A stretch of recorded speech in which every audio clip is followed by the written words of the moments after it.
Tantor Audio, a division of Recorded Books, presents Exposed by Fate by Tessa Bailey, narrated by Elizabeth Hart. Chapter 1. New York City's most eligible bachelor was in a piss-poor mood. Not that anyone would ever guess it, from the way Oliver Preston smiled down at the dark-haired girl dancing seductively in front of him. At least, he thought she was going for seductive. She dipped down low, then rose with a twisting hip swivel, which could very well be an attempt to dislodge a wedgie. Her name had vanished along with his last 3 drinks, and it was fast approaching the point in their acquaintance when it would be rude to ask. With a discreet glance at his watch, he realized they'd been dancing and talking for an hour, although he couldn't recall a single word. Something about Gwyneth Paltrow's blog? He'd been doing this more and more lately, forgetting the social dictates that had been drilled into him his entire life, discarding names the moment they were uttered, neglecting to respond with a laugh at the appropriate moment. He'd once been the king of grinning and bullshitting. Maybe he still was, but he'd gone on autopilot. No enjoyment came from it anymore. Oliver could pinpoint the exact day it happened, when that damn magazine had determined him a catch under the headline, Manhattan's Mesmerizing Magazine Guru. The article had been the equivalent of a meal bell being rung over his unsuspecting head. Women had stopped wanting to have fun with him. They'd stopped being satisfied with a single night or even a week-long affair. Now they wanted to land him. They wanted the elegant wedding announcement in the New York Times. They wanted to weld a gold band onto his finger while cackling with merriment. They wanted to... Jesus. They wanted to introduce him to their mothers. Matrimony. If it was possible to have a phobia of saying, I do, he had a case of it. Matrimonophobia. There. He'd diagnosed himself. Not that he didn't believe in the institution of marriage. His parents had been happy enough. Some of his friends even pulled it off to varying degrees of success. The thought of doing it himself? He'd rather choose punishment in the form of a never-ending wedgie. That reminded him, what the hell was this girl's name? Jill? Whitney? Wendy? Wedgie? Wendy. Wendy, queen of the wedgie. I'm going to hell. Wendy spun in a slow circle, gyrating quite impressively, but he found himself more concerned with the disintegrating contents of his rocks glass than her impressive figure, leading him back to his earlier thoughts. Maybe the eligible bachelor announcement hadn't been where his loss of interest in the world of endless women and partying had started. Maybe it had been waning long before then, and he'd simply fallen into an inescapable pattern. Party, seduce, repeat. A certain behavior was expected of him, and he lived up to it. Had his identity become his curse? Oliver had one thing keeping him grounded. Work. He'd taken the passion he usually reserved for the opposite sex and thrown it into the financial magazine his family had owned for decades. His father had built it from the ground up, but just last month. Oliver had been required to save it from bankruptcy. As a result, he now shared the helm with his sister, Caroline, producing the country's first lifestyle magazine for those with alternative lifestyles, combining finance and travel with, well, bondage techniques and gift ideas for your favorite dominant. He tossed back the remains of his drink when WW took that as a sign she should move closer, backing up until her bottom met his lap and wiggling her hips. Oliver's body responded as it always did, but there was no urgency. No driving need to get this girl alone and rip off every last piece of her clothing. He hadn't felt that in a damn long while, though, had he? His new, regrettable, marriageable status combined with the feeling he was missing something had led him here over the summer, to Serve, a BDSM club located in Manhattan's meatpacking district, owned by his formerly straight-laced sister's boyfriend, Jonah. A fact he still couldn't believe a month later. Before coming to Serve, he had already been dominant in the bedroom. hoping maybe taking it to the next level would alleviate some of the monotony he'd been experiencing. It had, briefly. After a while, that same old feeling had begun creeping in. He'd stopped enjoying himself in degrees, oftentimes coming to serve only to leave after his first drink. His conquests had all started looking and sounding the same, blurring together in a way that made him feel guilty. As if he were taking advantage in some way, saying all the right words without meaning them. Like now. Wendy threw her arms up in the air and rotated her hips in a slow circle. Her eyes held a challenge, all but shouting, "Not bad, huh?" Oliver saluted her with his empty glass. "That dress is criminal, sweetheart." Blah, blah, blah. "Maybe we need to put you in lockup. Let's go upstairs and get this over with so I can go home and watch Survivor Man." "Thank you," Wendy purred, smoothing her hands down the front of her dress. "It's all thanks to this macrobiotic diet I've been doing. Gwyneth does it. She practically invented it. No carbs, no coffee, no alcohol.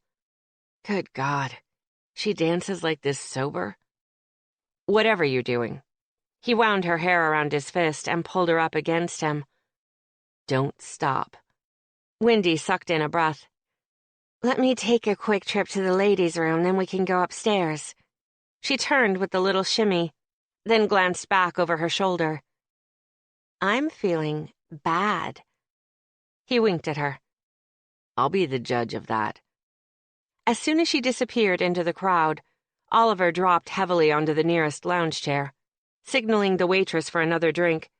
He pushed a hand through his dark mess of hair, debating whether or not to call the night off, just wait until Wendy came back and make some excuse about an early conference call. It wouldn't be a complete lie. Damn, this wasn't how he should feel when 10 minutes in the future he'd be naked with a beautiful woman. What the hell is wrong with me? Oliver pushed to his feet, intending on intercepting Wendy on the way back from the restroom. The sooner he got out of there, the better. He skirted past a young businessman running game on a waitress. A waste of time since Jonah didn't allow employees to fraternize with clientele. At least on the downstairs lounge level. Upstairs? Different story altogether. He'd cleared half the dance floor when he saw the blonde, or rather, he saw her bare shoulders. Such an innocent body part shouldn't have arrested him so thoroughly. After all, he'd seen enough skin to rival a penthouse photographer. But something about them brought him to a standstill, even from 10 yards away. He knew the skin would be smooth, lickable. He knew she'd bunch them up to her ears when she laughed. He knew he'd find a sexy mole on the other side, just beneath her collarbone. That blonde was Eliza Ballas, his sister's old college roommate and current best friend. Oliver tried. He really, seriously tried, for all of 3 seconds, not to let his gaze dip to her ass. Not a new problem for him when it came to the sexy little Greek he'd watched come into her own over the last 7 years. No. He'd noticed Eliza the first time Carolyn brought her around. She was impossible not to notice. All long limbs, bedroom eyes, and ambition that rivaled his own. He liked her, on top of wanting to fuck her brains out. Under different circumstances, he would have tried to take her home the first time they met. He would have experienced what it felt like to have those golden legs wrapped around his waist, to watch those big brown eyes go blind. Oliver licked his upper lip when his body decided it liked that image very much, thank you. He hadn't seen Eliza in weeks, having been so busy revamping the magazine. But she'd certainly been on his mind, even more than usual. On a trip to the club last month, he'd been surprised to find Eliza at the bar, dressed to kill. Some discreet questioning of the staff he'd become friendly with had alerted him to the fact that Eliza was getting ready to embark on an evening with a British expat named Porter, also known as the man she was dancing with tonight, while looking fucking edible. Oliver had spoken to the man on a few occasions, frequenting the club as they both did. The Brit liked to dish out a little pain in the bedroom, more so than Oliver, To his credit, he never did anything a woman hadn't consented to beforehand. Still, the thought of him employing those methods on Eliza didn't sit well. Not last month, and not tonight. The Brit's hand then ghosted over Eliza's backside, propelling Oliver from his thoughts with the force of a cannon. Oh boy. He didn't like the feeling that gave him either. Kind of like a sour bomb had gone off in his stomach, turning the whiskey he drank to acid. He waited a beat, hoping it would go away. It didn't. Medic. Oliver plucked a glass of something blue off a passing tray and downed it in one gulp. Immediately, his attention returned to Eliza. He'd always been able to lower the attraction to his sister's friend to a simmer. Right then, however, it felt like a roaring-ass fire. Same as it had that night last month when he'd interfered where he had no right, but had felt as though he did. As though he'd had every right to convince Serve's scheduling manager to change Eliza and Porter's appointment without alerting Eliza. It hadn't been easy. Jonah's staff did everything by the book, but Oliver had played the only trump card he'd had. If Eliza was hurt, Caroline would be upset, which would piss off the boss to an unholy degree. It had done the trick, and Oliver had rested easy that night, secure in the belief he'd done the right thing. Tonight was infinitely worse, however, because he could see Eliza focusing those doe eyes on another man. He couldn't be jealous. He'd never been jealous a day in his life. Still, it wouldn't hurt the guy to keep the grab-ass to a minimum. They were in public, for crying out loud. Never mind what he'd been up to 5 minutes ago. The image materialized of him taking the Brit's place, letting his hands roam over Eliza's hips as she rocked against him. Those pretty lips parting on a gasp. Sister's friend, asshole. Looky no touchy. Warning bells ringing in his head. Oliver started toward them. She wasn't going anywhere with that bastard. Chapter 2. Whew, yeah, he just touched my butt. Play it cool. Happens all the time. Except it didn't happen all the time. In Eliza's world, when a man touched your butt, you reported his butt to Human Resources. Tonight, however, she was a million miles away from New York City's cutthroat interior design world where she spent most of her waking hours. Tonight was for her. Tonight, butts would be touched. Or walloped, as the case may be. Porter, the too sexy Brit who bore a striking resemblance to mid-90s Gavin Rosedale, pulled her closer. She swayed further into his embrace without any of her usual reservations holding her back, letting herself enjoy the smell of his expensive cologne, his masculinity. She'd met Porter a month ago at Serve when her best friend Caroline convinced her to stop in for a drink. Caroline had met the love of her life that night. Eliza had made a jackass out of herself. After one dance with Porter that same evening, it had become obvious to her she was in way over her head. He spent a lot of time upstairs at Serve, where certain activities took place, so to speak. Eliza's idea of an activity was browsing swatches. Still, she'd been excited by his cool demeanor. Eager to try something new even if the world of BDSM was completely foreign to her. They hadn't even made it to the elevator when her nerves had caught up with her. And yeah, it might have had something to do with the burgeoning threesome taking place on a beautifully upholstered chaise longue adjacent to the dance floor. She'd stammered an excuse about needing to find Caroline and ran out, all the while knowing she would regret her cowardice in the morning, which she certainly had. That night had been her chance to really feel something, to experience a new world outside of her orb of spun glass. She'd come to New York for adventure, and so far, she'd only alienated herself from the rest of the population. Exactly as she'd vowed she would never do. Exactly like... Eliza shook off the dark thought. Since graduating college, she'd been busting her hump starting as an intern at the prestigious Rothman & Cower design firm before moving higher in the ranks. Now she had exclusive, influential clients who recommended her services to their friends. She had her own office, an assistant, stability, the success she'd always dreamed of. Perhaps she hadn't quite gotten to the level that would make her a partner one day, but she planned to change that. Soon. With all the success in her professional life, she should be walking on air. Instead, most mornings she woke up on her living room floor surrounded by piles of fabric samples with Cheez-Its stuck in her hair, wondering if achieving her goals meant being lonely. Making a trade-off.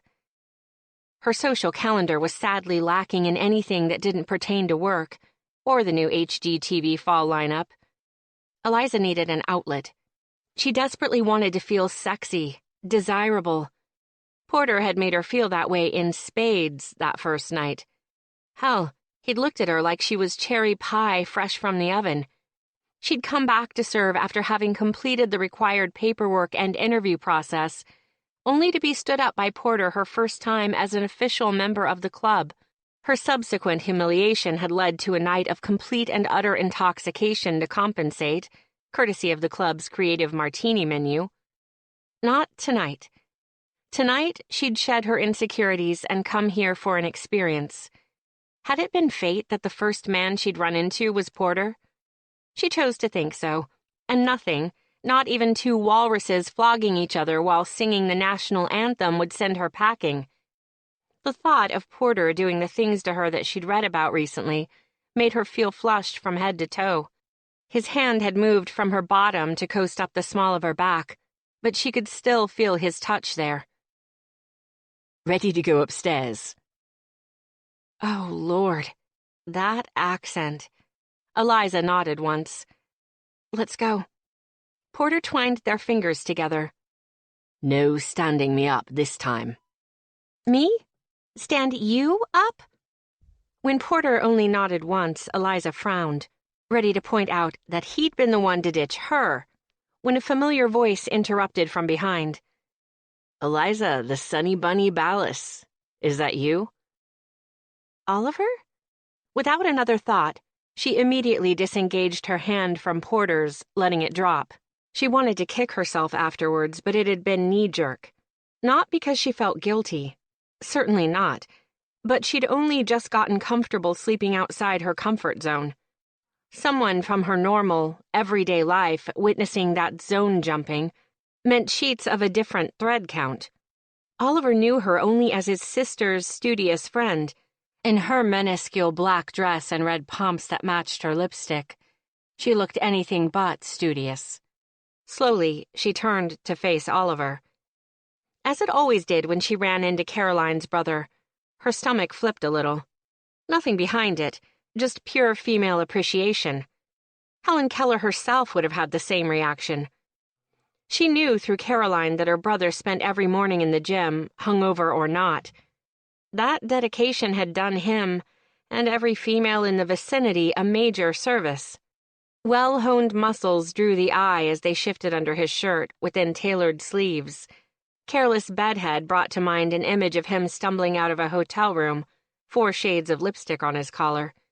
In fact, she would lay odds that very scenario had taken place more than once. His smile alone radiated such sensual confidence. It had to be illegal in most states, and yet it didn't even compare to the look. Oliver Preston looked at women as though he were already inside them. So yeah, it tended to throw a girl off her game. Unless, of course, you were Eliza and you'd known him for 7 years, seen him go through upwards of 100 short-term relationships and countless one-night stands. Then you would know he looked at every woman the same way, and it meant nothing. Nothing. It was just Oliver being Oliver. Women loved him. Men wanted the name of his personal trainer. He was friends with everyone and committed to no one. If there was an unusually hard glint in his eye when he nodded at Porter, surely she was imagining it. Thought it was you. Looking good, babe. He came forward and pulled her into a crushing hug. She couldn't help but compare his scent to Porter's, clean and familiar instead of darkly mysterious. Over his shoulder, she met Porter's eyes with the silent apology. Oliver, we were just... Heading upstairs. Porter interjected firmly, making Eliza's neck heat. Yes, Oliver laid a hand on his chest, looking confused. But I'm here now. Eliza couldn't stop the laugh that escaped. If Oliver arrives unexpectedly, all plans are subject to change? He winked at her. Quick as always, aren't you? She shook her head, silently cursing the stupid flip-flop in her belly. How long would she need to know this man before her body stopped counteracting her brain around him? Listen, she leaned in and said for Oliver's ears alone.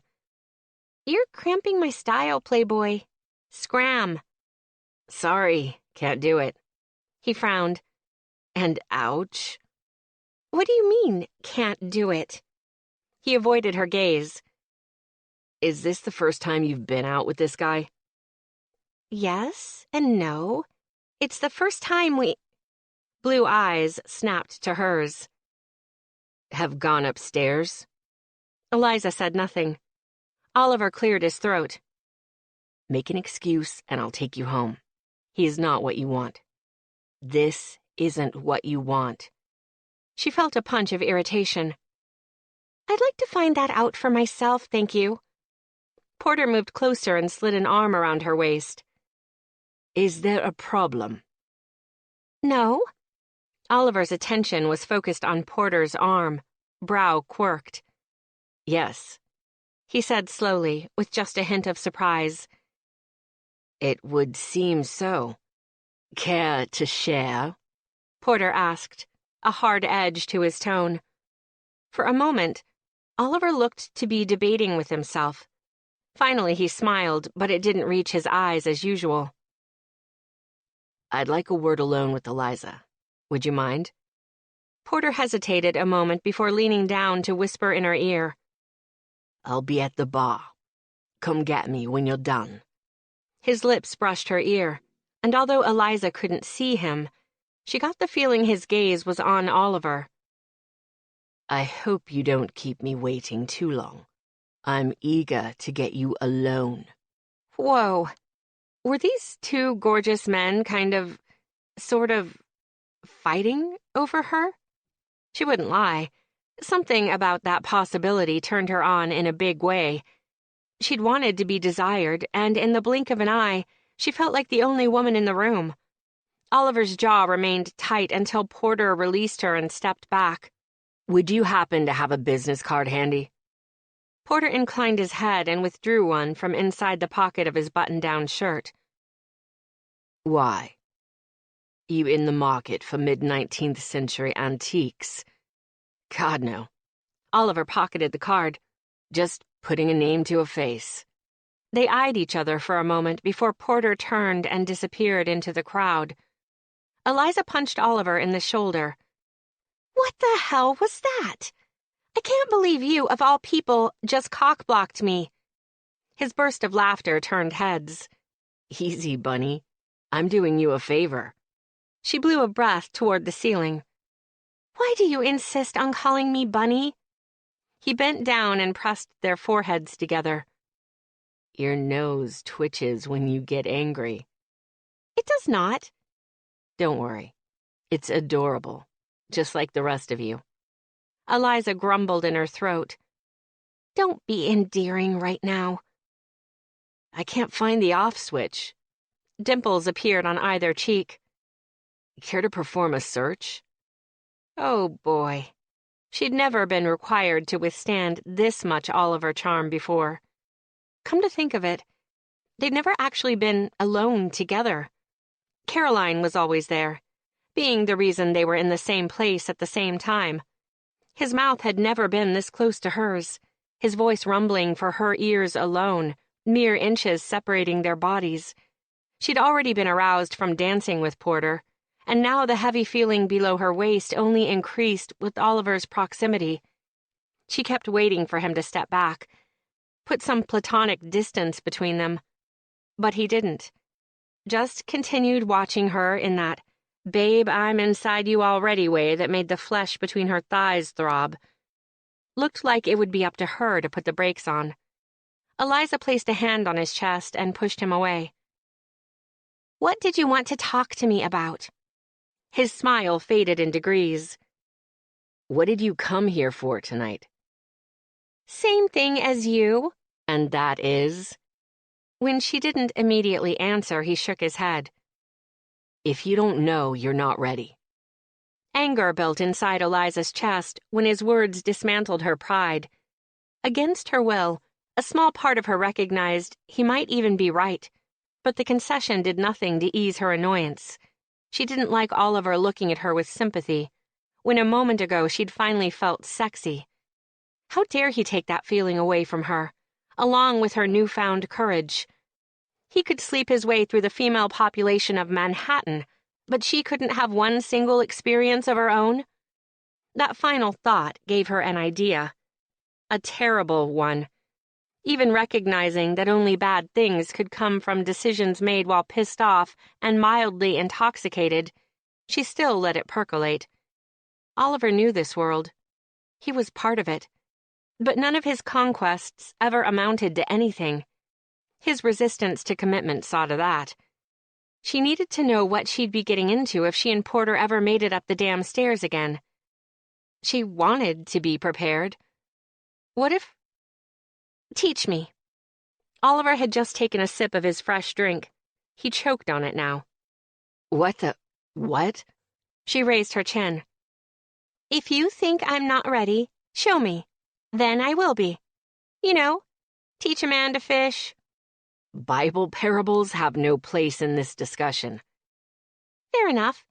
She leaned in and took a sip of his drink, gaining courage by the way his eyes darkened when she licked the remaining moisture from her upper lip. Come on, Playboy. We're both adults. I need the experience, and you have enough to fill an encyclopedia. She thought he flinched, but decided it must have been her imagination.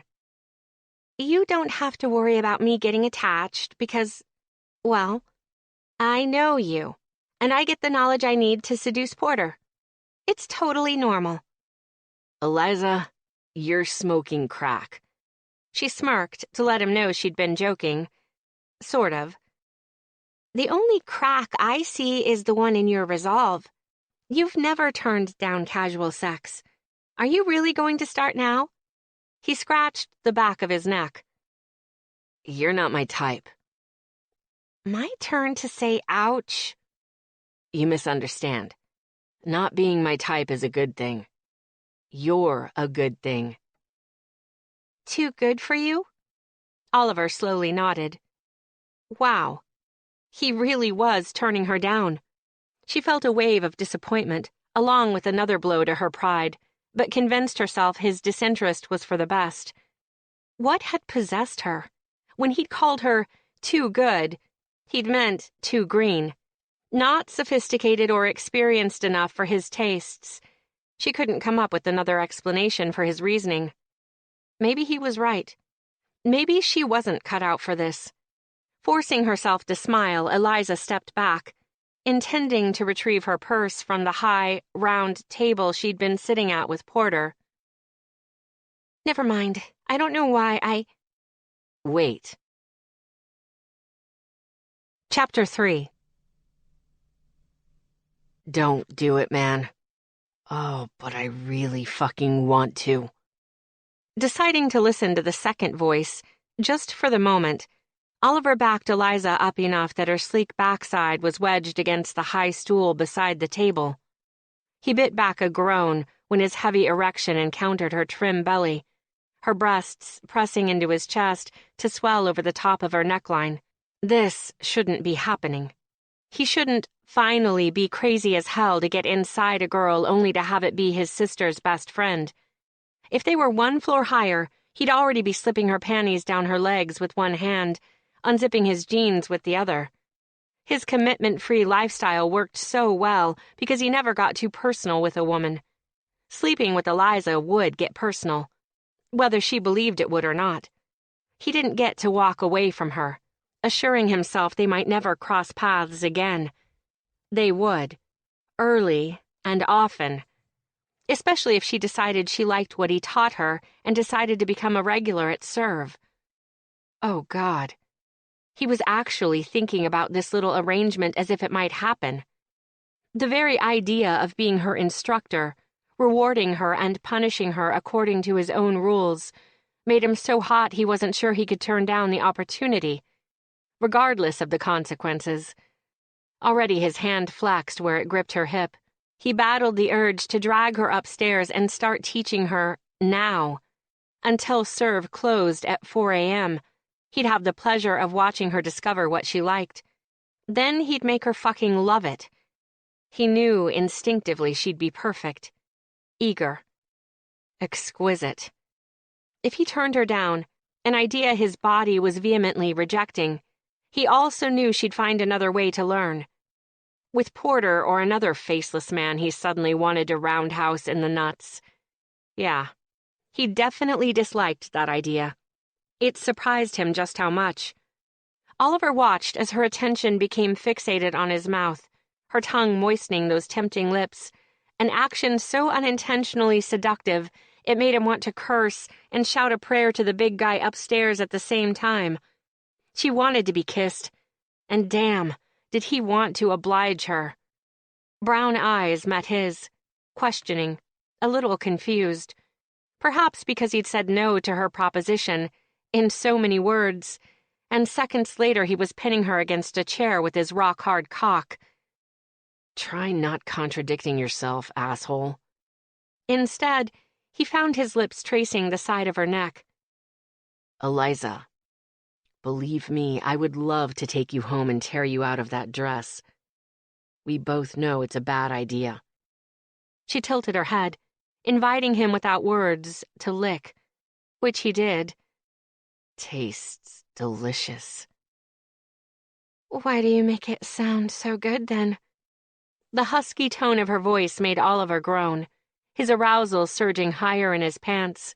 He pushed her backward a little more, forcing her up onto the seat, knowing the position would open her thighs enough to get his hips between them.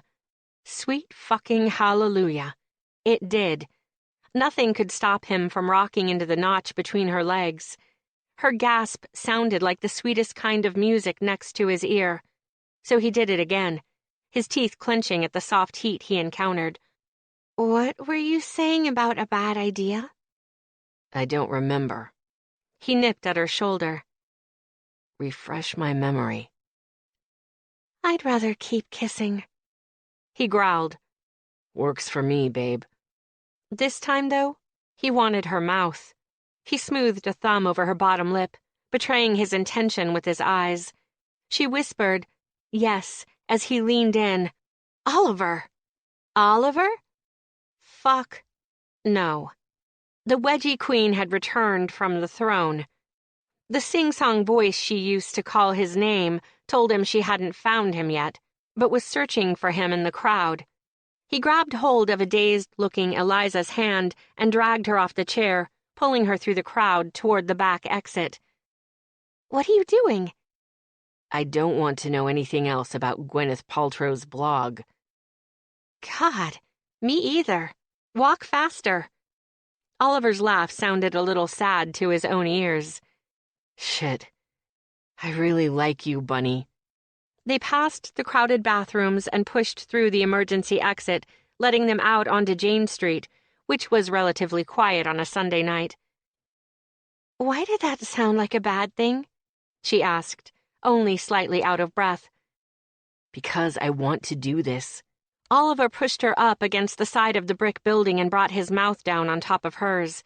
She didn't hesitate or show an ounce of surprise, but curled her fingers around his collar and let him ravish her mouth, moaning in a way that made him wild.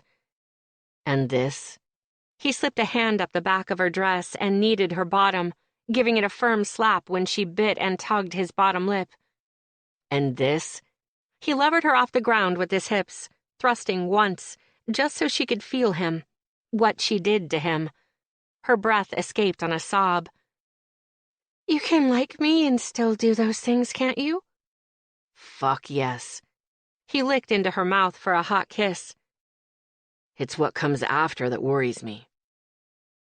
We know we won't get attached, she murmured. It'll stay between us. Oliver tried to reel himself back before he shoved her panties aside and nailed her against the side of the building. He commanded himself to think, reason. Not an easy feat when most of his blood had rushed south and taken half his brain cells with it. She was his sister's friend, a good girl, the kind of girl you brought home for Thanksgiving and who kept a toothbrush at your place. Usually those thoughts alone would be enough to send him diving into the nearest cab, holding up a cross and garlic cloves. Usually. But he couldn't find the willpower to detach himself from her.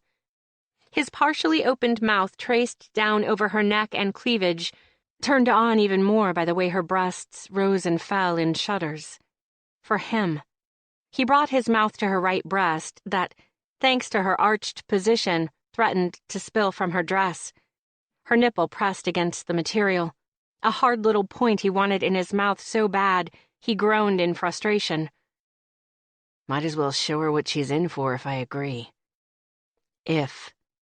Oliver bared his teeth and bit her nipple through the material, watching her reaction. If he lived to be 200, he hoped he never forgot it. How she sounded, how she felt.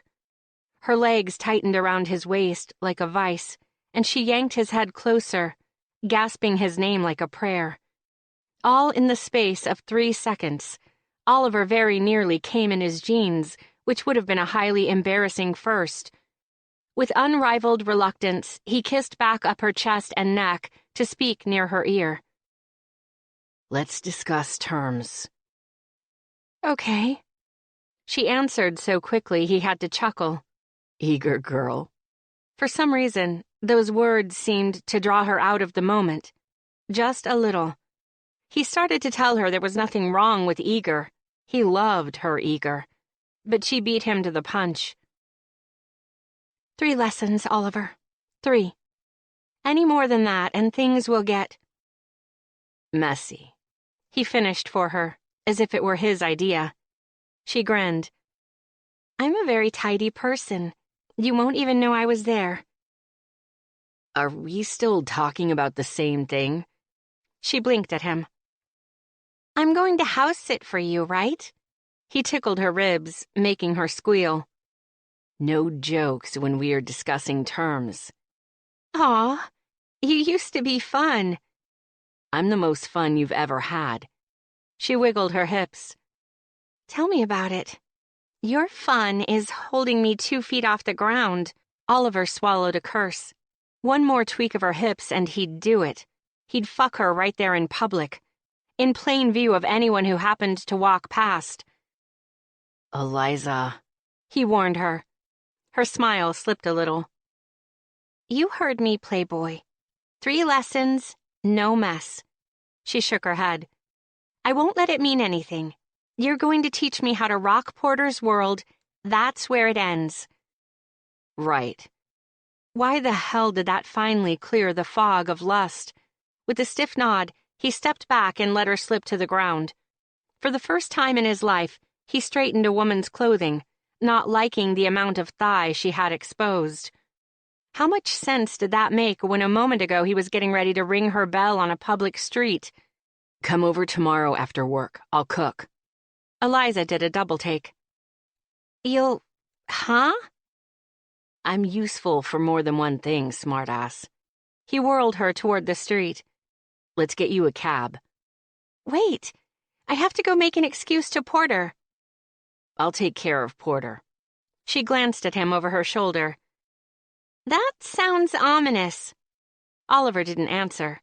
He had to get her out of his sight soon, or he'd do something he regretted, like follow her into the cab and rattle off his own address. No, whatever shred of honor he had left needed to give her 1 full day to back out of the deal. She'd had a few drinks, and the very least he could do was not take advantage. That would apparently start tomorrow. Thankfully, a wave of cabs came down the block then, and he hailed the first one. Text me when you get home. She rolled her eyes and ducked into the back seat. See you tomorrow. I won't back out, you know. A minute later, when Oliver realized he'd been staring after the long-gone cab, he shook himself and went back inside. His bed suddenly sounded incredibly appealing, but he'd told Eliza he would handle Porter first. Keeping an eye out for Wendy so he could avoid her, he skirted around the edge of the lounge toward the bar, where he immediately caught sight of the man. As if sensing Oliver, he looked up, then glanced behind him, obviously scanning for Eliza. Oliver tried to douse his irritation, but it wouldn't go away. So when he finally reached Porter, fully intending to tell him Eliza had a family emergency, he said something else entirely. Stay away from her. Chapter 4. I kissed an Oliver, and I liked it. Eliza kept the serene expression glued to her face as she listened to her boss wrap up their Monday morning board meeting. She hadn't heard a damn word of it. Since waking up that morning, she'd been focused on her internal countdown ticker. 7 hours and 33 minutes to go until she actually commuted to her best friend's womanizing brother's house with the intention of getting busy. Just two consenting adults getting it on, passing on some good old BDSM know-how. Nothing to see here. Moving right along. Is it too early in the day for tequila? She wouldn't back out. She wouldn't. Not after her confident parting shot last night. The plan was solid. She just had to remember that. When it came to men, she lacked any knowledge of what they liked. Hell, she didn't know what she liked. No better person to find out with than resident sexpert Oliver. In a few short months, he probably wouldn't even remember that their 3 little lessons had taken place. She would have faded into the whirlpool of women he swam in on a daily basis and happily moved on. To Porter, or someone else. If she enjoyed the sweet loving heck out of those lessons, well, could anyone blame her? As if she'd voiced the question aloud, Eliza glanced around at her female co-workers seated around the table. No one has anything to say?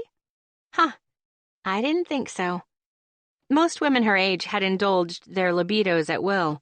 Throw in the fast-paced, chock-full of men city they lived in, and you could raise that percentage by double digits. She'd had sex twice. Bad sex. In fact, bad was an under-exaggeration. Her first time had been in the back of a Honda Accord, and the guy hadn't even lasted through the end of Let's Get It Started by the Black Eyed Peas. Ironic? Oh, yeah. The second time, she'd been on vacation visiting her mother in Maine for Christmas. She'd bumped into her old high school crush, who now managed a Staples. They'd gone back to his apartment and had sex on his twin bed while she stared up at the penthouse centerfold he'd taped to his ceiling. She'd earned Oliver Preston, damn it. Just once, she'd like to know what all the fuss was about. Not just sex-wise, but Oliver-wise.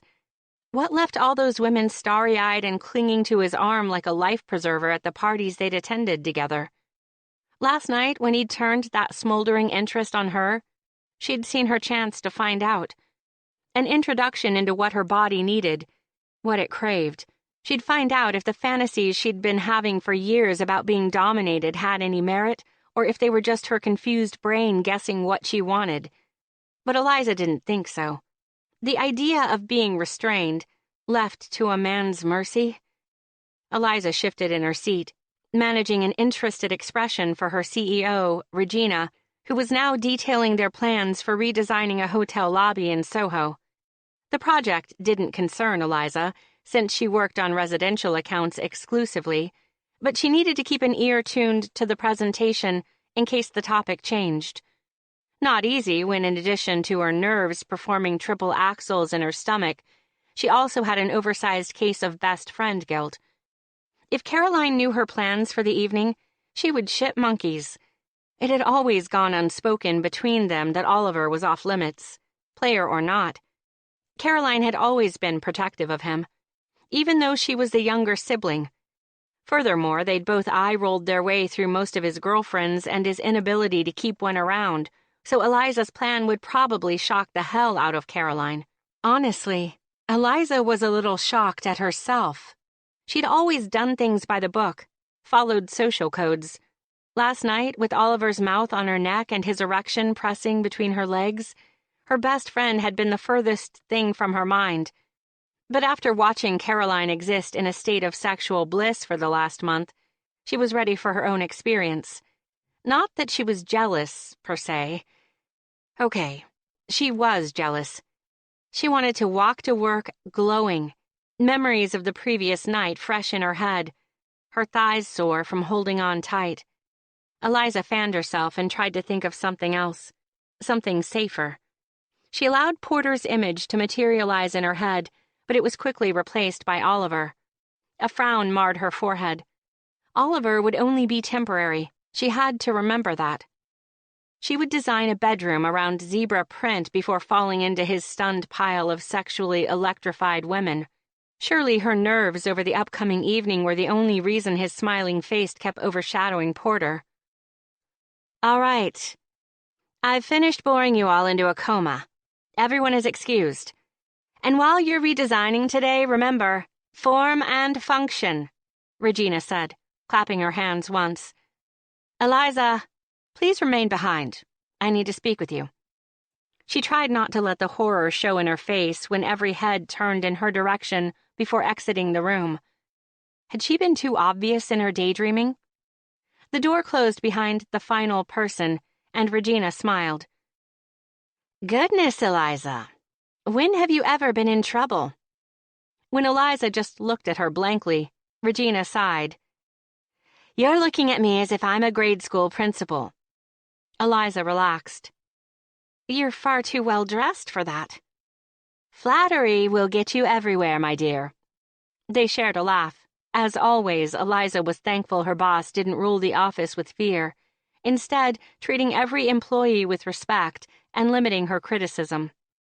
Morale at Rothman and Cower always remained high, and Eliza considered herself lucky she'd been hired by such a unique firm. Regina settled into the seat beside her. I want to preface this news by saying your work has always been excellent, but lately you've really been putting us all to shame. So, knock it off. She tried for a stern expression, but couldn't contain her smile. Kidding, kidding. As you know, the partners are attending a gala Saturday night. God knows which cause this time. Endangered owls or something? Anyway, it has come to my attention that Conrad Stearns will be in attendance. He has just purchased a 30-room home in the Hamptons and needs a designer. Eliza sat up straighter in her seat. The name Conrad Stearns didn't ring a bell, but if he'd just purchased such expensive real estate, he had to be important. Surely they weren't considering her. She'd never done a job of that magnitude. Only 30 rooms? Eliza squeaked out. Her boss snorted. He's young, Eliza, just like you. He's very cutting edge. We think you'd be the perfect candidate to approach him at the gala. You speak his language. She blew out a breath, excitement bubbling in her chest. I don't know what to say except, let me at him. Regina held up her hand for a high five, which Eliza smacked soundly. That's what I like to hear. She grew serious. I don't have to tell you that landing a job like this one would make you a shoo-in for junior partner, do I? Eliza gulped. I think you just did. Good morning, Mr. Preston. A voice purred behind Oliver in the elevator. He locked eyes with the pretty brunette in the steel doors and flashed her a winning smile. Had they met before? If so, he didn't recall. His thoughts were interrupted when the elevator doors rolled open and another woman boarded, her heavily applied perfume making his eyes tear. Mr. Preston, the newcomer husked. How was your weekend? He started to answer, but felt the brunette behind him sidle closer. I could have made it better, she whispered in his ear. Much better. Christ, it was an ambush. Were they in cahoots? The bell dinged above him, signaling they had reached the floor for Preston's revamped. He barely resisted a shout of hallelujah as he lunged from the elevator. Still, being rude wasn't his thing. Before the doors could roll closed, Oliver turned. You girls behaved today, he murmured, adding a wink for good measure. The doors closed on a round of sighs. Minutes later, he avoided his sister's gaze as she took her seat across from him at the conference table, focusing instead on making last-minute notes before the meeting. Eliza hadn't called to back out of their arrangement yet. And strangely, he'd woken up this morning hoping like hell she wouldn't. It might have had something to do with the especially painful wood he'd woken with, fresh from an erotic dream starring guess who. However, the sexy blonde who'd kept him awake most of last night wasn't required to sit across from Caroline, taking a guilt bath this morning. He had the pleasure of doing it for the both of them, didn't he? Christ, she was going to be worth it. "Should we start?" Caroline asked, grinning from ear to ear. Come to think of it, he couldn't remember the last time he'd seen her without a smile. She'd always been a positive person. But lately she was Susie fucking Sunshine. Not that he minded. He loved seeing his sister happy. It just gave him the uncomfortable feeling his own life was sorely lacking. Lots on the agenda today. Ready in this corner. Asher Laurie answered, to his right. His alternative lifestyle publication had merged with their finance side, creating their BDSM/Money Matters hybrid. Preston's Revamped. Asher worked as editorial director for the revamped side of the magazine, while Caroline continued to focus mostly on the finance end. They had clear-cut, defined roles, whereas Oliver tended to dabble on both sides. He also brought in money, advertising, stirred up interest. The staff referred to him as their mascot, which made everyone laugh, but lately had been getting under his skin. Great. Caroline flipped open the folder in front of her. Let's start with the vamp side. Asher, I read the article you submitted Friday. What was the title? Caroline shifted through some paperwork. Are you taking part in BDSM and don't even know it? She leaned back in her chair. I think we should run it as the cover story. It has the exact tone we're looking for to attract the new readership. It's fun and accessible. Oliver, what do you think? He nodded. I read it too, and was going to make the same suggestion. For someone who might be intimidated by the idea, it's an invitation to pick up the magazine. I say we run with it. His sister smiled. Great. We'll need an eye-catching graphic to go along with it. Asher, can you handle that end? We'll need it by Wednesday. Asher made a note. On it. Caroline hummed in her throat. If we're going to cater to beginners with the cover story, we need something inside for established readers to keep a balance. She split a look between Oliver and Asher. Any suggestions? Asher consulted his notes. One of the new writers was working on an article about switching places. Dominants becoming submissives, whether for a short period of time or permanently. I can check on the status. Yes, find out and get back to me. Caroline tapped her pen against her lips. It might be interesting to run a poll on the website and include it with the article. Do you and your partner exchange power? Something along those lines. I'll make a quick call and have it up by this morning, Oliver said. They talked for a while longer about articles in various stages of research. Oliver discussed possible ways to attract new advertisers selling cutting-edge products that would interest the gadget-savvy businessman. Yes, they were focused on finance and sex, but it didn't mean they should overlook technology. Caroline and Asher agreed to incorporate that aspect into future features. When the meeting began wrapping up, Caroline leaned forward on her elbows. Is there anything else before we end the meeting? There is one thing. Oliver shifted in his seat. This is a side project I've been working on. It concerns all of us, and I wanted to get your opinions. Asher ran a hand over his graying hair. The last time you had a side project, Preston's new tagline became Bonds and Bondage. Knowing Asher's comment was meant to be good-natured, Oliver laughed it off. Caroline crossed her arms. I still think that tagline is brilliant.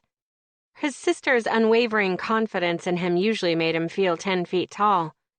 Today, with plans to debauch her best friend come the evening, he felt like a Class A jackass. With an effort, he pushed aside the guilt. He had something important that needed discussing, and now was the moment. I've been working on setting up a memorial fund in Mom's name. When Caroline fell back in her chair, obviously surprised, he tugged on his collar and pushed on. She never went to college and always regretted it. There are so many women who don't have the opportunity either. Why not send them in Mom's name? When Caroline spoke, her eyes were noticeably damp. I think it's an amazing idea, Oliver.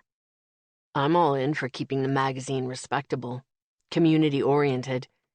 This is a great way to accomplish that. Asher uncapped his pen and turned to a fresh sheet of notebook paper. Have you worked out the financial end? Down to the last penny. Oliver removed 2 proposals from his briefcase and slid them into the center of the conference table, where Caroline and Asher each grabbed one. I thought we should keep it local since Mom grew up here. I've already spoken with a handful of universities in the area who have had to reduce scholarships due to lack of federal funding. I'm going through those rejected applications as we speak. This is clean. Asher nodded at the proposal. And it won't put a strain on our budget. Nice work. Have you told our father? Caroline looked up at him.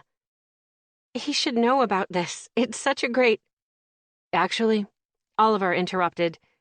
I'd like to wait until I have an applicant and the paperwork is ready to finalize. I just want it to be solid. When a hint of sympathy crept into his sister's expression, he stood and started to gather his things.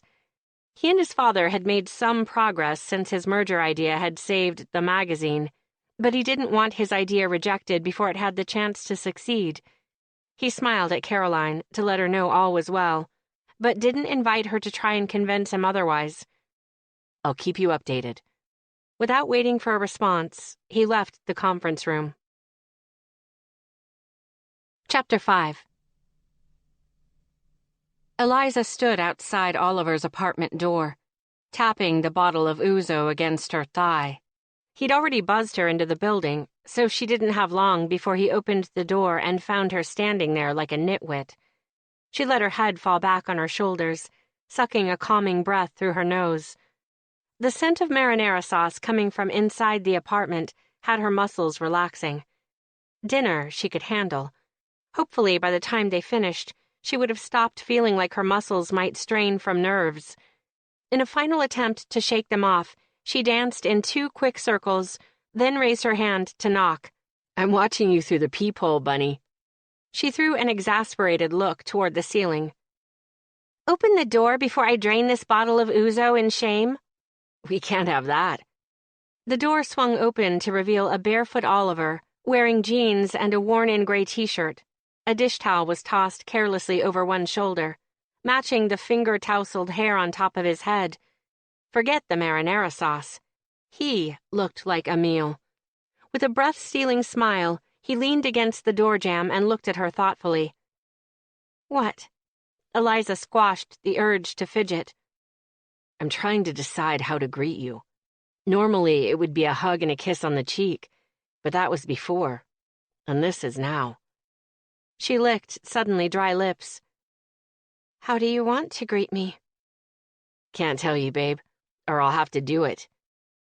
Well, you certainly set a tone, she said, proud that her voice didn't wobble. Her knees were another story. Why don't you start by letting me into the apartment? He turned sideways and nudged open the door a fraction more, barely giving her enough room to pass. She gave him an exasperated look and went to squeeze past him. Oh, God. The second her curves dragged across all that muscle, she felt an electrical current shoot through her body. Oliver brought his fingers to her chin, bringing her head up. Their bodies were flush, pressed together from chest to thigh.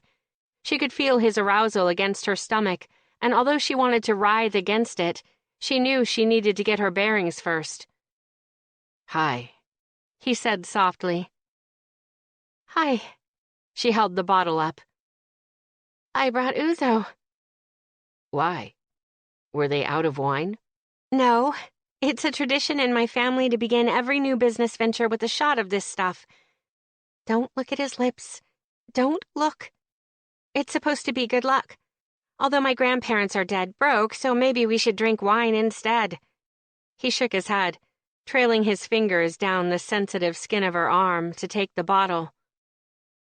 I like this better. Eliza's brain threatened to short circuit. Me too. Eliza? Hmm? You're standing on my foot. Oh, sorry. She shot past him into the apartment, grateful he stood behind her and couldn't see her red face. At least he was chuckling and not asking to take a rain check that would never come. The women who normally graced these four walls probably had a repertoire of moves. All she had was a dopey expression that said, "You want the sex? Yes?" She became momentarily distracted by his apartment, or loft, rather, since no walls separated any of the rooms. Kitchen, dining room, living room, and bedroom all flowed into one gigantic open plan. Above her, thick wooden rafters moved along the expanse of the apartment. Windows lined the beautifully ornate brick wall opposite her, overlooking the East River. She could even see a hint of the lit-up Brooklyn Bridge in the distance.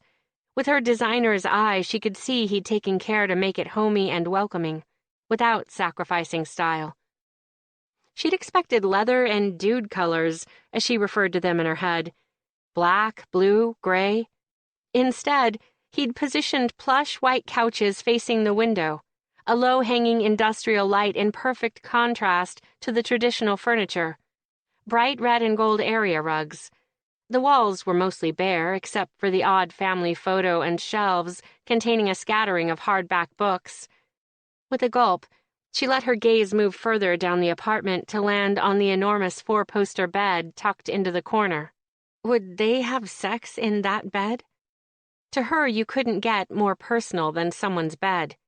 It was where they slept, where they dreamed. They had already agreed this wouldn't get personal. Perhaps he preferred the couch, or a table. Her face heated once more at the thought.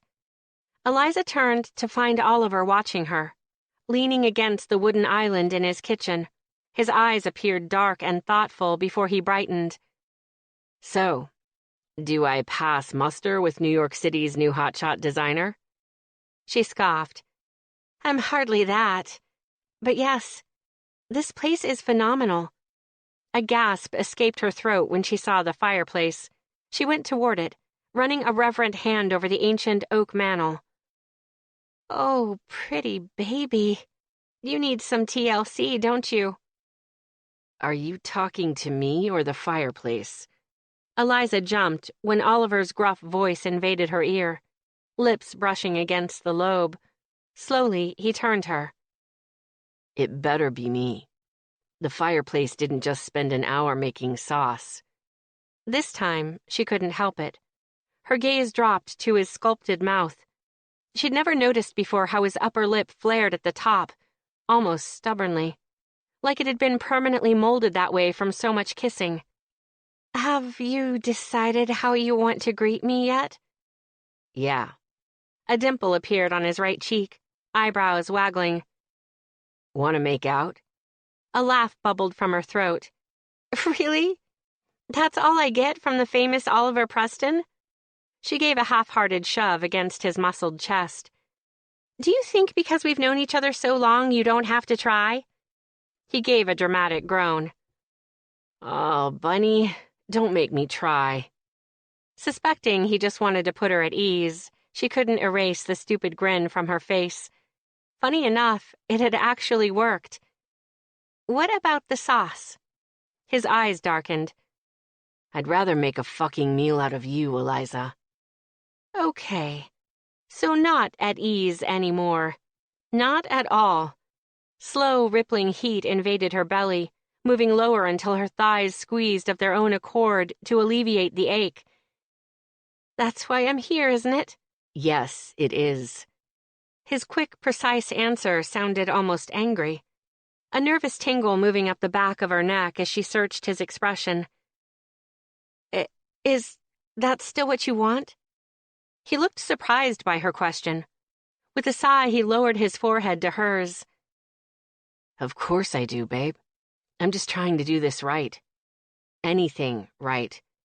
His hand found hers, twining their fingers together. Come on. We're going to talk about this first. Even if I'd like to pet you between your legs to apologize for that mean little ache I gave you.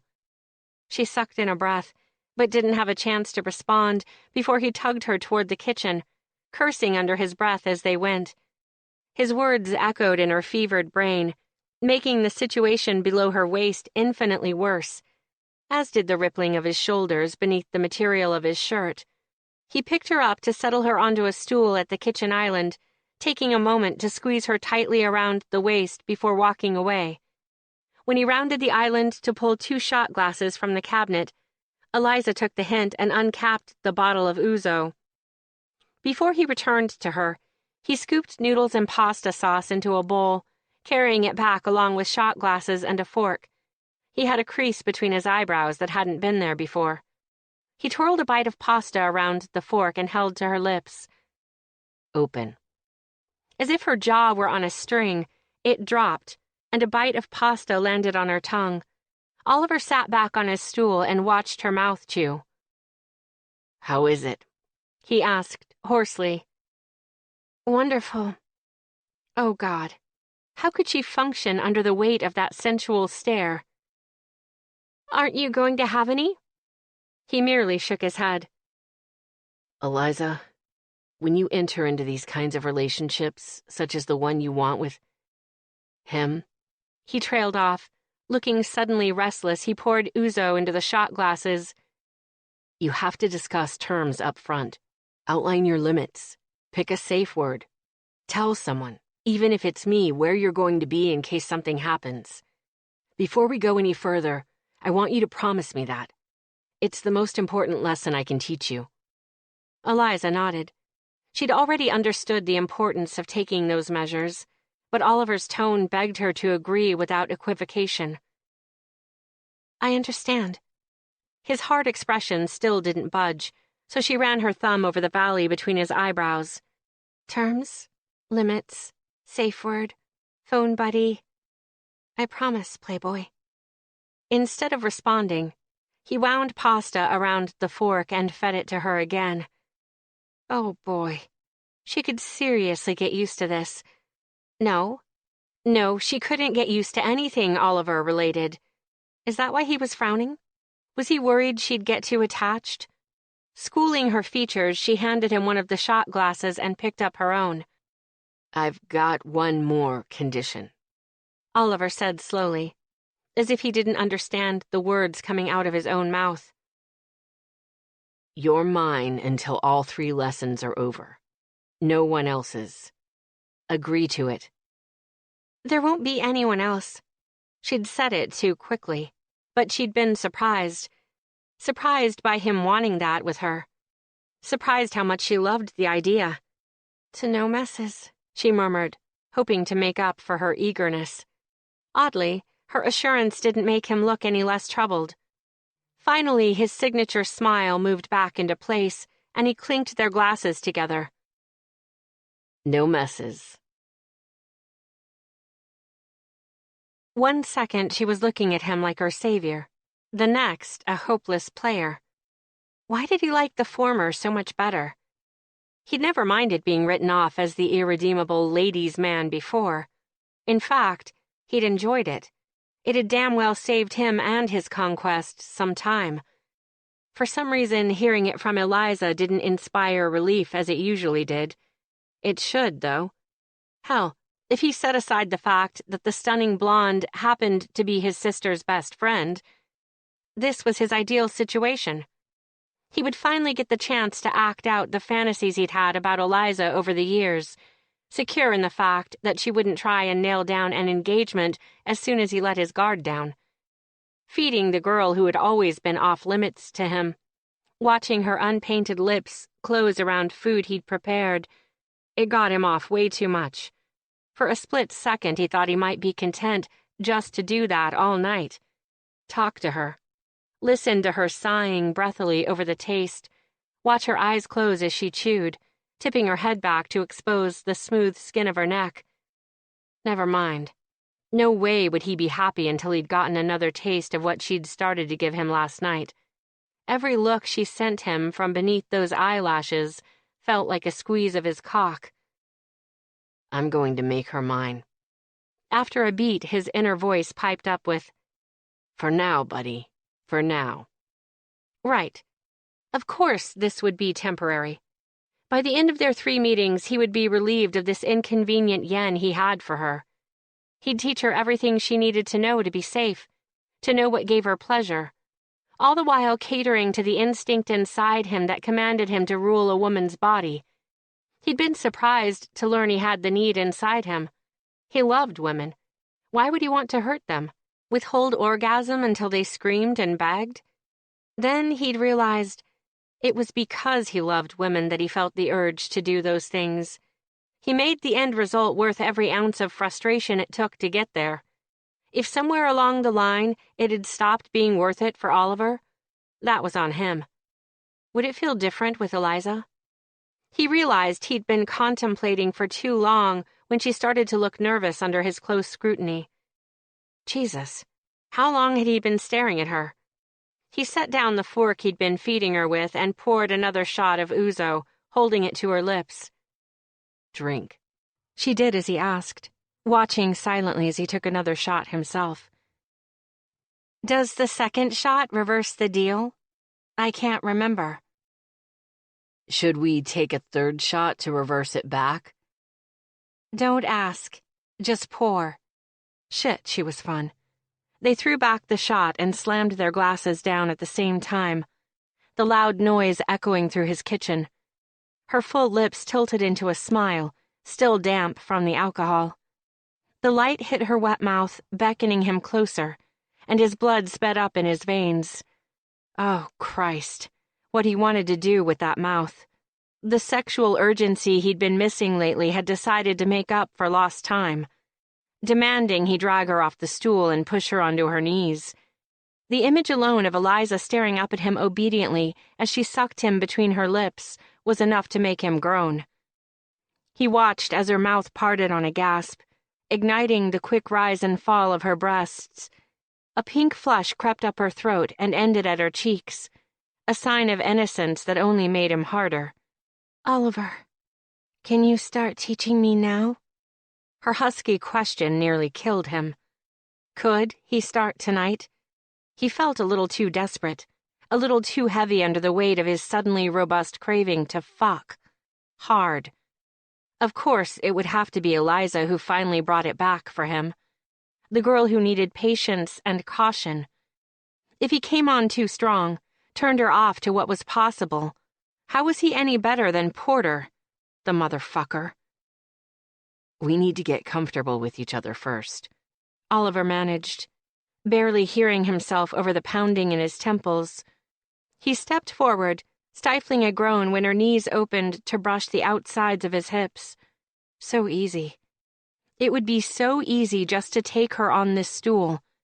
He knew when a woman wanted to be filled up by him, could almost feel the throb between her thighs, one he'd created. She would let him rip off her panties and plant himself deep. She'd love it. He'd love it. But if he took her simply because he wanted to, it would blur everything between them. She'd come to him for a reason, and it wasn't for a quick, dirty romp, no matter how satisfying. No. She'd trusted him to teach her, give her the knowledge she would need to be safe. He wanted her safe. Comfortable? She whispered the word against his mouth. Oliver breathed deeply, immediately wishing he hadn't, when her white rose's scent kicked him in the gut. Yes. He leaned in and ran his open mouth along her jawline. You should always know the person you're with. You can't have trust otherwise.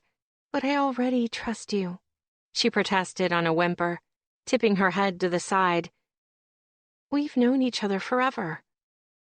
No. He dragged his teeth up the side of her neck, growling when she trembled. You know me as Oliver, your friend's brother, the guy who gave you platonic hugs and wished you luck on your exams, the guy who asked you about your college classes or whether or not you liked your professors. With one hand, he wrapped her hair in his fist and tilted her head so he could speak very precisely beside her ear. I've got news for you, Eliza. I didn't give a fuck about your classes or your professors.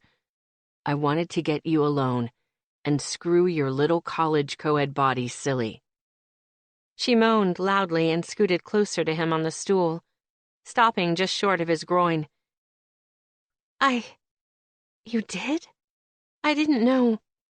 He forced her to look him in the eye. There's your first lesson. You never really know anybody, so be careful who you trust. Say it, Eliza. Be careful who I trust. Not just with your body, with all of you. He took a hungry pull from her mouth, the perfect taste of her making his thoughts go fuzzy. Struggling to get them back, he said, There's more than sex at stake here. You're abandoning your will, but you can always take it back. Remember that. She moved, ever so slightly closer, and the heat between her legs finally reached him, cradling his pulsing erection. They groaned into each other's mouths. He caught her legs halfway on their ascent to his waist and jerked them high, tight. Out of control. This was getting out of control. Slow down. Oliver picked her up off the stool and strode toward the living room. Halfway there, her mouth had already tempted him half out of his mind, so he slowed to a stop at the edge of his couch and took what she'd offered, twining their tongues together mercilessly, not satisfied enough to stop until she was clawing at his back, trying her best to climb higher on his body. He took one more step and brought her ass up against the back of his couch, rubbing his ready cock against her. No way of stopping himself. Eliza's mouth broke from his on a sob. Her eyes were heavy with lust. Gone. So gone. He needed her. Just like this. How could he pass this up? His brain raged at him to rein in his need, take things one step at a time, but his hands weren't listening. They dragged her skirt higher, higher until it was bunched around her waist. White panties, wet at the center. Fuck. Rife with anticipation, he reached between their bodies and cupped her pussy. Oliver, she gasped. Oh my God. A tide rose inside him. He didn't recognize the feeling that was suddenly choking off his oxygen, but his confusion didn't decrease its potency. Something about the way she felt in his hand, looked at him with absolute trust. He didn't feel like himself, but at the same time, he'd never felt more at home in his skin. In the midst of it all, a storm raged, one he didn't see coming until the clouds had darkened ominously, directly overhead. Eliza writhed against his hand, a sight he demanded his overwhelmed conscience commit to memory. Watching her reaction closely, he pressed a firm thumb to her clit. Yes, there. Such an easy action, and she acted like her world would implode if he stopped. Oliver tried to laugh, but it only sounded like pain escaping. She had no idea what he was going to do to her, what he'd make her feel. Only it wasn't just him. He would merely be getting her ready for another man. If not Porter, someone else. A denial broke from his lips. The storm clouds exploded, raining scalding hot drops over him, burning his skin. He'd lost his ability to filter his words, and they fell from his lips now as they moved over her cleavage feverishly. He didn't deserve this. I told him to stay the fuck away from you, babe. He didn't deserve you. No one does. It took him a moment to register that she'd gone still against him. Why wasn't she begging anymore? Her hands were no longer busy in his hair. She'd just shut down. No. Please. No way he would survive if she asked him to stop this. His cock strained against the fly of his pants, seeking her heat, but she let her legs drop from around his waist, feeling her first frisson of panic. Oliver searched her eyes and found them free of the desire he'd seen banked there. Heat had been replaced with shock. Anger. What did you do, Oliver? She yanked her skirt back down when she saw his obviously starved gaze tracking over her toned thighs. Gorgeous. So gorgeous. Answer me. What did I? His memory caught up with the situation. Ah. She looked ready to slap him upside the head. Ah? He breathed through his nose, trying to regain some sense of control, But it was hard to do when she still stood so close, smelling and looking like heaven.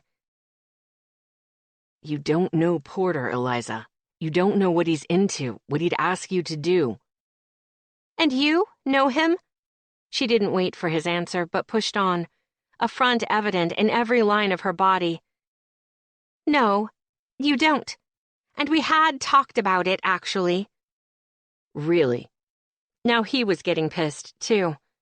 Why were they standing there talking about another man when moments ago she'd been moaning his name? You discussed hard limits, a safe word. When her gaze darted away for a split second, he had his answer, and it infuriated him. I didn't think so. We were getting there, she grated. Bullshit. When I showed up, you were getting ready to go upstairs.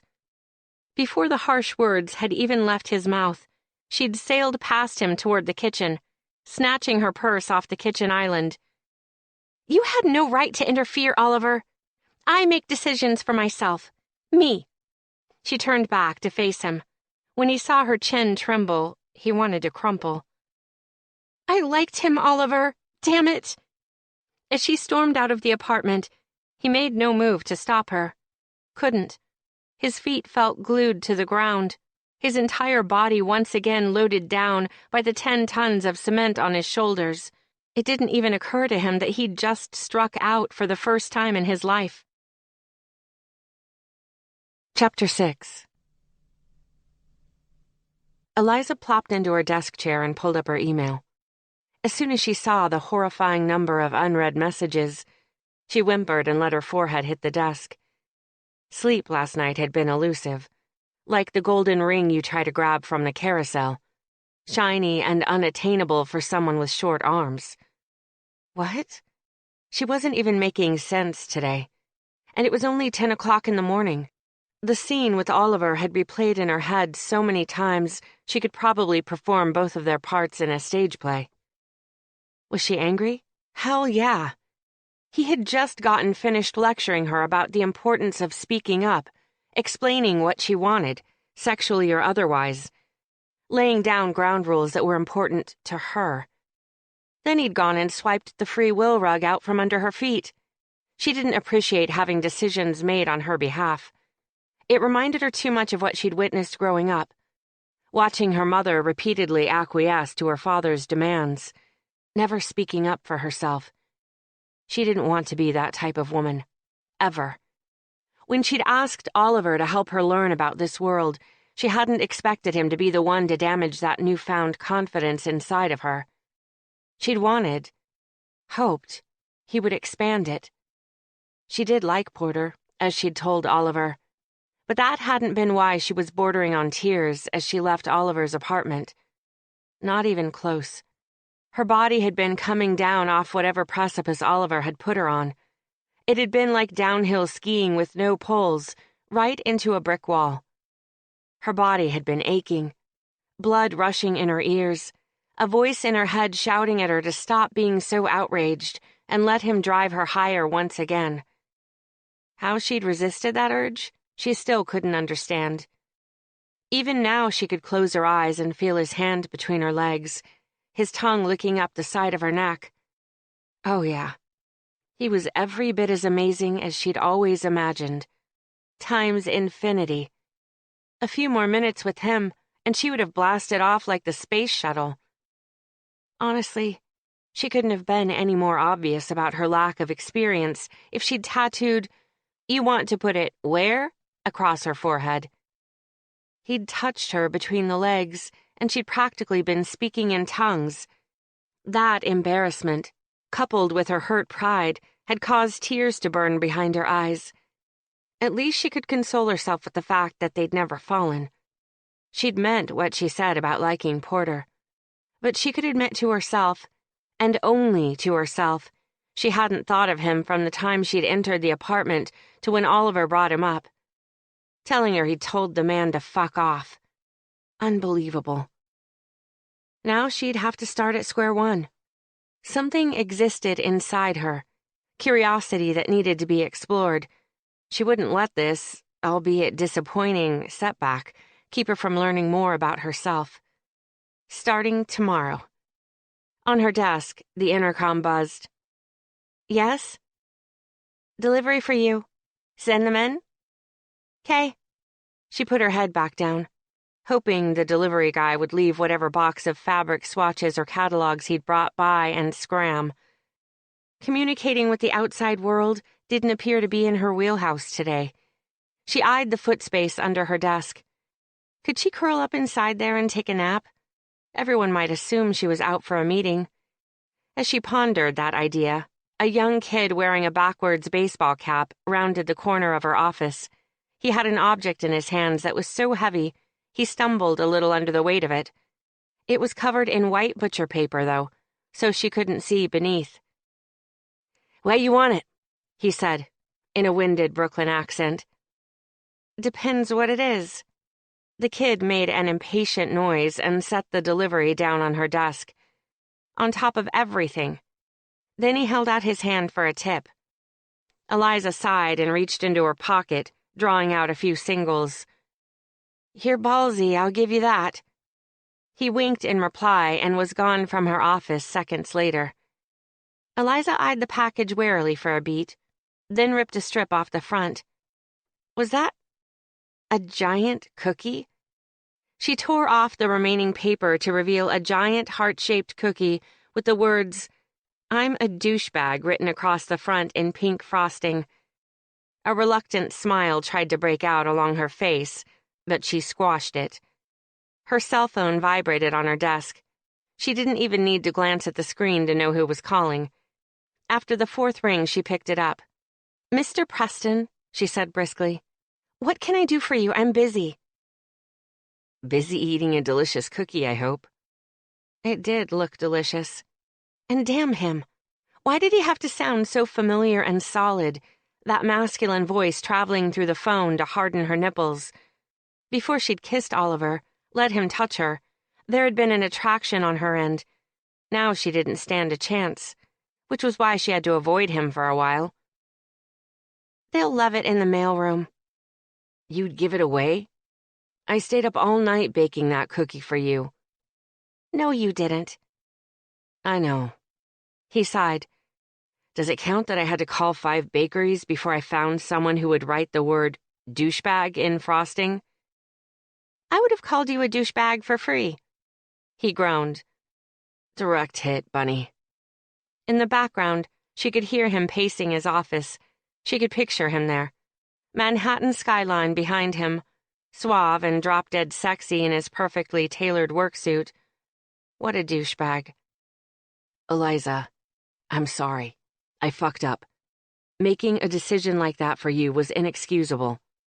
He paused, completely oblivious that his rare moment of sincerity had sent Eliza's eyebrows shooting toward her hairline.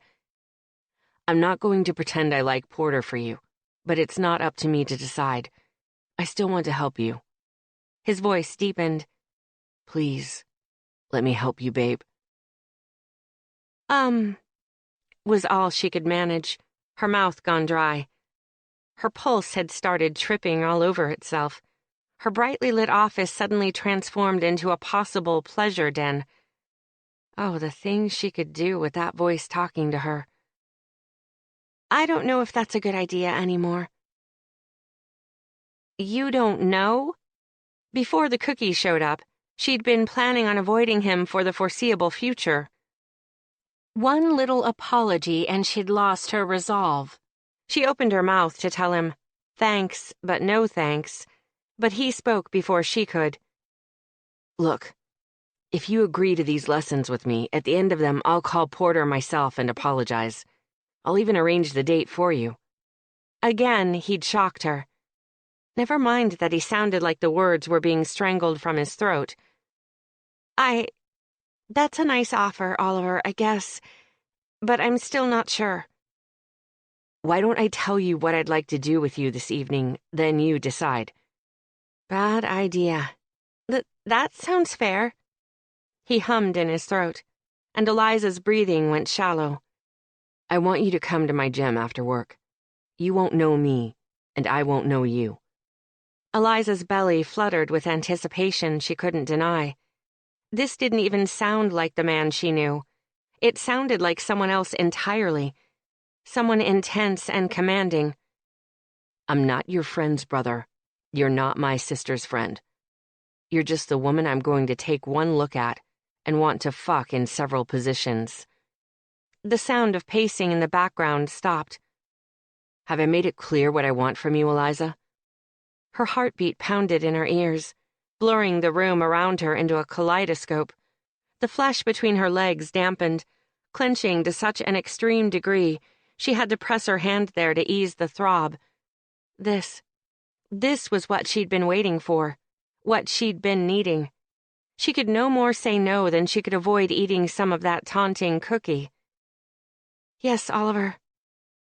Good girl. Did she hear a note of relief? No panties under your gym clothes, Eliza. If you wear them, I'll strip you down in front of the entire gym and tear them off. Oh, Mama. She made a sound of agreement, then hung up before she humiliated herself by begging to meet him on their lunch break instead of after work.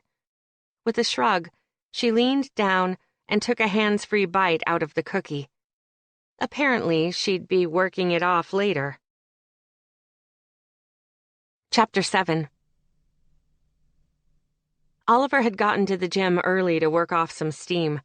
His phone call that morning with Eliza had been eye-opening and had resulted in a distinctly uncomfortable workday. Under most circumstances, working with family wasn't easy. Having your sister breeze into your office after her best friend just gave you a hard-on and it graduated to impossible. He'd been losing her attention.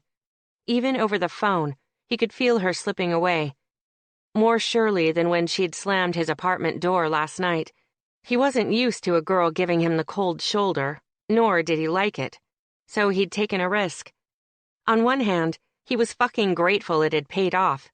He needed to shake this rapidly increasing need for Eliza, and he couldn't do that if she refused to forgive him. Only based on the way she'd reacted to the steel in his voice, he was pretty sure what Eliza needed. One command from him, and she'd practically been panting through the phone. The mission she was on didn't stem from mild curiosity. No, she was drawn to it for a good reason. He intended to show her how amazing it could be, how amazing she could be. From now on, he would keep his head around her. These lessons were going to kill two birds with one stone.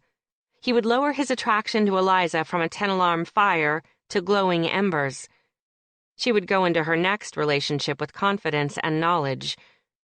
Do not analyze why the image of her with another man makes you want to shatter the mirror on the gym wall with a dumbbell. Even worse, turning around inside of him was the dark need to ruin Eliza for anyone else. The exact opposite of their agreement. He didn't know where the compulsion came from or what it meant. He only knew it was there and it was powerful. It also made him a special brand of bastard. He dropped the heavy dumbbell onto the mat between his feet and looked at himself in the mirror. Eliza didn't like him, because she knew him. She wasn't a girl at a party who he could buy a drink, say 3 words to, and take home the same night. They'd spent time together. She'd seen him with bad haircuts, heard him tell lame jokes. She called him Playboy because that's exactly what he'd proven himself to be.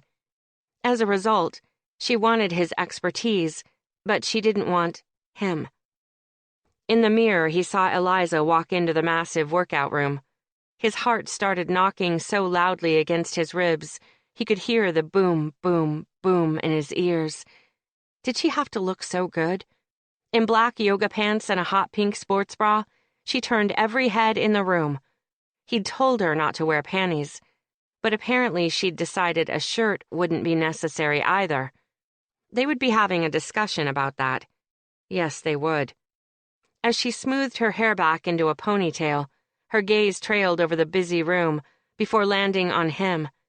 It felt unnatural not to send her his customary wink, but he gave no sign of recognition.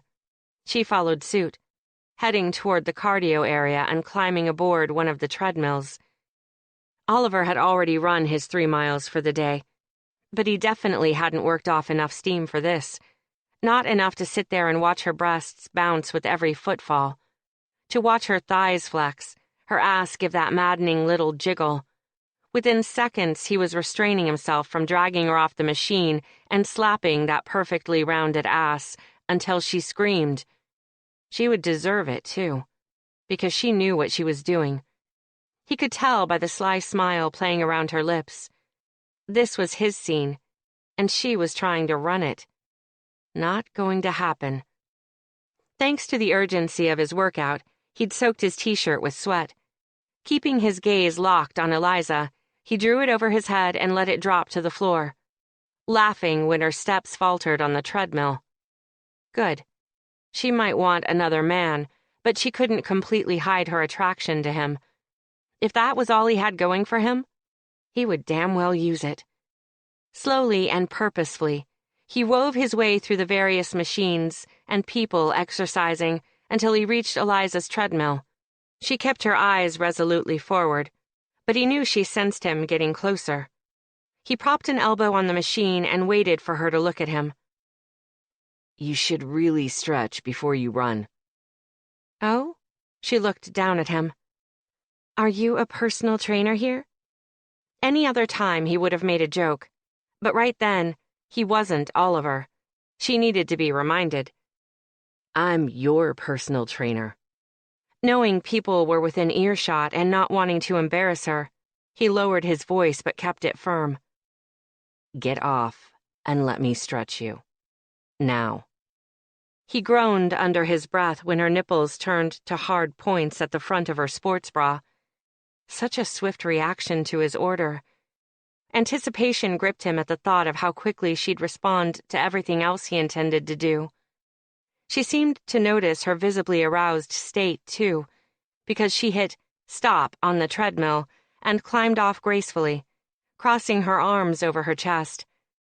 Oliver laid a possessive hand on the small of her back and led her toward the back of the gym, feeling a surge of satisfaction when the men who'd checked her out on the way in averted their eyes now. That's right. Mine. When they reached the designated stretching area, he was glad to find it empty as usual. At this time of day, patrons consisted mostly of corporate guys who worked in the surrounding buildings, trading stocks. They stretched on the fly and got their workout completed fast, same way they did everything else. Today, that worked to his advantage. He walked Eliza until they stood directly in front of the mirrored wall, him positioned behind her, taller by at least a foot. Her light golden skin was flushed, from her cheeks down to the tops of her breasts. The lips he'd kissed less than 24 hours ago were swollen and parted, as if they were anticipating him. She watched his reflection steadily, but he could see the excitement there. It heightened his own.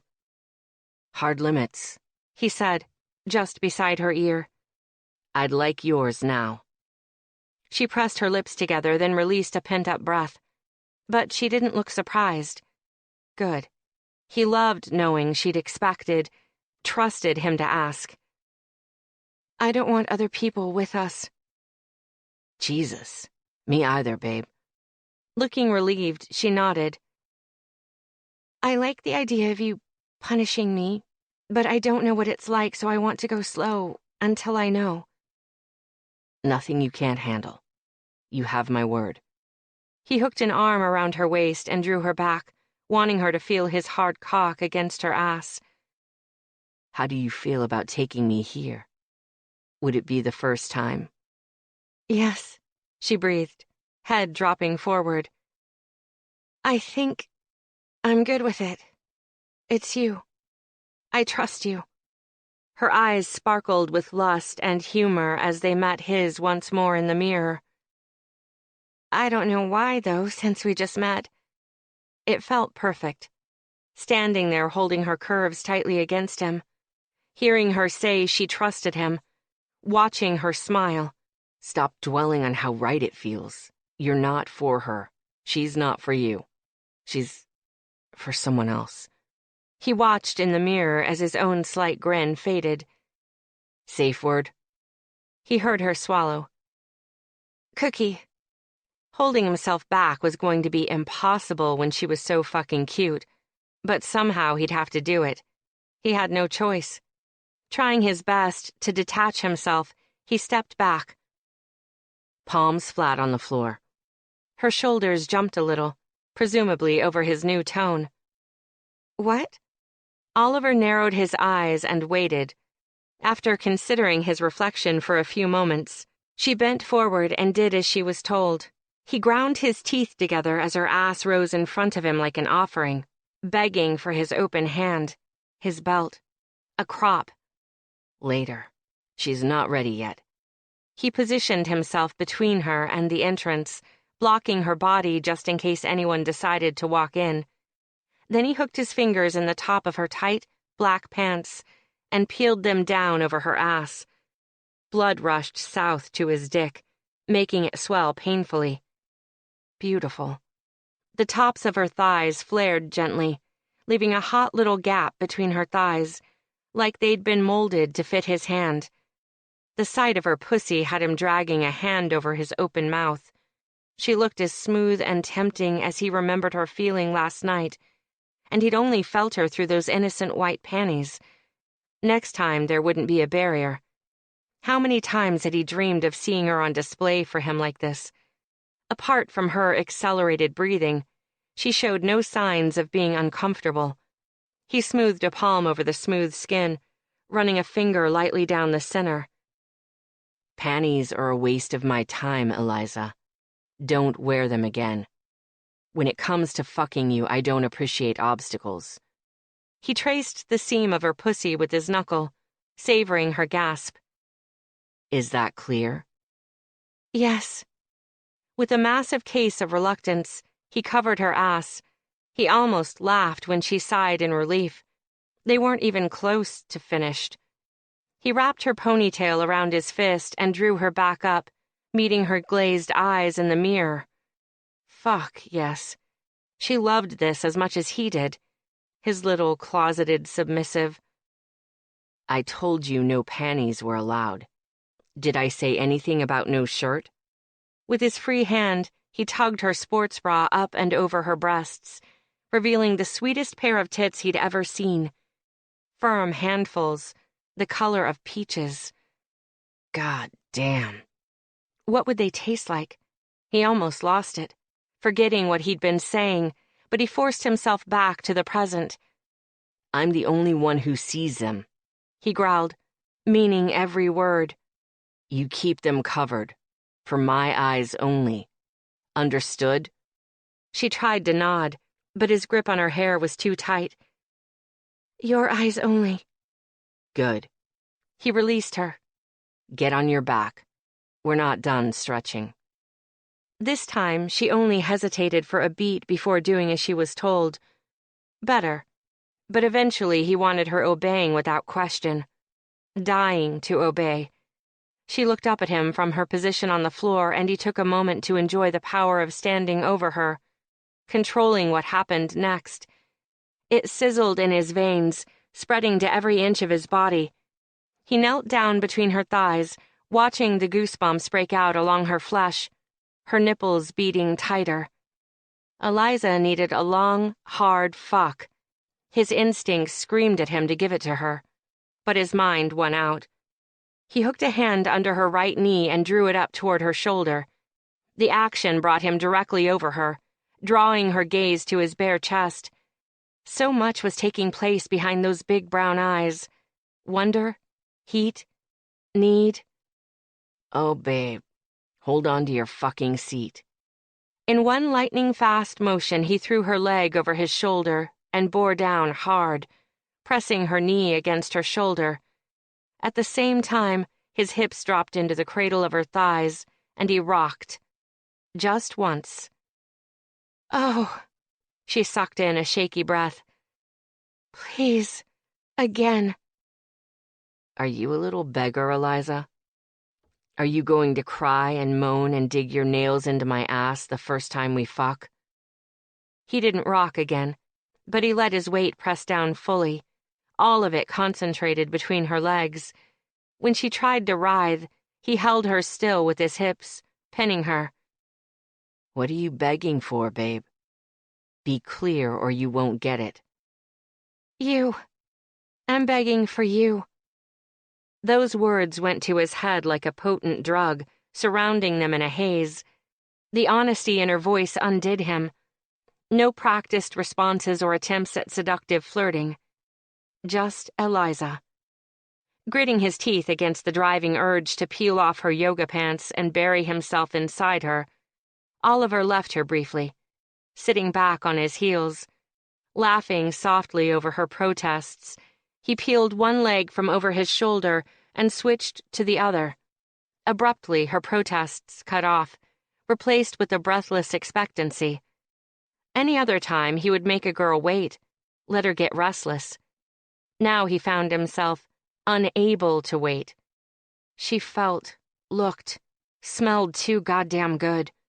With a groan, he pressed her knee to her shoulder and rolled his hips against the crevice between her thighs. She grabbed his ass and tugged him closer. Feels so good. Christ.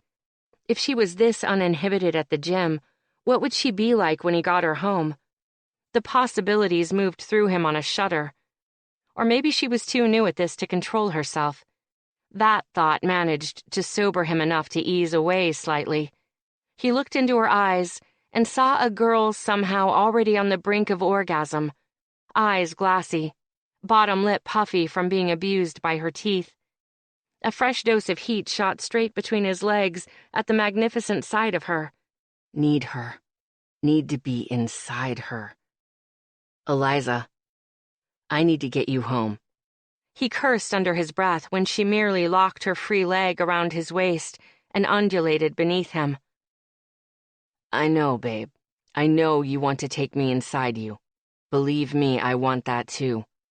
You bent over and showed me that fuckable blonde pussy, and I'm going to take care of it so good. But not here. He watched as realization dawned slowly in her expression. The leg she'd wrapped around his waist dropped to the mat, and he barely resisted the impulse to jerk it back around him. She put a hand on his chest and scooted out from beneath him, catching her breath at the feel of his erection dragging across her belly and hips. I don't know. Oliver took mercy on her by giving herself something else to focus on besides an explanation. He didn't know if one existed for what happened when they touched. Go to the locker room and get your things. Put a shirt on. I'll meet you out front. She nodded slowly. Where are we going? He grinned. You don't think I stretched you out for no reason, did you? Chapter 8. Eliza preceded Oliver into his apartment, marveling over the fact that she'd resolved never to go back there after last night. Yet here she was already, 24 hours later. She couldn't be gladder. Something had happened back at the gym. When Oliver's voice had taken on that rough, commanding quality, she could still feel the effect in the very center of her belly, like a humming ball of electricity waiting to be flipped back to full wattage. Her breasts felt heavy and sensitive. With every step, she intentionally rubbed her thighs together, the friction sending shivers racing along her skin. Oliver's frequent perusals of her body on the walk to his building, on the elevator ride up to his floor, made her feel hot and wanted, like his plaything. She shouldn't be turned on by that, should she? Too bad the idea of him using her for his pleasure made every pulse point in her body pound insistently. Use me. Take me. They hadn't spoken on the walk back, nor had she felt the need. She liked the silence because it left room for anticipation to build. No doubt it had been intentional on Oliver's part, but she didn't mind. His methods were working in a major way. She felt off-center. She felt in control. So many feelings. They were like a funnel cloud inside of her, twisting and storming. Oliver's flexing jaw told her he wasn't unaffected in the least. She'd never seen him like this. Didn't know this side of him.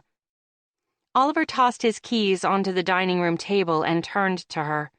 He opened his mouth to speak, then closed it on a hiss.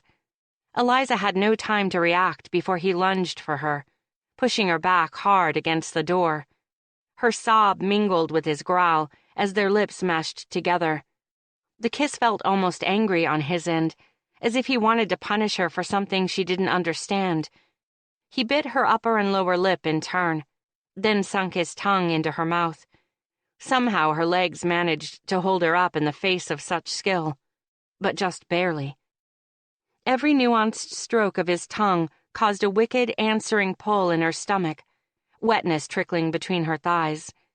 He pulled away abruptly, gaze bright with what Eliza interpreted as lust. Crazy, white-hot lust. "Were you trying to kill me on the way here?" He gripped her chin between his thumb and forefinger, tilting her face up. "So quiet and obedient. Looking at me with those big, beautiful fuck-me-now Oliver eyes. It was all I could do not to bend you over a parked car and give it to you." Her breath sounded raspy to her own ears. "It wasn't on purpose." "That only makes it worse." He dropped his hand down between them. Before he'd even touched her, she started whimpering. The sound seemed to drive him a little crazy, making him pound his free hand against the door behind her. At the same time, he ran a finger up the seam of her pants, with a feather-light touch, such a contrast to the aggression of his other hand. "Go into the bathroom and turn on the shower. Hot, but not too hot. Take your clothes off and wait for me." It took her a moment to move in order to carry out his request. Feeling his gaze on her the entire way to the bathroom, she somehow managed to walk inside and close the door without looking back once. She pressed her back up against the door and breathed deeply a moment, giving herself a second to get her bearings before she turned on the shower and stripped down. She paused in the act of removing her sports bra when she saw something hanging from the ceiling. The wooden beams that ran the length of Oliver's loft continued into the bathroom, and a leather strap had been thrown over one, leaving 2 wrist restraints dangling into the shower, ending just above the stream of water. Eliza's pulse danced, but she didn't have time to prepare herself before the bathroom door opened and closed softly. Just like earlier at the gym, she watched Oliver's reflection in the mirror as he approached. By that time, steam from the shower had permeated the space, making him look like he'd been conjured from her fantasies. He owned his lack of clothing like he'd been born to be naked, all animal grace and swagger. His thick, jutting erection was already covered with a condom, and that turned her on even more, knowing he wanted all distractions out of the way.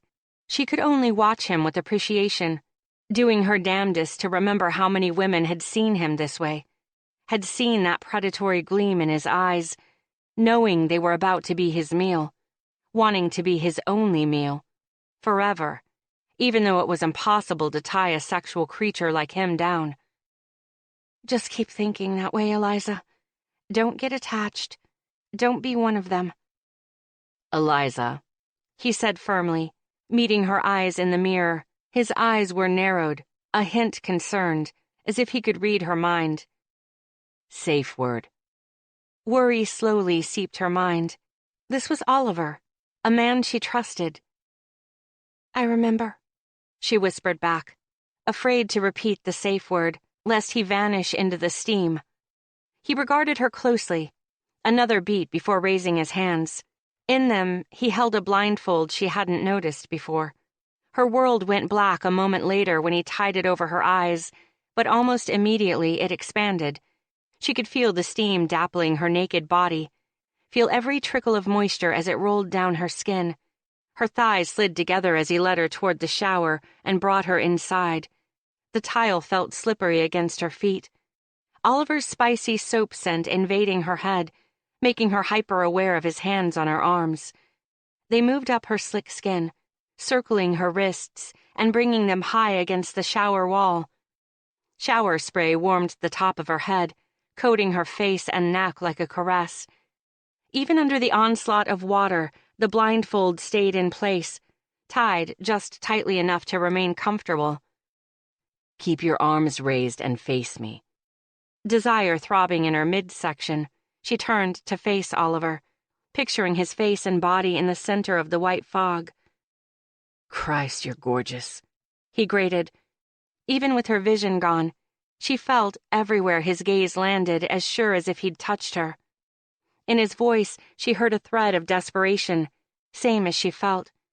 The observation sent her need for him skyrocketing, giving her no choice but to reach for him. Before she made contact, he grabbed her wrists. "You'll do as you're told. My palm is dying to make contact with your ass. Don't give me an excuse." "Yes, tell me what to do." She put her arms back over her head, commanding herself to breathe as he reached up and slid her hands into the leather restraints, buckling them tight with a metal clink. When she attempted to look up, even though her eyes were covered, he held her chin steady. "Relax, Eliza. Trust me." Relax? She felt a rush tearing through her system at 1,000 miles an hour. In her mind's eye, she could imagine how her position made her breasts to jut out, a private display just for him. Her core suddenly felt so empty and desperate, she had to squeeze her thighs together. Hard. Right in front of her, she could hear Oliver's breathing pick up speed, warm puffs against her lips. Turned on by the image of her bound? Trapped? When he didn't touch her, she realized he was waiting for her signal to continue. "Yes, I'm okay," she finally managed. "Good girl. Just feel." The concern had fled from his tone, leaving his voice haunting, dark, so low it almost got swallowed up by the drumming shower spray. With a single finger, he traced a path from her collarbone down, around her stiff nipples and lower, until he reached the apex of her thighs. Eliza held her breath as he spoke. "I've wanted to lick between these thighs since the day we were introduced. That probably makes me sick." He slid his middle finger through her damp folds, then pushed it deep, ripping a cry from her throat. "Ask me if I care." Oh, God. Oh, God. I'm dying." "Your first day of college. So nervous and unsure." He worked his finger out, then slowly, torturously, drove it deeper. "What did you need, babe? Did you need me to stay behind and take off your jean skirt like I wanted to? Would you have let me fuck you on your dorm room bed?" If her restrained hands weren't holding her up, Eliza knew with total certainty she would have been in a pile of boneless limbs on the tile floor. How had she known him for so long and never suspected he'd felt the same attraction? Just an attraction. Just an attraction. "Answer me. Would you have spread your legs and let me break you off?" "Yes," she sobbed, grateful she couldn't see anything. Admitting the secret didn't seem to count when her world was entirely dark. "I would have." The most exquisite pleasure caught her off guard when he sucked her right nipple into his mouth, growling around it, like the taste was driving him insane. As insane as she felt. Myriad sensations shot to her core, making her writhe helplessly against the wall, wrists clanking above her head. She wanted him to stop, to keep going. She didn't know. Relief mixed with denial when he pulled back, his mouth making a pop noise as he released her nipple. "I like it when you're honest with me, Eliza. Maybe a little too much." She heard something land heavily on the shower floor. Then his hands were on the insides of her thighs, pushing them apart, kneeling. He was kneeling. Oh, please. "Are you as tight as you look? We'll find out as soon as I kiss all this pink." With very little effort, Oliver settled her thighs on his shoulders and licked straight through her center, groaning the entire way. A scream broke past her lips when he found her tiny bud, licking it sweetly 1 second, sucking it through his teeth the next. His hands were punishing on her thighs, squeezing hard enough to leave bruises as he drove her to the brink of insanity with his mouth. Heat coiled inside her, tighter and tighter. Promise of incredible relief so close. They were on a first-name basis. Holy shit. She pulled the bonds at her wrists taut to give herself leverage, and then she bucked against his mouth. All the while picturing his dark head moving between her legs. He gave her clit one final, long draw, and she screamed at the top of her lungs, shooting her past a glittering line she'd never managed to cross. Her eyes were covered, but she could see bright explosions going off in front of her eyes, in perfect timing with her frantic, joyful sobs. God! Oh, God! Oh, please! Please what, babe? His breath was at her ear now, telling her he'd stood up. When? She couldn't even remember him setting her feet back on the floor. His voice was muffled through the water still raining down on her head. Is this what you want? The unmistakable feel of his erection pressed against her belly and lingered, full, smooth, heavy. What you were begging me for at the gym? Yes. She pulled at the restraints, conflicted over wanting to be freed, but needing to remain restrained. I want to touch you too. He dragged the head of his arousal through her ultra-sensitive center. We're touching everywhere it counts.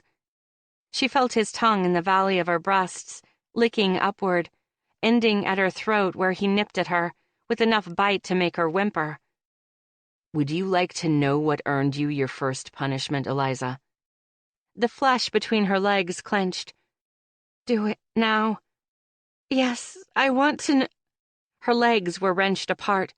Oliver's hips were suddenly wedged between hers, boosting her up against the slippery wall. Wrap more of the leather around your wrists and hold on. He growled at her lips. Eliza's mind struggled to grasp his directions. How could she think beyond his huge erection throbbing insistently at her opening? His entire muscular body plastered against her own, head to toe. Any minute now he'd fill her. Finally. Finally. He pumped his hips against her once. Do it. She fought through the haze in her brain, realizing her elevated position left slack in her restraints. No sooner had she doubled up on the leather wrapped around her wrists, removing the extra slack, that Oliver plunged inside her. Deep. Completely. Her scream echoed in the enclosed tile stall, ricocheting like a bullet fired from a gun. Oliver's own groan was long and drawn out against her ear. Oh, fuck. Fuck. He withdrew and sunk back in on a controlled thrust, sounding as though he was groaning through gritted teeth. I know what your second punishment will be for. Keeping this tight-as-fuck pussy away from me as long as you have. I ought to pull out and redden your ass right now. Her breaths were so labored, she couldn't tell if she was crying or moaning. She didn't care, just wanted him to move. Move. You still haven't told me what the first punishment is for. When he started thrusting into her, she thought he'd decided to ignore her, just as she'd seriously forgotten to care because, oh, God, the feel of him. Oliver spoke harshly against her ear, never pausing in his quickening drives. The first time we met, you were so shy. You actually called me Mr. Preston. I'm 6 goddamn years older than you, Eliza. He hefted her legs higher around his waist so unexpectedly, she cried out. Made me so hard I can still hear you saying it in that breathless little voice. Mr. Preston. Mr. Preston. Say it now. Her teeth rattled with the force of his drives. Mr. Preston. You can do better than that. He licked her ear. Say, fuck me, Mr. Preston. Eliza moaned, her head falling back to hit the tile wall. Yes, fuck me, Mr. Preston. Please. He brought his mouth down on hers, kissing her with the same desperation she felt building inside of her. Even with the blindfold on, she anticipated his mouth meeting hers as they tangled immediately, tongues mating frantically, keeping pace with his quick, rough thrusts, sliding her up and down the wall, bouncing her, fucking her. This time her climax beckoned from somewhere undiscovered, somewhere so deep it actually alarmed her at first. Her limbs started to shake uncontrollably, pressure building within to such a deep, startling degree, she had to break the kiss to suck in a deep, gulping breath. Eliza, He ripped off her blindfold, searching her eyes. Whatever he saw there only caused his expression to coat with awe, lust, for her. Let it come. Let me have it all. Want it so bad. It was so close, shimmering in front of her like a mirage. How do I get there? She made a sound of frustration, making Oliver's jaw harden once more. No more concern existed on his steam-slicked face, only determination. Without breaking pace, he grabbed hold of her hair, twisting it in his fist. Prickles of pain assaulted her scalp, but it didn't hurt. Not like it should. It was welcome. You will come right now, Eliza, or I'll put you over my knee and whip it out of you. Bliss. The blindfold had been discarded, but she was even blinder now than she'd been with it on. Every muscle in her body trembled as wave after wave of draining, consuming pleasure rolled through her body. Distantly, she heard Oliver shout a curse before a hot flood was released inside her, colliding with her own. No longer able to hold herself up, she let the excess leather unravel from around her wrists, completely confident that Oliver would be there to catch her, support her. And he was. He reached up to unfasten the restraints, then buried his face in her neck, holding her against the shower wall as they both came down from the soaring heights he'd brought them to. Eliza couldn't catch her breath. It just continued to rattle in and out of her chest. She wanted to stay there forever, basking, marveling. But as seconds passed, something ugly bled from her subconscious into her conscious. What she'd just experienced with Oliver had been the single most amazing moment of her life, freeing, self-actualizing. It had felt right. But she'd wanted to explore this world to empower herself. She'd been told numerous times by Caroline, read it in articles, that there was power in submission. Yet when she'd been restrained, had her sight taken away, she hadn't wanted control. She'd wanted none. At all. Had wanted Oliver to take every ounce of it away. What did that mean? An unwanted image rose in her mind of her mother, always taking abuse, almost wanting it. Eliza felt sick, unease clawing at her throat. A logical part of her brain told her this was just the aftermath of her first experience with this type of thing. She just needed to calm down and think about it when she felt more rational, when hormones and emotions weren't pouring through her body from several different waterfalls.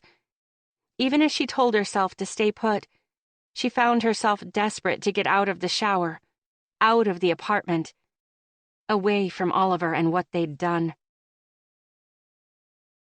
Chapter 9. I'm so screwed. Oliver reached down to massage Eliza's wrists, just so he'd have an excuse to keep her flattened between him and the wall a little longer. Too many new things were happening here, things he wasn't accustomed to. Things and feelings and earth-shattering orgasms that depleted him to the point he could barely stand. He'd known sex between him and Eliza would be good. There had been a mutual attraction simmering for a long time, one he'd sensed from the get-go. It would be the enactment of a fantasy, something they would wink-wink nudge each other about the next time they were in the same room. That's what he'd thought. Expected. He hadn't anticipated her to reach inside his chest and rearrange everything. No, wait, that sounded serious. His heart was in his chest, and no one had been able to touch that. Maybe he wasn't even capable of feeling romantic love for another person. This thing, though, happening in his chest, it hurt. It felt like someone had inflated one of those stupid rafts inside his ribcage, and it was pushing, growing, trying to get out. At the same time, his throat wouldn't seem to stop aching. How was he supposed to deal with this? It hadn't just been incredible sex. No, something else had happened when he'd been buried inside of her beautiful body. No one had ever surrendered everything to him as thoroughly as Eliza just had. At first, he'd been humbled by her trust. Then he'd simply lost himself in her. People often spoke about having a connection with someone. He'd laughed it off as bullshit, something people wanted to see that wasn't really there. He'd been wrong.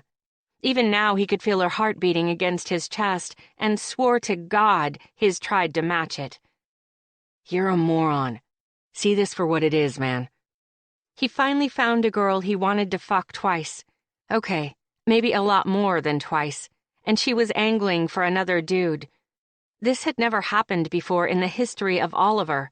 And maybe, just maybe, he might even be a little jealous.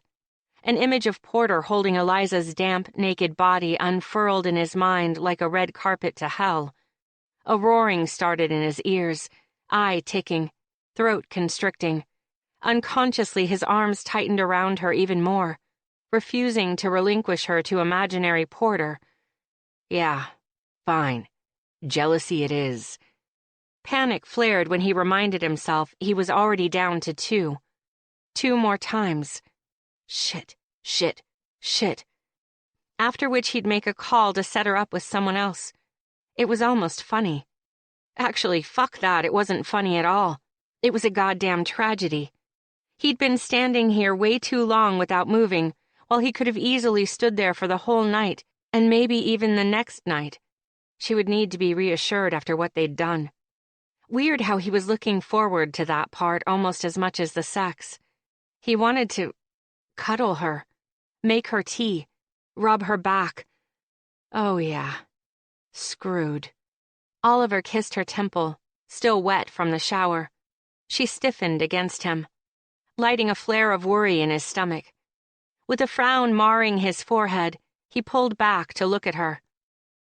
He never got the chance, though. She moved so fast, he was terrified she might slip on the tile and break her neck. Jesus, what had he missed? As soon as she left the shower stall, she started pulling on clothes with shaky hands. Her pale face alarmed him so much it took him a moment to react. Eliza. He stepped in front of her, wanting to rip the shirt out of her hands to get her attention, but sensed she needed to cover herself. Look at me. She yanked the shirt over her head and made for the bathroom door. All right. No, this he wasn't capable of. He couldn't let her walk out without an explanation. With a quick sidestep, he blocked the door and latched onto her shoulders. Look at me, babe. What's wrong? Are you... He swallowed hard at the pain in her eyes. Hurt? God, did I... She shook her head. I'm fine. Please move. Not until you talk to me. Trying and failing to keep his anxiety at bay, he pulled her into the circle of his arms, tightening them around her, when she thankfully didn't protest. If you're a little shaken up, that's okay. Let's talk about what you didn't like so I don't ever do it again. I'm sorry. I'm sorry. I liked it. I loved it, actually. Her breath exploded out of her on a sob. I just never realized I was so weak. Surprise filtered through his panic. Weak? She nodded jerkily. I didn't feel in control. I was supposed to, right? There's power in submitting, blah, blah, blah. I didn't feel that. I didn't want it. He hated the shame that stained her cheeks, wanted to eradicate it with an intensity so palpable it burned through him like a wildfire. That wouldn't work here, though. She needed him to make this better for her, to guide her through this misconception. At that moment, he thanked God he'd been her first experience with submitting. If he hadn't been there to comfort her, he didn't want to think about it. Hey, Bunny, hey. He waited until she gave him her full attention. There you are. I hate when you call me that. No, you don't. He brushed his thumb across her cheek. Eliza, you're not weak. You're incredibly brave. It takes a lot of courage to give someone else control like that. That's where the power lies. I sure as hell couldn't do what you just did. Oliver could practically see the wheels spinning in her head. No? Nope. I'd probably cry. He shook his head. Believe me, you never want to see that. I'm a really ugly crier. Humor sparked in her expression, and he felt an astonishing sense of victory. He could really get used to it. Don't get used to it. You didn't want control. That's okay, Eliza. It's better than okay. Unable to keep his hands off her, he combed his fingers through her damp hair. She stared up at him, looking slightly dazed. Those gorgeous lips were parted in an O, her eyes shining with renewed hope, like she wanted desperately to believe him. It felt so good to reassure her, that a little too much slipped out before he could snatch it back. You were spectacular. I've never seen anything half as beautiful as you were, as you are. Could he mean it? It startled Eliza how much he wanted the words out of his mouth to be genuine. Desperate, dangerous thoughts that materialized nonetheless, permeating her already overwrought mind. Their surroundings closed in on them, narrowing the bathroom down to the immediate space between them, around them. It got harder to draw air into her lungs as he stared at her through the steam. So mesmerizing, so intense, as if willing her to believe him. No, her imagination was running away with her. She'd just had her mind blown by the man she measured all men against, and it had propelled her into Fantasyland. So she'd wanted to know why women followed him around like the Pied Piper? Mystery solved. But she couldn't be one of them, or he'd lead her right over the edge of a cliff. Wow. Eliza shook herself. That was one hell of a line, Playboy. She frowned when he fell back a step, but he laughed after a beat, and everything settled back into place. Even ground. Guess I just can't stop myself, huh? Old habits die hard. Nodding once, he took her hand, twining their fingers together, and led her from the bathroom. Walking out of the steam solidified her place in reality, where she and Oliver were old friends, and this was just a teaching experiment. Striving for casual, Eliza hopped up onto a kitchen stool, the same one she'd sat on last time. Did that mean she had a spot now? She was distracted from her silly thoughts when Oliver began rummaging through the cabinet, watching her steadily over his shoulder. Want some tea, Bunny? It sounded homey. Too homey. So she tilted her head. Is that Uzo still around? Since last night. He scrubbed a hand over his damp hair. Yeah. I managed not to chug the entire bottle. He took it from the door of the fridge and set it on the island. When Eliza saw a good portion of the alcohol was missing, she laughed. After the way she'd left last night, he'd obviously indulged more than was healthy. Why did it give her a thrill of pleasure to know he'd been as upset as she'd been? Oliver narrowed his eyes at her laughter, obviously realizing she'd cracked the case of the missing Uzo. Still smiling to herself, she took the chilled bottle and poured 2 shots. Should we toast to lesson 1? For a moment, he looked confused by her meaning, but he finally snatched up the shot. Right. To lesson 1. They drank. Oliver licked his lips, leaving them coated in liquor. Lord, how could she already want him again? His mouth quirked on one side, as if he knew exactly what she was thinking and liked it. Feel better, babe? Her smile dimmed as she recalled her episode in the bathroom. Yes. Thanks for what you said. I don't know where that came from. His gaze remained intent. Are you sure? It seems like you might. Had Oliver always been this astute? I might, yeah. With her index finger, she traced the rim of the shot glass. My father didn't treat my mother so well. That's actually an understatement. He wasn't physically abusive, but I remember this, like, constant mental torture. She never did anything right, and he made sure she knew how inferior he found her. She blew out a breath, feeling more than a little shocked at how much she'd revealed. Anyway, I never want to be like that, but... Eliza. There was incredulity in his tone, but he didn't continue right away, brows drawn together as he poured them another shot. You gave me hell last night for making a decision for you. Was that weak? No. Warmth bloomed in her chest. No, I guess not. What happens in the bedroom is separate. At least for us. I meant you. He corrected quickly. Some people like to be submissive in all areas of their lives, but you're not one of them. You never could be. What your mother went through is abuse. This, what we did, is not abuse. If anyone ever crosses that line, I'll gladly kill them for you. Eliza's breath caught, surprised by his vow, his white-knuckled grip on the shot glass. This wasn't the Oliver she'd grown used to over the years. Suave, easy Oliver had left the building.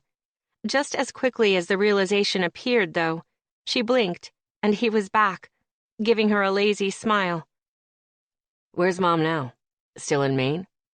After a beat, she nodded. Yeah. After my father died, she sold the house and rented a small apartment in town. She's much happier.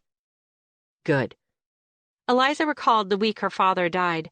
She and Caroline had been juniors in college. Her best friend had gone with her to the funeral as support, since she had no siblings. Until then, she'd forgotten that Oliver had driven them to the airport, checking them in at the curb, hugging her so tightly before she left, whispering apologies into her hair. He'd even asked her if she needed him to come. He'd meant it, too. She must have been so lost in her grief she'd forgotten about that morning until now. With great effort, she dragged herself back from the memory, hoping to lighten the tone. So, personal trainer, BDSM instructor, therapist, do you have any other hidden talents I don't know about? Oliver capped the ouzo and stuck it in the fridge. I do, and you'll never see it. An outraged sound tripped from her lips. It must be embarrassing. Now I'm really curious. She drummed her fingers on the island. I have a hidden talent, too. If I show you mine, will you show me yours? We already played that game in the shower, Bunny. She laughed and felt the remaining tension leach from her body. I can juggle. Not worth it. I can juggle while doing the splits.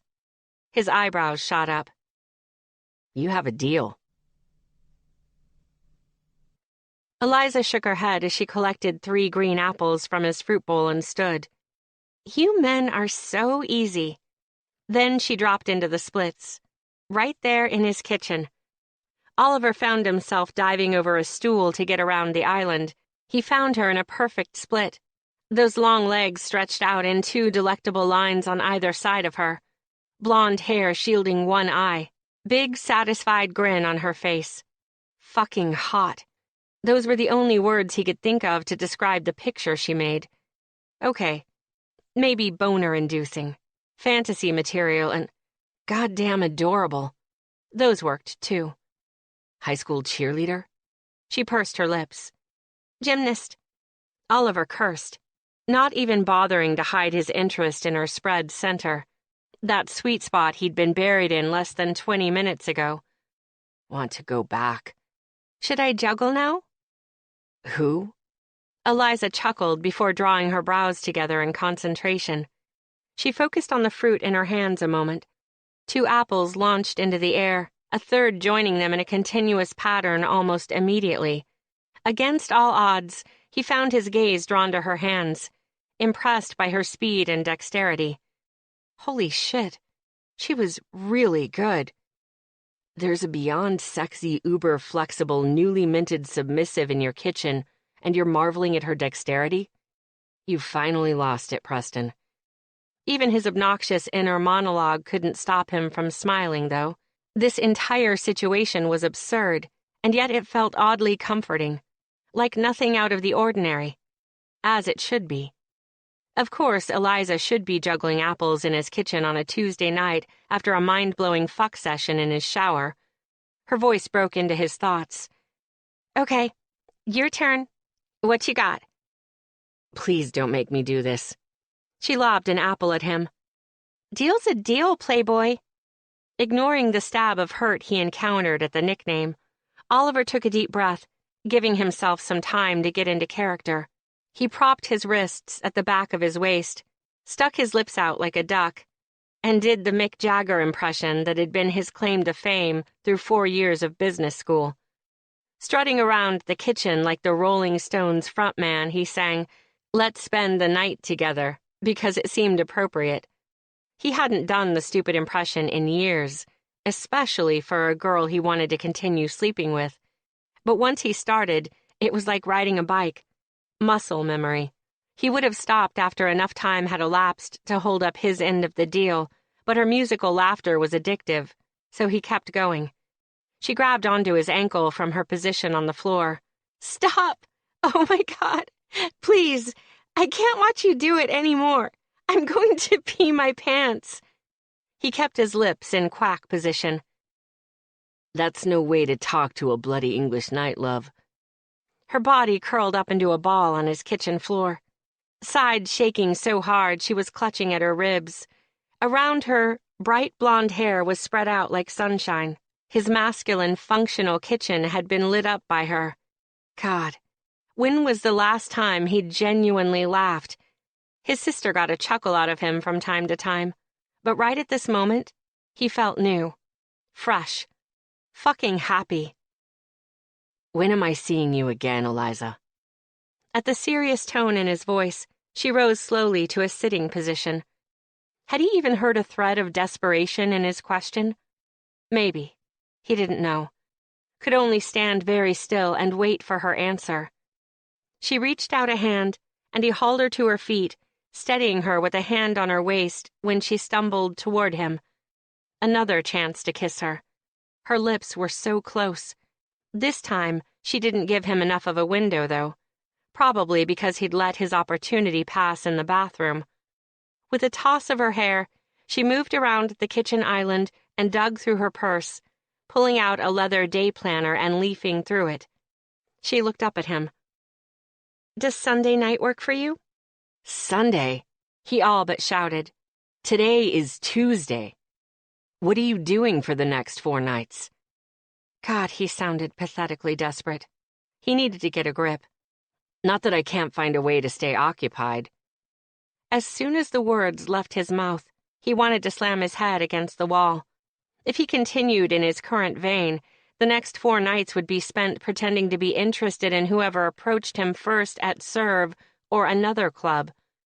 Right now, the very contemplation of doing that made him feel nauseous. Eliza's smile was tight. "I'm sure you will, Playboy." "I'd drop everything for you." God, have I already? She propped a hip against the island and crossed her arms. "Friday night I'm going out with Caroline for dinner."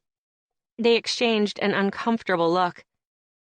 "Then Saturday night I have this formal gala at Cipriani where I'm expected to land a huge client named Conrad Stearns. Huge. Every night between now and then, with the exception of Friday, will be spent learning all there is to know about him.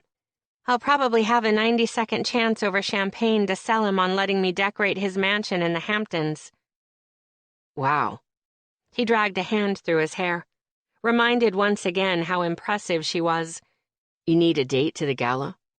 They both froze. Had those words just left his mouth? Yeah, they definitely had.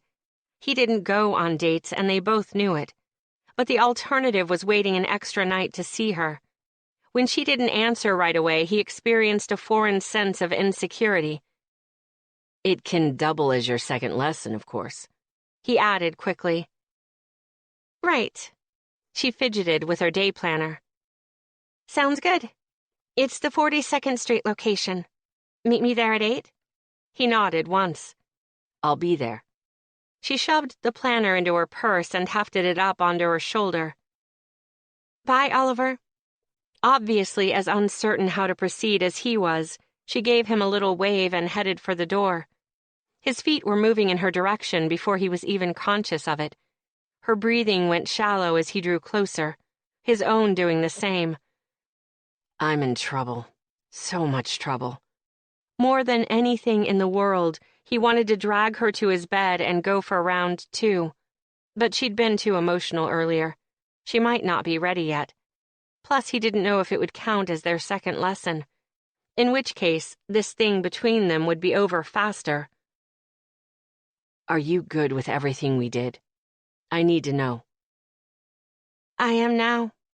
She looked at his mouth, so he dipped closer, eliciting a barely audible gasp from Eliza. Everything got a little muddled for a second. Muddled. Yeah. He settled his mouth over hers, but didn't move it. Just let them breathe into one another's mouths for long moments. If his tongue touched hers, it would be curtains. No question. With a rapidly dwindling will, he pulled back, even though his libido was shouting at him to press her back against the door and pound her senseless. Down, boy. You were amazing tonight. If things get muddled again, you call me. I'll be there before you hang up the phone. For just a split second, she looked at him like they'd just met for the first time. It unnerved him. It relieved him. He didn't know, but it went away too quickly for his liking. See you Saturday. She slipped out the door and was gone. His apartment felt darker as he walked toward his bed. Chapter 10.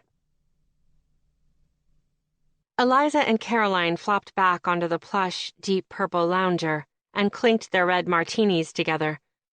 They'd finished their dinner of sushi and sake, vowing more than once that they would head home after their next glass. True to form, however, they'd ended up stumbling their way over to serve, where a section had immediately been roped off for them in the lounge. Even though Caroline's boyfriend Jonah hadn't yet made his way downstairs to see them, his presence was felt all over the club. Eliza knew through Caroline that Jonah had cameras trained on every inch of the space, and based on her friend's continuous squirming, she could feel him watching right now. Lifting her glass to her lips, Eliza surveyed the section they'd been given. It seemed less about convenience and more about keeping the male customers away from Caroline, and in turn, her. Another mark of Jonah's presence. Eliza shrugged and took another sip of her drink. Feeling relaxed for the first time since Tuesday with Oliver, nothing could compare to the boneless contentment she'd felt following what they'd done in the shower. Would anything ever come close? Probably not. Unless they managed to top-bound and blindfolded shower sex. God, she'd really underestimated how hard it would be to stay away from him until Saturday. Her body ached for him to fill it, fully, relentlessly. Hard. Whenever memories of that night surfaced, the part she reacted to most was his pulling her hair, telling her he would whip the orgasm out of her. Even now, she had to cross her legs together tightly as the sound of his deep voice reverberated through her head. Where was he tonight? Was he with someone else? Stop it, right there, Eliza. Wondering about such things was stupid and pointless. It was safe to assume Oliver had entertained himself this week with a dazzling array of gorgeous women. Same as always. No reason for that to have changed just because they'd been together one single time. For all she knew, he'd been with another girl Tuesday night after she left, which was totally his right.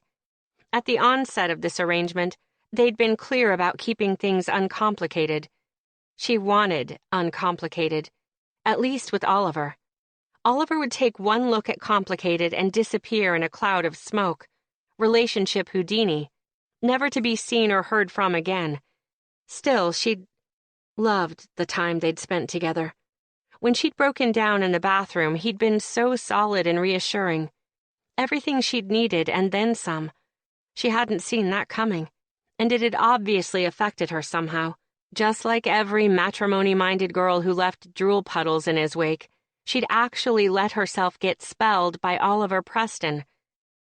Maybe he only says those things to me. Maybe I'm special. No doubt he'd put the same thoughts into the pretty heads of a legion of women. Women who'd woken up the next morning wondering if they'd dreamed up that man who'd been so caring and protective. If anyone ever crosses that line, I'll gladly kill them for you. Eliza shivered as the words drifted through her mind. She'd seen a new side to Oliver Tuesday night. Until then, she'd known him as the suave older brother, always good for a laugh and a confidence boost when he inevitably checked out her ass. Now, she wondered what she'd missed. He cooked, he soothed, he did a bang-on Mick Jagger impression. How the hell was she supposed to keep a level head around him? He played the field so often they'd named it after him. Get the stars out of your eyes. She should be thinking about what lay on the other side of these lessons. Porter. She would go into her next encounter with the sexy Brit brimming with confidence. Knowledge. Even after only one encounter with Oliver, her self-assuredness had grown. This is what she'd been looking for and missing.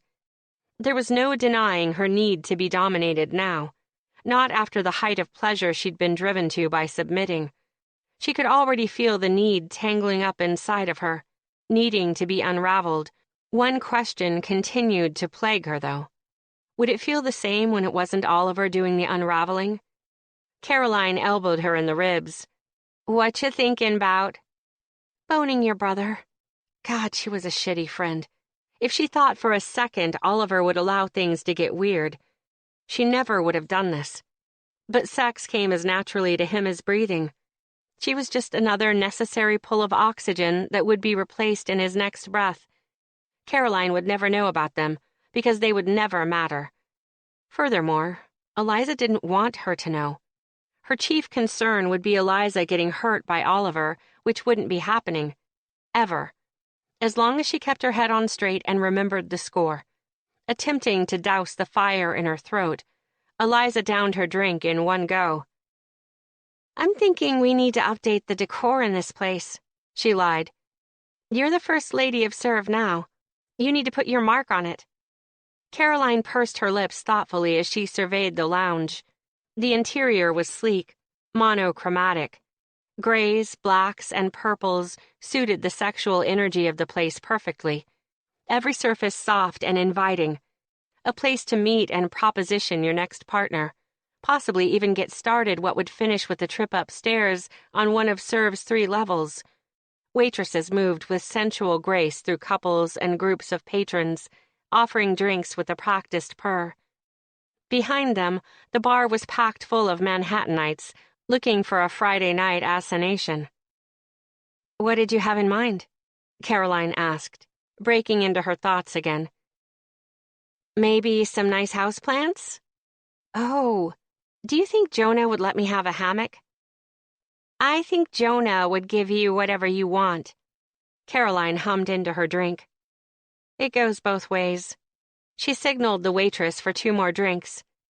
Just a heads up, he's going to ask you to redecorate the brownstone. Gabby is going to be staying with us more, and we want the place kid-friendly. Eliza smiled at the mention of Jonah's daughter, of whom he'd only recently been granted joint custody. She was 9 years old and a total pistol. No more implements of torture lying around? We saved that for upstairs. Caroline grinned. Speaking of which, you were here the other night, weren't you? On a date with Gavin Rossdale's doppelganger? She wanted to smack herself in the forehead, but somehow resisted. Of course, Jonah would have mentioned to Caroline that she'd been at the club.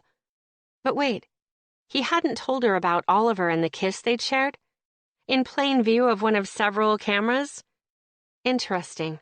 She struggled to remember what Caroline had asked her. Porter. Right. It went well. We're planning on seeing each other soon.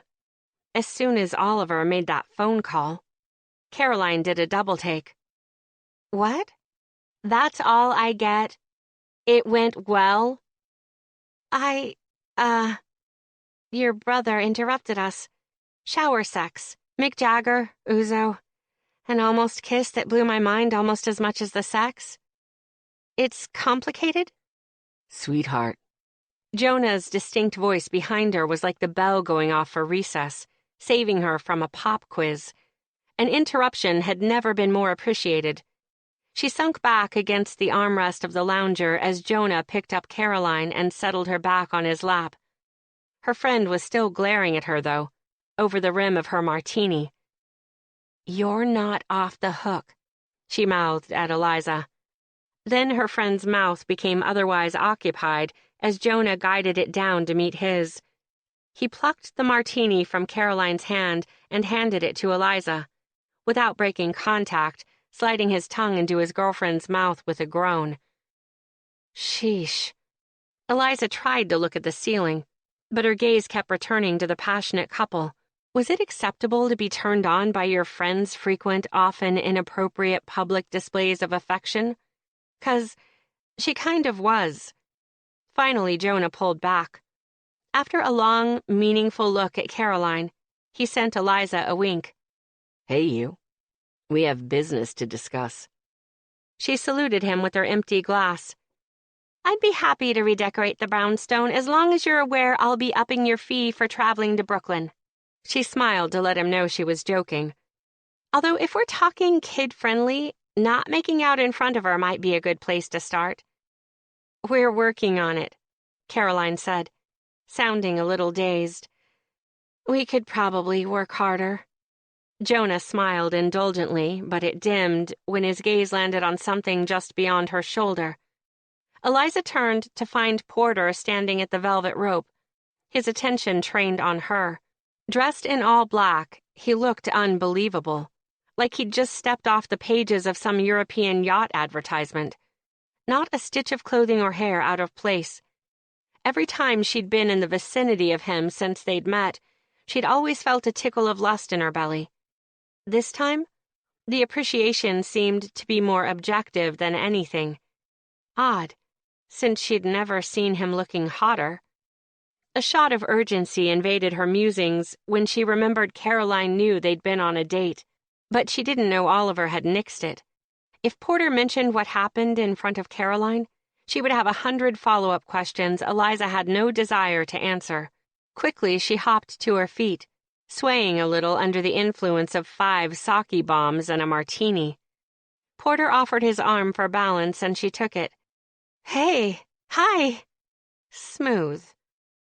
Eliza. He returned in his even, cultured voice. Out for a few drinks, are we? A few might be a slight under-exaggeration. She held her fingers up in the international symbol of just a pinch. I had a long work weekend, figured I earned it. I see. His gaze swept her head to toe. Pity you drank so much. I would have liked to continue what we started last week. Need you a touch more sober for that, I'm afraid.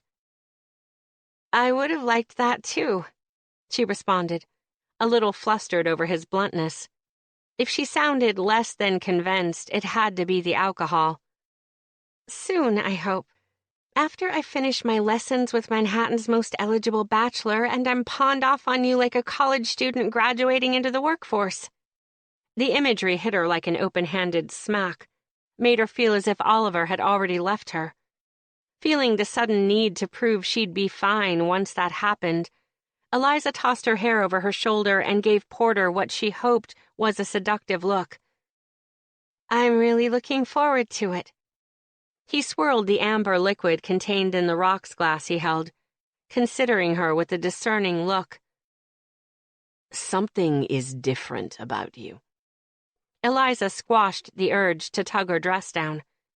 Here's hoping you find out what it is.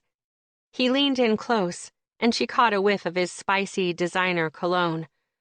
Good Lord, the man smelled like pleasure. It was almost criminal.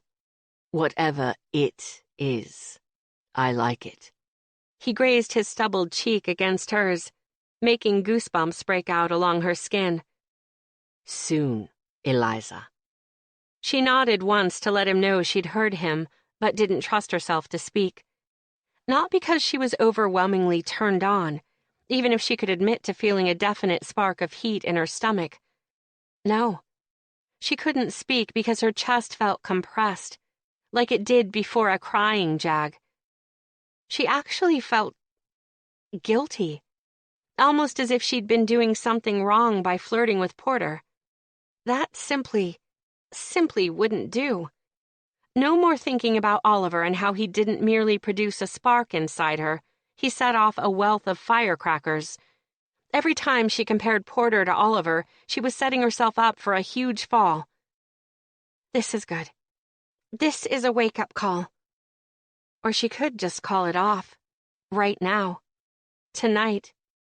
Refusing to explore the empty, gaping pit that notion opened in her stomach, Eliza turned on a heel and sat back down on the lounger. She ignored the curious looks both Jonah and Caroline gave her, accepting a fresh drink from the waitress. So, let's talk color scheme. Chapter 11.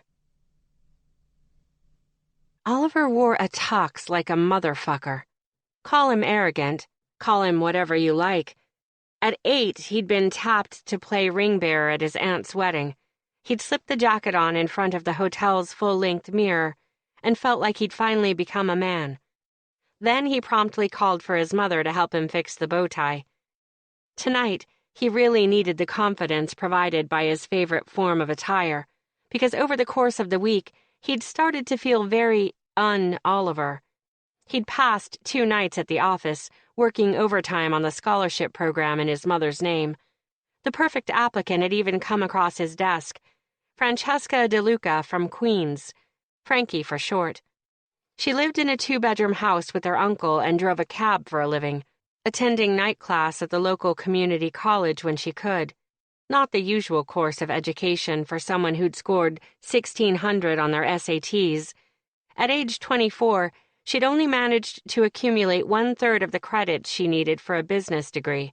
He'd placed 2 calls to her since coming across her application and held out hope she'd be the first recipient in the program. But even as important as the project was to him, his thoughts had been on a gorgeous blonde and her apparent lack of urgency to see him again. Finally, last night, he'd given in and gone to one of his regular nightclubs. His goal had been to distract himself, remind himself of the options available to him. Before he'd taken a sip of his first drink, he'd been sent 3 from various corners of the bar and asked to dance by a redhead who bore a vague resemblance to Emma Stone. He'd felt claustrophobic, like he'd woken up in a carnival funhouse without any memory of how he'd gotten there. Everyone had looked distorted, their voices too loud. He'd started noticing that the lyrics in the loud, pumping music didn't even make sense. His clothes felt itchy along with the back of his neck. He'd mumbled some excuse about finding a friend and walked out of the club without a backward glance. Now, as he climbed out of the back seat of the town car that had driven him uptown to the venue, he found himself scanning the sidewalk for sight of her. Which was ridiculous, since she would be inside, right? He just wanted to be sure. He was that desperate to get eyes on her. Fuck that. He wanted everything on her. Eyes, hands, mouth. The poor girl had no idea what was coming through those doors. She'd left him to roast for 4 days, and now he was overcooked. If he made it an hour at this goddamn gala without dragging her to the nearest dark corner to screw her into a stupor, he'd be shocked. He was already hard just thinking about gripping those mouth-watering curves and telling her in vivid detail what a cock tease she was, giving him a taste, then vanishing for the better part of a week. Honestly, it was outright torture. He declined the coat check with a smile and walked toward the opulent ballroom. The girl working the door in a headset didn't ask him for an invitation or check his name against the list she was holding. She simply waved him through with a nervous laugh. All right, this is what I'm talking about. Guys who could rock a tux well enough to forego security measures didn't get possible crushes. They walked in like they owned the joint and let the girl come to him. Much better. No more un-Oliver. Confidence intact, he breezed into the opulent ballroom, immediately being swallowed by buzzing conversation, semi-darkness, elegant music being played by a 10-piece band in the corner of the room. Taller than most, he could see over the top of the milling crowd, his gaze landing on Eliza as if she'd called his name. Good Lord. His breath felt trapped in his lungs, feet glued to the floor. Like that dream where you see something you want but have no way of reaching it. Eliza stood in the room's center, near the dance floor, talking to an older woman over a champagne flute. She had to be the only person in the room wearing white. It made her stand out, like someone had trained a spotlight on her. The dress was short, but the material loose, making it modest and an ungodly degree of sexy at the same time. Her front was covered entirely. but a sequined strap went down the middle of her almost completely bared back, connecting to the material just above her ass. It showed off two dimples he hadn't yet had the chance to explore, and it pissed him off mightily to know that. To know other men were seeing the perfection of her back for the first time, same as him. He tore his attention away from her back and traveled the long length of her legs, accentuated by the silver stiletto heels. Remembering how tight those legs had squeezed his bucking hips, he had to look away, or his below-the-belt predicament would become obvious to everyone around him, especially if he took an eye out.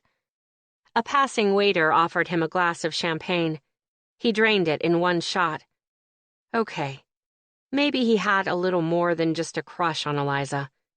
Did they call it a crush because it made you want to crush objects with your fists until every man with a pair of eyeballs stopped looking at her? He tugged on his collar. The tuxedo didn't feel so good anymore. It felt restricting, like its sole mission in being created was to choke the air out of him. Would it be weird if he ripped one of these $1,000 tablecloths off a table and wrapped her up in it?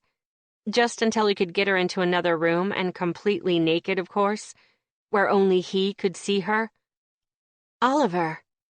That wasn't Eliza's voice. She was too far away. Who was talking to him and forcing him to stop staring at her? He turned toward the source of his name and found a black-haired girl in an electric blue dress beaming back at him. Shit. His mind flipped around like a Rolodex. Name. Name. Name. Hey, look at you. You look great. Thank you.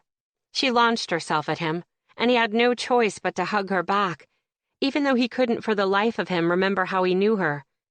She could have been his dental assistant, and he'd have no idea. Even as he hoped for that outcome, he knew the chances were slim. He'd probably slept with her. What are you doing here? He shot a glance toward the dance floor and saw Eliza watching him, looking a little sad. She seemed to bolster herself with the smile, shrugging at him as if to say, "What are you gonna do? Can't take you anywhere, playboy." Then she turned her back on him and went back to her conversation. Frustration clawed at him. If he didn't think security would drag him out, regardless of how he wore a tux, he would have grabbed the nearest oversized centerpiece and drop-kicked it through the picture window overlooking the dance floor. Eliza was right. This was the life he'd created for himself. He couldn't go anywhere without a one-night stand crawling out of the woodwork. Why would she want to spend more than 3 nights with him? She saw him as a joke and nothing more. He remembered Blue Dress had asked him a question and he hadn't even answered. What was it? Why are you here? Why, indeed. I'm here on a date, actually. I better get to her. Right. A date. She winked at him as if they were in on the same joke, running her fingertips up the inside of his sleeve. You know, I applied for an internship at Revamped, but I haven't heard anything. It would be so fun to work together. God save him. Caroline is in charge of hiring. You should talk to her. I'll mention your name, she said, sounding pleased.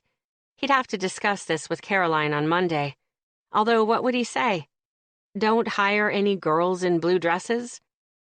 Hey, do you want to grab a drink after this? I'm already bored.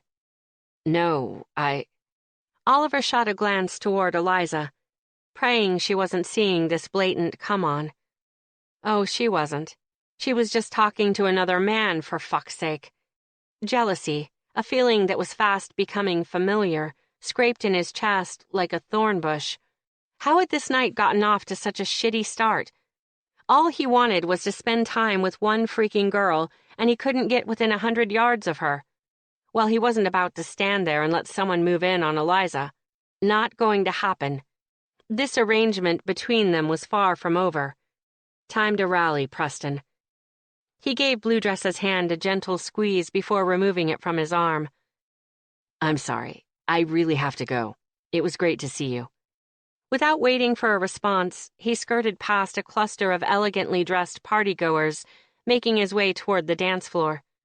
As he got closer to Eliza, he recognized the man she was speaking with, Conrad Stearns, the client she'd come here to land. She was making her pitch. During his week in purgatory, he might have Googled the guy once or twice to see what Eliza was up against. Roughly the same age as Oliver, the guy had made a lucrative investment in a technology company that won a government contract the following year. Now he spent most of his nights at Scores, an upscale strip club on the west side of Manhattan. That part wasn't mentioned in the papers or investment trades. In addition to his Google searches, Oliver might have also made a phone call or two about Stearns, just out of mild curiosity, of course. He slowed to a stop at the edge of the dance floor, worried if he interrupted Eliza's pitch, he might wreck her chances. But as he continued to watch, it was obvious Stearns wasn't listening to a damn thing she said. Apart from his casual perusal of Eliza's legs, his mind was probably off getting a lap dance on the west side. Don't interfere. Don't. Stearns gave her an absent nod and leaned back. Actually leaned back to check her out. Oh, that did it. He didn't have the decency to hide his indecency. Oliver walked onto the dance floor that had started to fill out with people and claimed Eliza by settling a hand on her waist. She jumped a little, but recovered with a smile. Hi. She tilted her head to let him kiss her cheek. Conrad Stearns, meet Oliver. Preston. Stearns finished enthusiastically, holding out his hand. I subscribe to Revamped. Big fan of the magazine. Yeah, I'm still not a fan of yours, buddy. Thank you. That's great to hear. A waitress approached with a tray of drinks, and he handed a fresh glass of champagne to Eliza, declining one for himself. We're still trying to find the right balance. We value the readership who are sticking with us through all the changes. Well, count me in. He gave Oliver a sly look. Of course, I just read it for the financial articles. Of course, Oliver echoed, his smile feeling strained. Why was everyone assuming he was in on their dirty jokes tonight? He didn't want to be in on them. Reflexively, he pulled Eliza into his side. What were you talking about before I rudely interrupted? Instead of answering his question, Stearns split a thoughtful look between him and Eliza. Are you two together? Eliza stiffened against him. Mr. Preston is just a friend. Oh, she did not just call me Mr. Preston. Again. God, he'd usually be relieved to hear a girl refer to him as just a friend. Not tonight. Not with this slimeball leering at her. Not when she looked so beautiful it made him ache. Not happening. He needed to salvage this meeting for her and warn the other man, every man, away in one fell swoop. So that's exactly what he would do.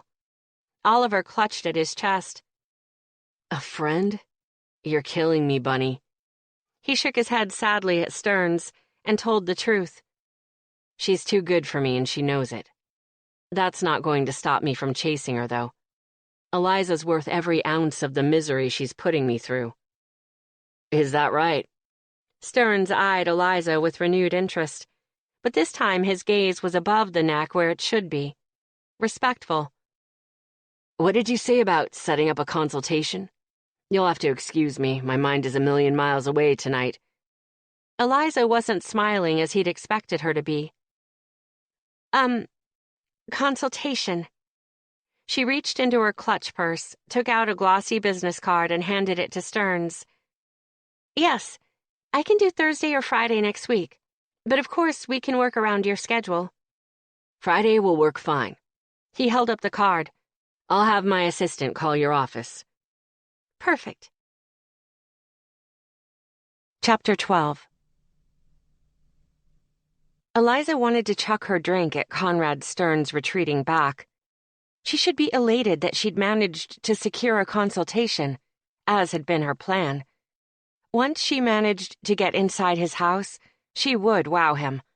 She had enough confidence to be sure of that. Her boss would be thrilled. Instead, all she felt was shortchanged. Until Oliver arrived on the scene, Stearns had been about as attentive as a ficus. Her association with Oliver had basically bought her credibility she should have earned on her own, and that ticked her off. She rounded on Oliver. "Why did you do that?" "Do what?" He returned, way too quickly. "Swoop in like a hero to save the little lady? I was doing great on my own. Stupendous." He sighed, probably wishing he'd left with the girl in the blue dress. She refused to consider her anger at him might partially stem from what she'd witnessed when he arrived. Refused.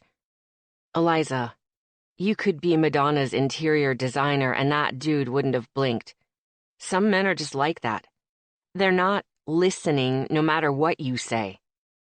"They're like you mean?" Oliver flinched, and she immediately wanted to weep. Since when had she started getting angry at him over his very nature? It wasn't her job to judge him. How dare she? "I'm sorry. That was out of line. I didn't mean it. You're nothing like him." "No, you're right." He sounded numb. "I am." Eliza felt helpless. There she stood, in the middle of an extravagant, romantically lit ballroom, with a gorgeous man right in front of her who'd only been trying to help, and she'd let petty jealousy ruin their night, before it even started.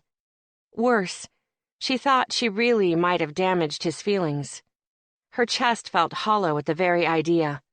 "Look, this is stupid. But I saw you talking to that girl earlier and I just got angry. You were supposed to be here as my date, you know." She closed her eyes so she wouldn't have to see the probable horror on his face. She'd all but admitted to being jealous over him. God. And you're right. Stearns is an asshole. He saw me as a pair of talking legs. I just wanted to nail him down on my own. She opened her eyes to find Oliver watching her with an unreadable expression. Hope? Disbelief? It disappeared before she could decide. He cleared his throat, looking uncharacteristically uncomfortable. "Look, maybe I shouldn't have intervened, but I took a chance. It's common knowledge that he shies away from investing in female-run companies. I can't see it being any different with whatever design firm he hires. You were fighting a losing battle." "How did you know that?" she murmured, feeling stunned. "I didn't even know that." "I asked around." He shrugged. "I wanted to help you." Uh-oh.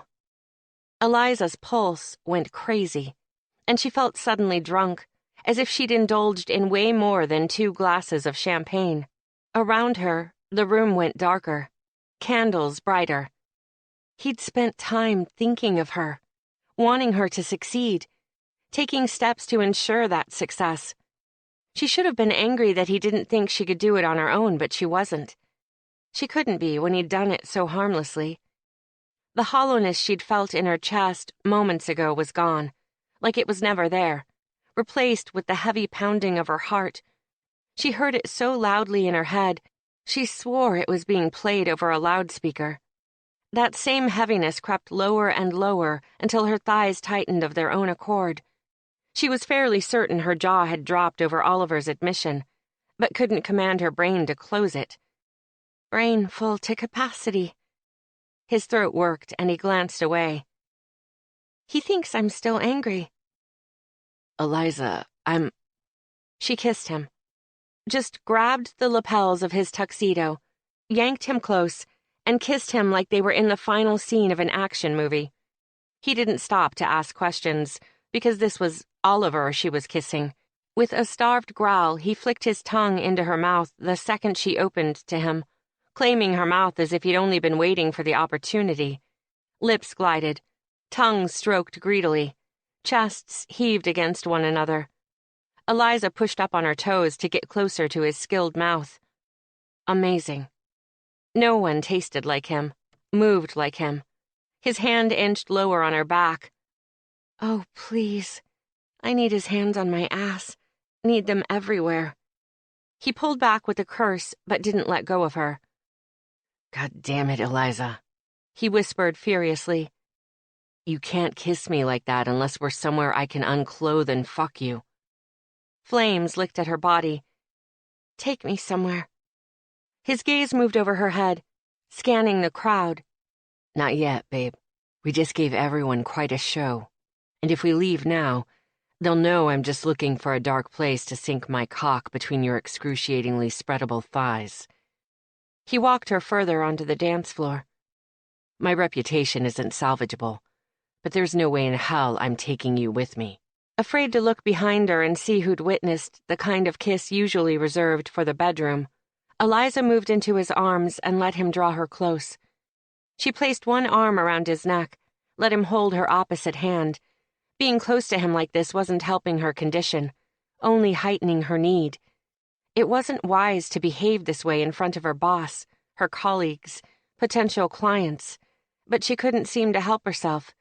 She felt compelled to get as close as possible, soak him in.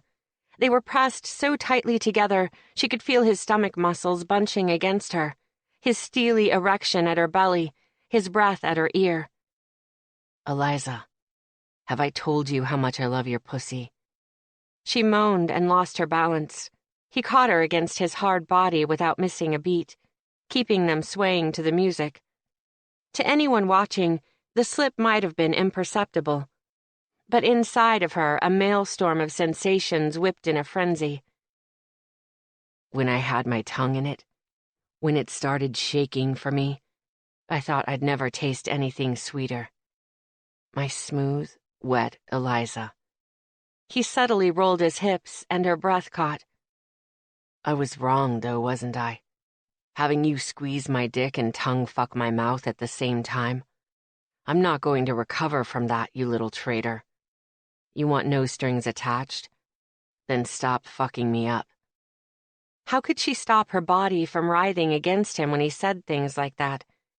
As they turned in a slow circle, she saw her boss, Regina, watching them with interest, but even that didn't break through the haze of lust blanketing her.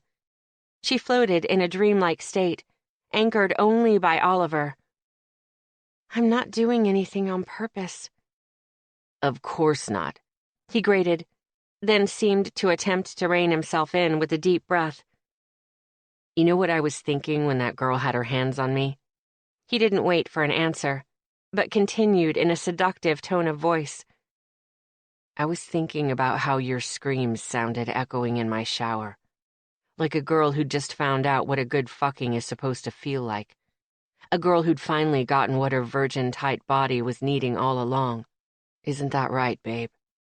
Who gave you what you needed? You did, Oliver. Please, I need it again. I should have gone to your apartment days ago. Should have knocked on your door and reminded you who's in charge of when and how these lessons take place.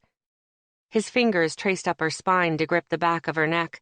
Just that subtle show of force sent a bolt of lightning to her core. Yes, take control of me. That reminds me, Eliza. The next time you call me Mr. Preston, you'll be looking up at me from your knees before you can blink. You're going to keep your eyes trained on me while I fuck the word Mr. right out of your mouth. Is that understood? She moaned, wetness settling between her thighs. I can't wait any longer. Oh, God, I can't. That makes two of us. He bit down on her earlobe. I've been here for a handful of meetings. I know there's a conference room through that door to my left. You will go there and wait for me immediately. The friction between their bodies was getting to be too much. I'm not going to lie. I can't promise I won't make you scream loud enough to drown out the band. You want to take that chance? Yes. Was that her talking? She barely recognized her voice. I don't have a choice. What is your safe word, Eliza? Cookie. Go. Eliza ran her fingers over the cool wood of the 40-seat conference table. Yes, she'd counted the chairs. She needed a distraction, something to keep her from exploding into a million fragments. Her body hummed uncontrollably, so desperate for satisfaction that sweat had broken out along her neck and forehead. In the quiet room, her soft, panting breaths were amplified. The sound turned her on even more, until one hand inched its way up her thigh, moving of its own volition. A couple strokes of her clit while replaying Oliver's harsh words to her on the dance floor, and she'd be free of this gripping need, this desire. It was so thick, she couldn't drag in a full breath. Just one touch. She leaned back against the wall and ran a finger down the center of her damp panties. Using her middle and ring finger, she pressed the material against her sensitive nub, moved them in a slow circle. Just as a whimper broke from her throat, the door opened and Oliver walked inside. "Don't you dare." He rounded the table, coming toward her with a full head of steam. His sexuality blasted her the closer he came, as if he were projecting it. She watched hungrily as he ripped off his tuxedo jacket and threw it unceremoniously on the table. His face, his body, were so compelling she wanted to weep, while at the same time his hard edge instilled a kick of danger. This was what a man looked like before he took a woman hard. Fierce, rough, a little angry. She wanted all of it, so bad. "You trying to cheat me out of one of your orgasms, Eliza? When I've been out of my goddamn mind for days to feel you shake and clench?" You just better listen. That's what you just.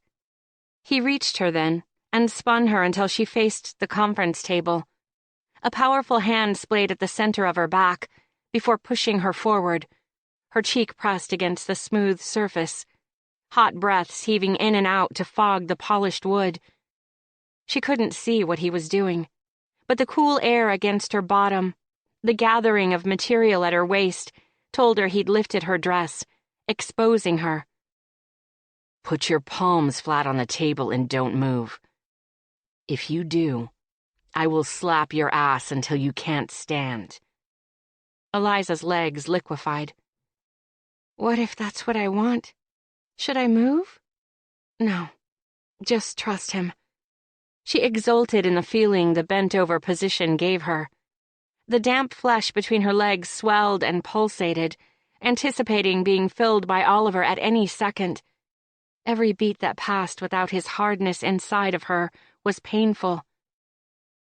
"I need you inside me so bad," she moaned.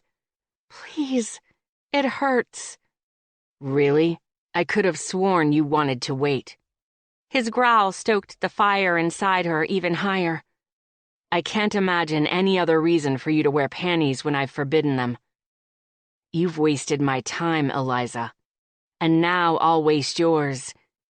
"No." She pressed her hips against the table, seeking relief and finding none. "I forgot." "Is that right?" His footsteps moved away from her. "No, come back." "I'm going to forget something, too, so we're even. How does privacy sound?" The sound of the window blinds being drawn startled her into looking over her shoulder. Oh my God.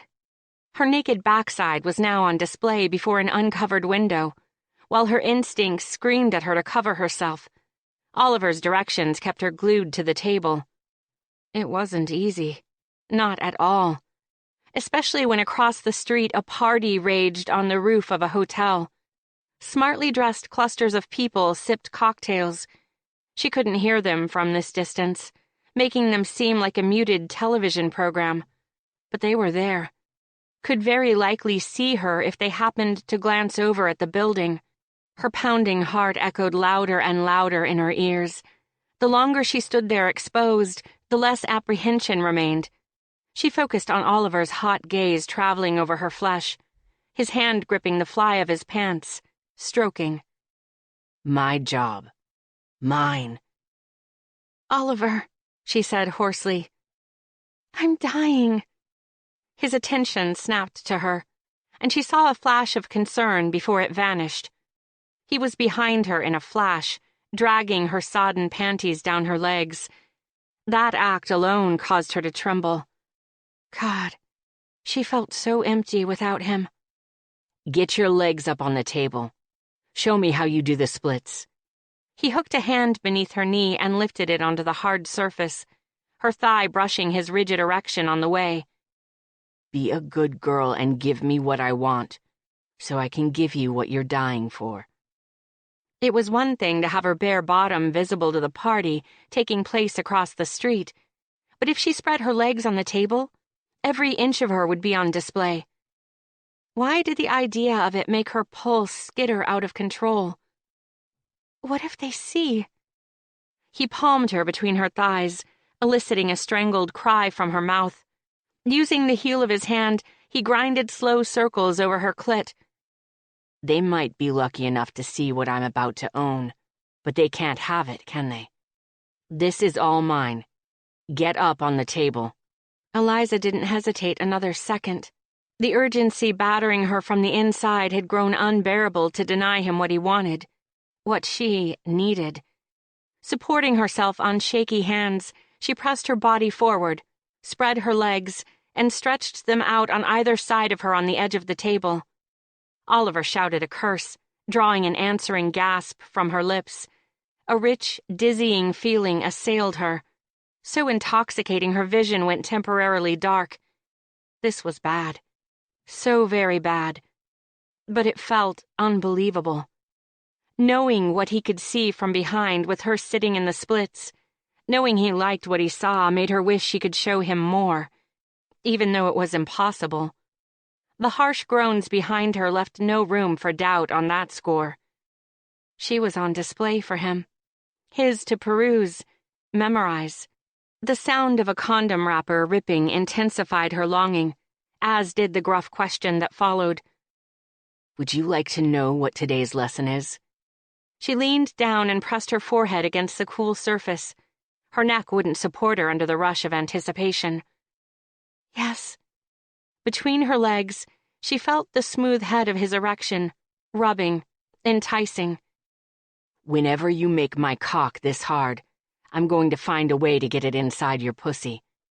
He drove every inch of himself into her, ripping a scream from her throat. That's the fucking lesson. Eliza's senses fired, then swarmed around where their bodies joined. Her entire being, her next breath, depended on his movements. He ground his hips into her once, pushing his hard length deep, deep. Ah, again. Please, please. There's my little beggar. Back for more? He gripped both sides of her ass in his hands and rammed into her so hard, her hands skidded on the table. I'll give you as much as you can take. I can take it, she gritted out. All of it. You think so?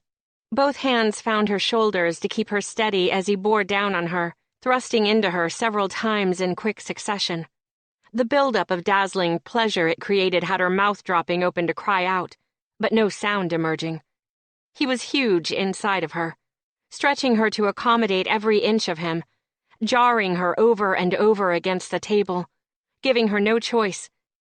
The rougher I am, the wetter you get. Eliza, you're going to kill me. Oliver. He seized her jaw with one hand, forcing her head up and cutting off her next litany of begging. When he spoke, his mouth moved over her ear, bathing it with his hot breath. The way he leaned over her sent him pumping into her at a different angle, one that caused his flesh to slide over her clit, her sensitive front wall. You think the people outside can see what I'm doing to you, babe? His hips moved like pistons, faster, harder. You think they're wondering what the hell I did to get it so good? I certainly am. But I'm going to make sure you need it again. And again. Make sure you can't sleep or eat without remembering what I feel like, you tight little beauty. Eliza moaned. Climax loomed so close, her muscles felt ready to explode or give out. She didn't know. Her arms trembled at her sides, hands clawing at the table. Oliver growled and sunk his teeth into her neck, hand still clasping her jaw. They might be able to see what I'm doing to you, but they can't feel how you're trying to wring the cum out of me. Sweat fell from his forehead onto the table. They can't hear the way my flesh smacks yours, loud and wet. They wish they could. But I'm the only... Thrust. One. Thrust. Fucking you. Thrust, thrust, thrust. Aren't I? Yes. With her answer came a rippling flood of sensation so potent she bucked against the table, her body not sure how to handle it all. Every muscle she possessed spasmed uncontrollably. Oliver continued to pound into her from behind, groaning at the force of her orgasm. She could feel her flesh convulsing around him, knew instinctively it pleased him and he wouldn't be far behind. "You're making me come. Don't want to stop, but—" He gripped her hips and yanked her back, pushing deep at the same time. His fingers dug into her flesh possessively. "Ah, fuck. Take it all. Take it." Feeling Oliver's powerful body shake had to be one of the most amazing feelings in her life. Pride. Awe. Something she couldn't explore when her emotions were too raw. It threatened to encompass her, drag her into an unknown abyss. Just like last time, she felt a spark of panic, as if she'd let a piece of herself fly away and could never get it back. Oliver's lips tracing her shoulder, kissing her neck, anchored her immediately. Just as quickly as the panic receded, it came back. What would she do when Oliver wasn't there to ground her? Chapter 13. One lesson left. Oliver leaned against the hallway wall and watched Eliza return to the party. When she reached the door and looked at him over her shoulder with a hint of uncertainty, he nodded at her to let her know he'd be right behind her. Honestly, he didn't even know if the gap in their returns would make an ounce of difference. They both looked how he felt. Satisfied. Fucked up. Shell-shocked. All of the above. As soon as the door closed behind her, he slumped against the wall. Time to take stock. He'd just had heaven-glimpsing sex with an amazing girl. An unbelievable girl. The next step was to have a drink and cab it home. Maybe heat up some leftovers and watch the Discovery Channel. His usual plan shouldn't make him feel smothered in loneliness. He was living the dream, right? No, it had stopped being his dream. He wanted his usual routine, but he wanted someone with him while he did it. Not just any someone, though. The girl had a face. A beautiful face that he was just starting to acknowledge had been living in his head for a while. Too long. He hadn't been ready to see it. Now that he had, he was too fucking late. He was all used up. If an exact replica of him tried to date Eliza, he would talk her out of it. Could hear the speech in his head, clear as day. "Eliza, you can do way better than that scumbag. He'll use you without thinking twice. You can't change him." She had changed him, though. Or maybe he'd just been sitting back, dying for her to make the first move, knowing he'd be damned for making it himself. He didn't know. He only knew he wanted to go back out into the party, scoop her up and bring her home. Lay her down on his bed and kiss every inch of her. Promise her that he'd be gentler this time. It felt like what he was supposed to do. He didn't want to make an appointment to fuck her one more time, then call them square. Set her up with someone who wouldn't fully understand whose presence he'd been gifted with. Jesus. He bent forward and put his hands on his knees, trying to breathe through the horror of that. This is what all those nights of empty sex had led to. He felt like Ebenezer Scrooge in A Christmas Carol, and the ghost of hookups past had just shown up to take him on a tour of hell. But he wouldn't wake up from this. If he scheduled that final lesson with Eliza, he'd be dooming himself to watch her walk away. So he wouldn't. The light bulb went off in Oliver's head, and he slowly straightened. If he didn't schedule the final lesson, she couldn't leave. Couldn't go out with Porter. They'd agreed on it. Taken a shot of ouzo to seal the deal.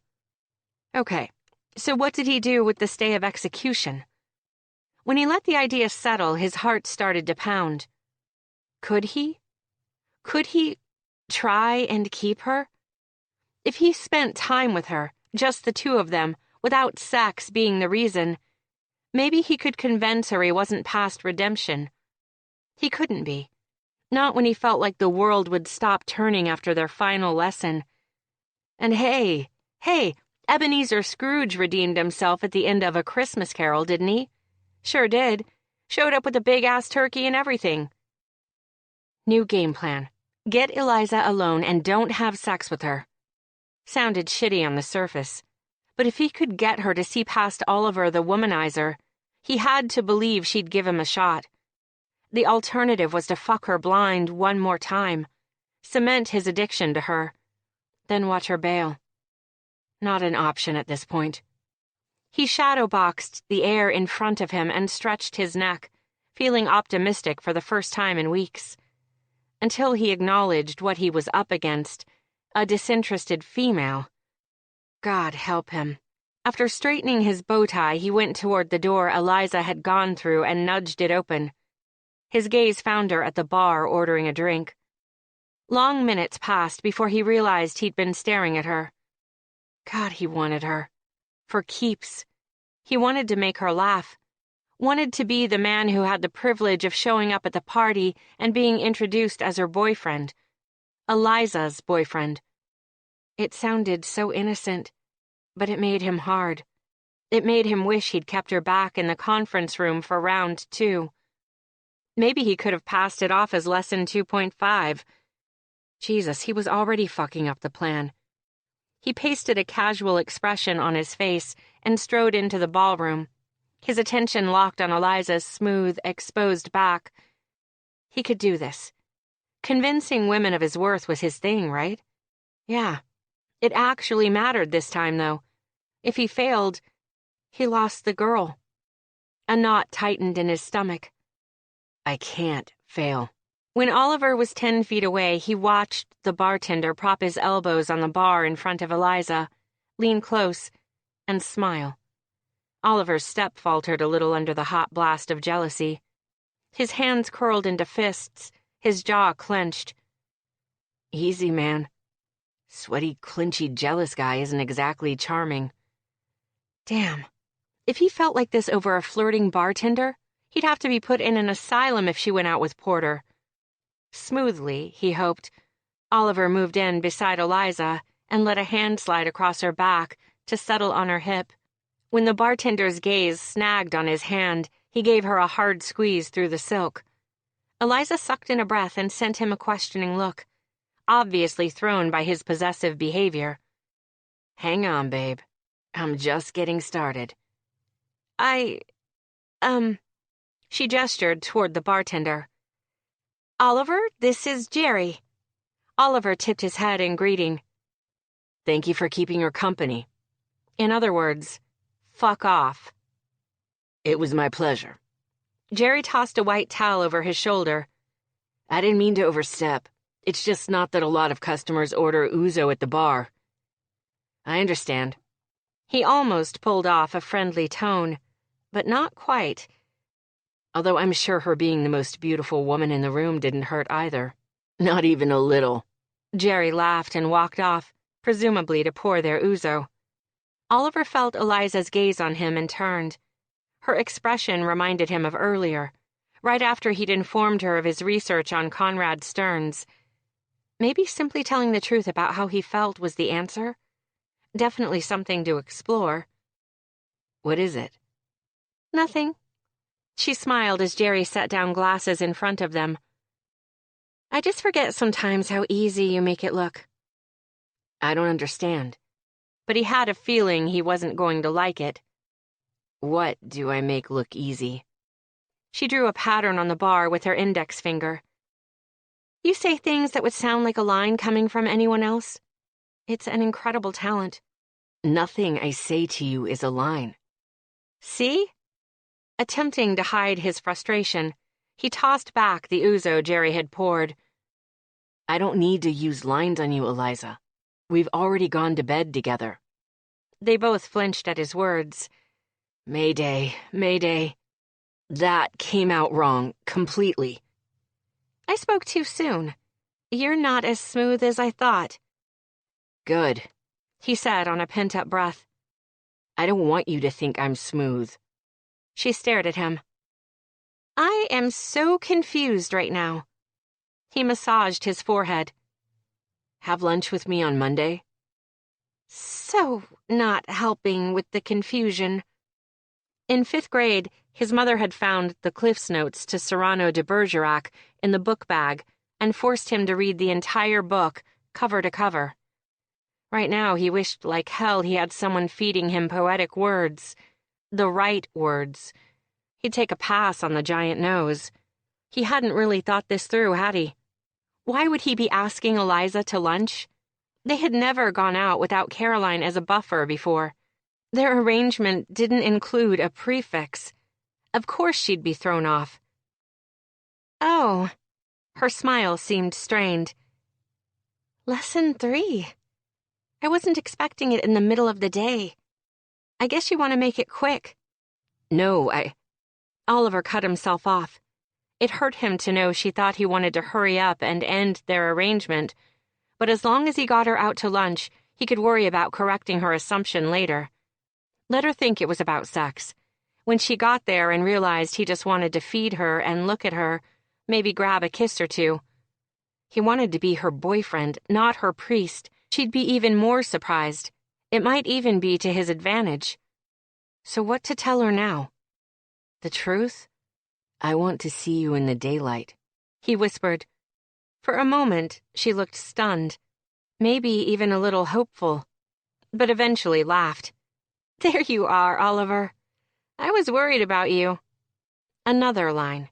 She thought it was another line. This wasn't going to be easy. Do you want to dance again? She glanced toward the now crowded dance floor. No, actually, I think I just want to go home. It's Shark Week. He nearly choked on his tongue. What? Never mind. She slid gracefully off her chair. Want to split a cab? Fuck yes, he did. But he wanted to go home to the same place, and she'd only laugh at him or think he wanted more sex. I'll walk you out and hail one for you. Aren't you staying? Oliver noticed her gaze had snagged on something over his shoulder.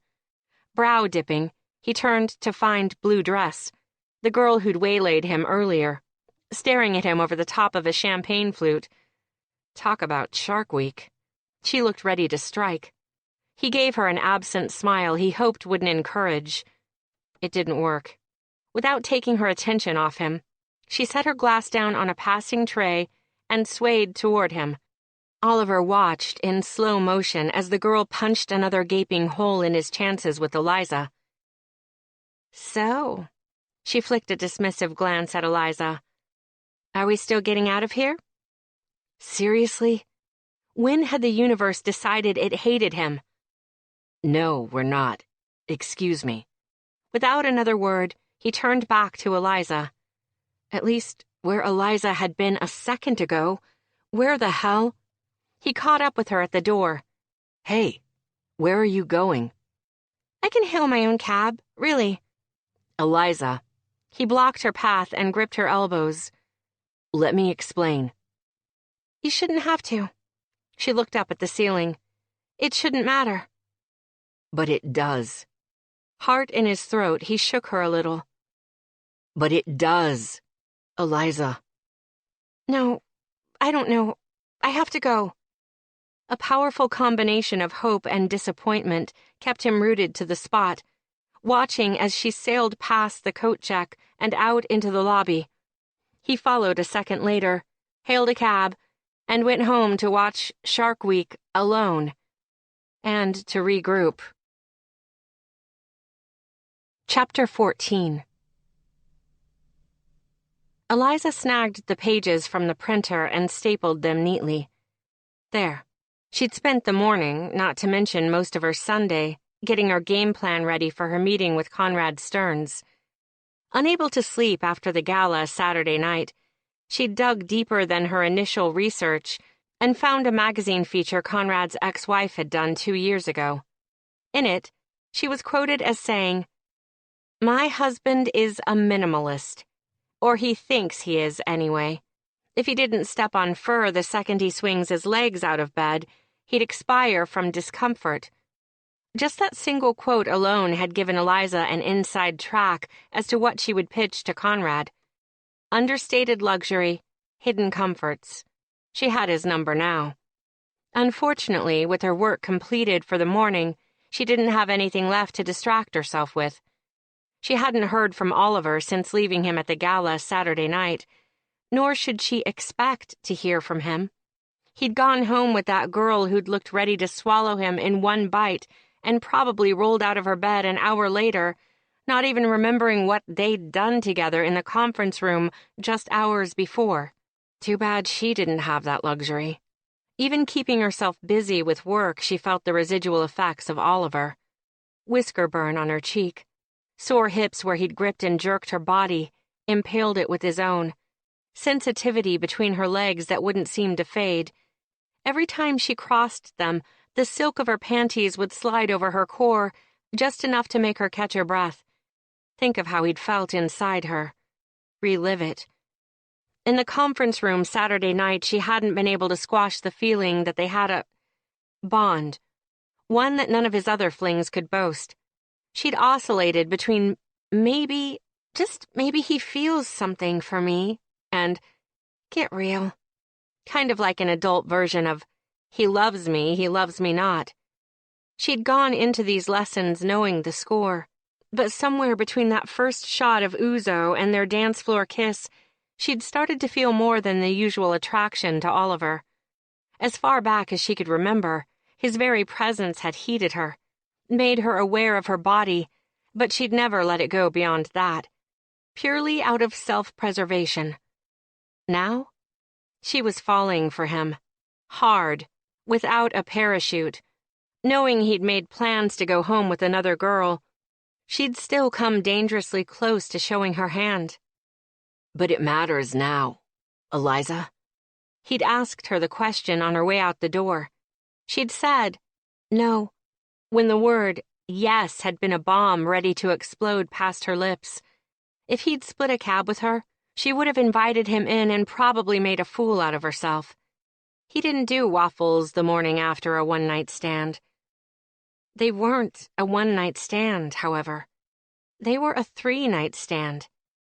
She had one more night with Oliver before he patted her on the head and walked away. If, of course, she hadn't managed to send him running for the commitment-free hills last night with her obvious jealousy. She might have agreed to see him exclusively until the lessons ended, but he'd made no such promise. If there was a tiny spark, perhaps one that Oliver had brought to life inside of her, telling her she needed to fight for him, she had to ignore it. Yes, she'd pursued her dreams in New York because she didn't want to look back on her life and realize she'd lived it according to someone else's terms. She'd come here to live and never felt more alive than when she was with Oliver. But making a play for his heart would be reckless. She wouldn't come out the other side unscathed. The tuna sandwich she'd packed in case Oliver canceled their lunch date caught her eye. It was noon, and she hadn't gotten a phone call or text. He must have changed his mind. Maybe it was for the best. Even if she had worn her best dress and stiletto pumps, even if she'd worn a thong that basically consisted of 2 shoelaces sewn together. Jerk. Her stomach sunk to her knees as she reached for the sandwich. Eliza's hand paused in mid-air when a murmur of female voices swelled outside her office door. A frown marred her brow. An interior design firm's halls were never quiet, but this disruption in the force had a different tone. High-pitched giggles and chairs scraping back. Then she heard him. Oliver. So this is where all the gorgeous women of New York are hiding. I've been looking in all the wrong places. More shameless cackling. What is he doing here? She found herself smoothing her hair and smacked her own hand away. After forcing herself to wait an additional 10 seconds, Eliza rose and poked her head out the door. What she saw caused a bittersweet smile to tug at the corner of her mouth, even as it broke her heart a little more. Oliver resembled Moses parting the Red Sea, except her co-workers had replaced the body of water, and Oliver happened to be a lot hotter than Moses. Hot didn't really cover it, actually. He'd gone above and beyond his usual panty-dropping playboy look today. His navy suit was tailored to outline every inch of his muscled, athletic body. He looked like he'd just stepped out of the shower, as if you'd find that hard body dripping wet if you ripped off his shirt. She was pretty sure he'd neglected to shave on purpose. Even 20 feet away from him, his scent hooked around her neck and threatened to drag her toward him. Their gazes collided across the office. And there it was. The look. I'm already inside you, babe. Oh, Jesus.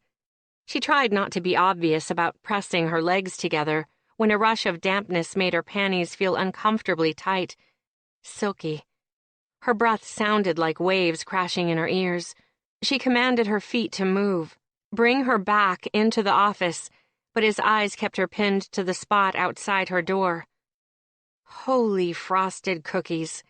If he made a move on her right now, she'd raise the white flag of surrender so fast she'd give herself whiplash. Honestly, she should have been ashamed of herself.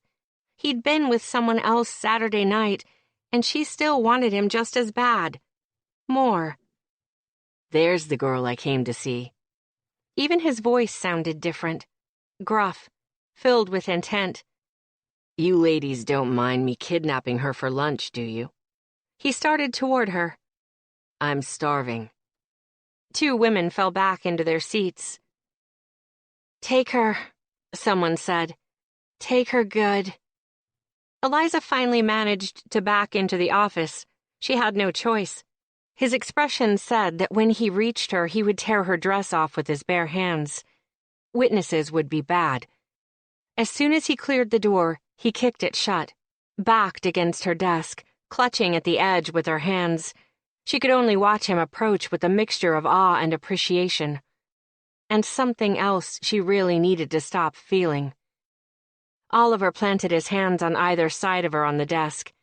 An appreciative sound hummed in his throat as he leaned in and buried his nose against her neck. He took a deep breath and groaned. Had he just smelled her? Why did that arouse her so freaking much? This is just lunch, Eliza. You're making it very difficult in that dress. I'd barely have to lift it to get inside you. She bit back a moan. Why does it have to be just lunch? He ignored her question. I need you to get up on the desk and spread your legs. Let me see what I'm missing today. Give me something to work for, babe.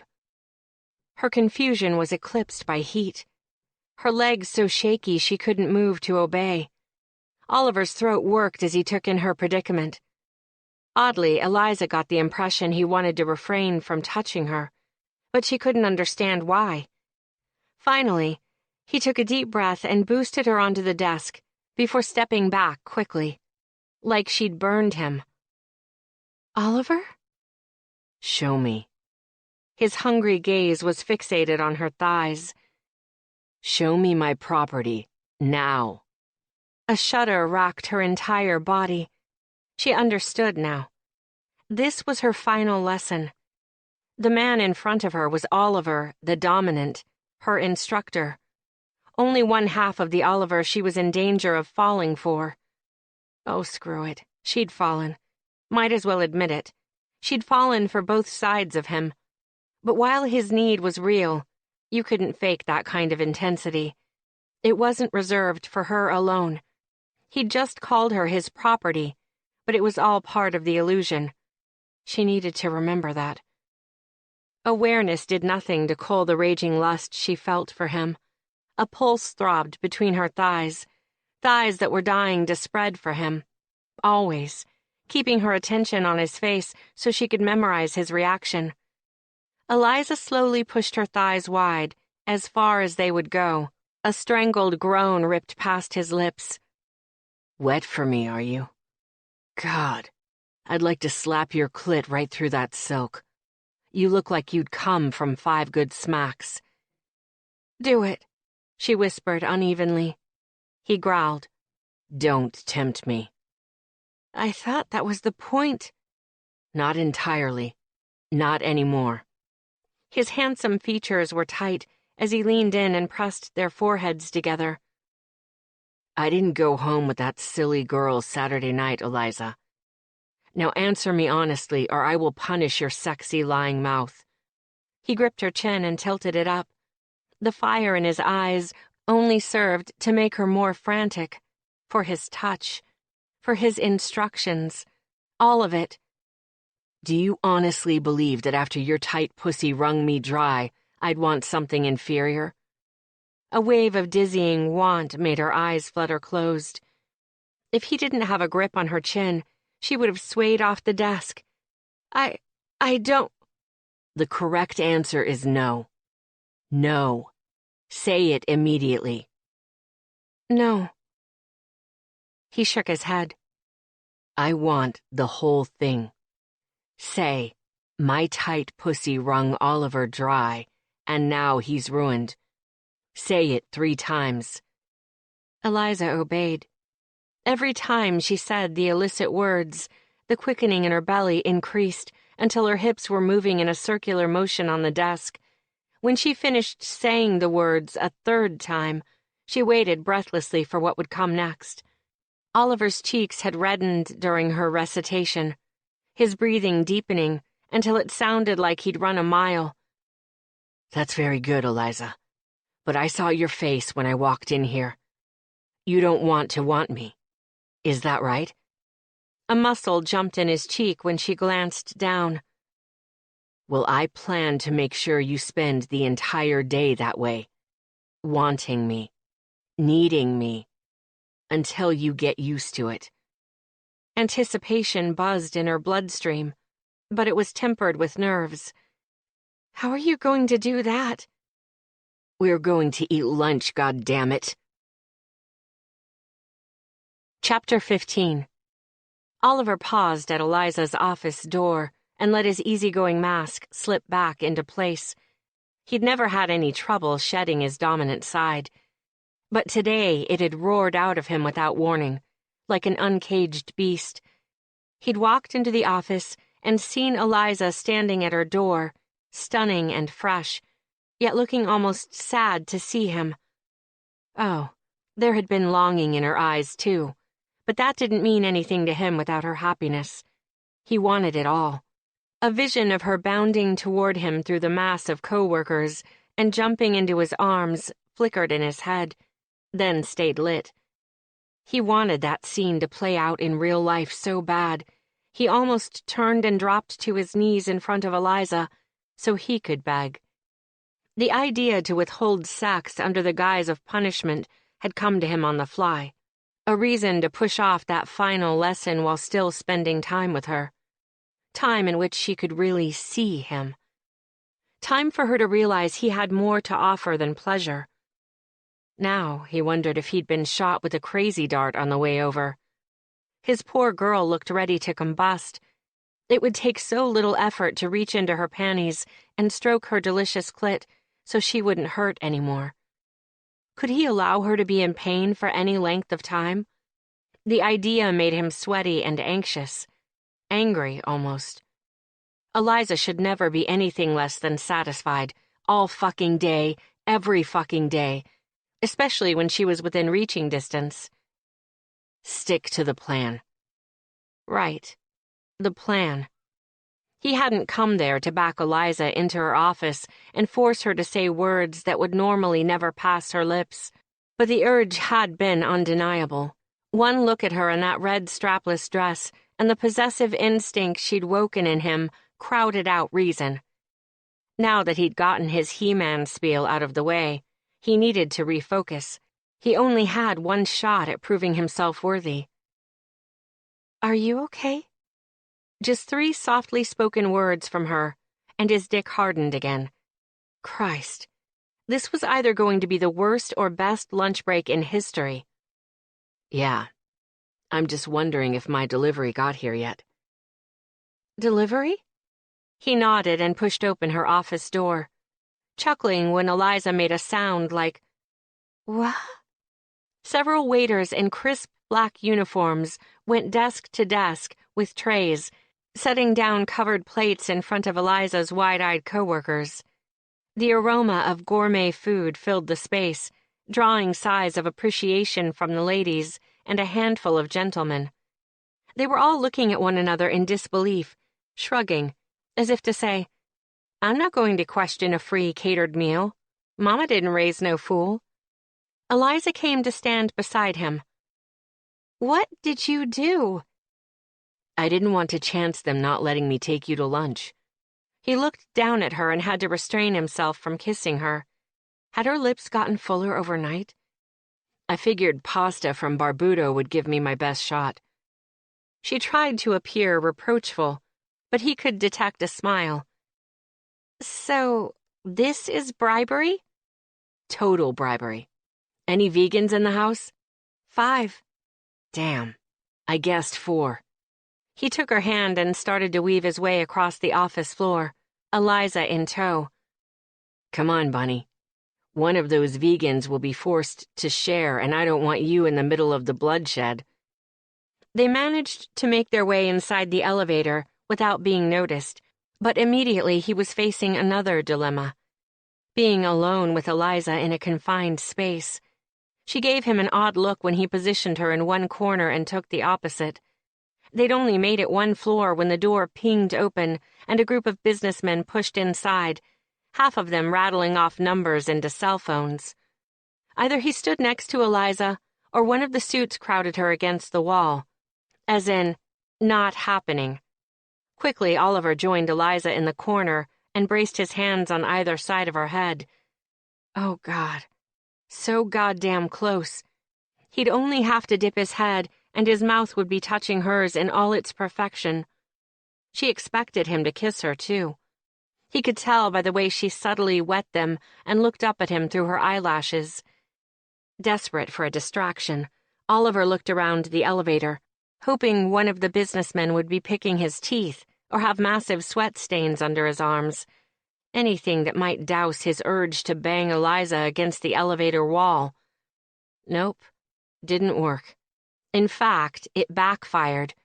2 men leered at Eliza appreciatively, then gave him the old head-cocking eyebrow lift.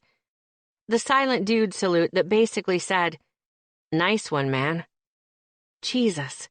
Why did that give him the urge to shout, "That's right, mine"? She was there with him, looking up at him. This possessiveness didn't appear to be something he could control, so he'd have to get used to it. If she gave him the damn chance. When moments passed and he didn't kiss her, Eliza gazed down at the floor. Disappointed? No, he wouldn't have that. He might have a no-touching rule for the day, but there were no restrictions on talking. Reminding her of how amazing they were together physically couldn't hurt, right? Careful not to make contact, Oliver moved his body closer until they were an inch apart. Just enough to feel her body heat. He watched the pulse in her neck beat faster the closer he came. Not licking that fluttering flesh caused him actual pain. Trying to ignore the tightening in his briefs, he leaned in close so he could whisper in her ear. Everyone in this elevator knows I'm fucking you. How do you feel about that? She gulped in oxygen, causing her breasts to graze his chest. Fuck. I don't care.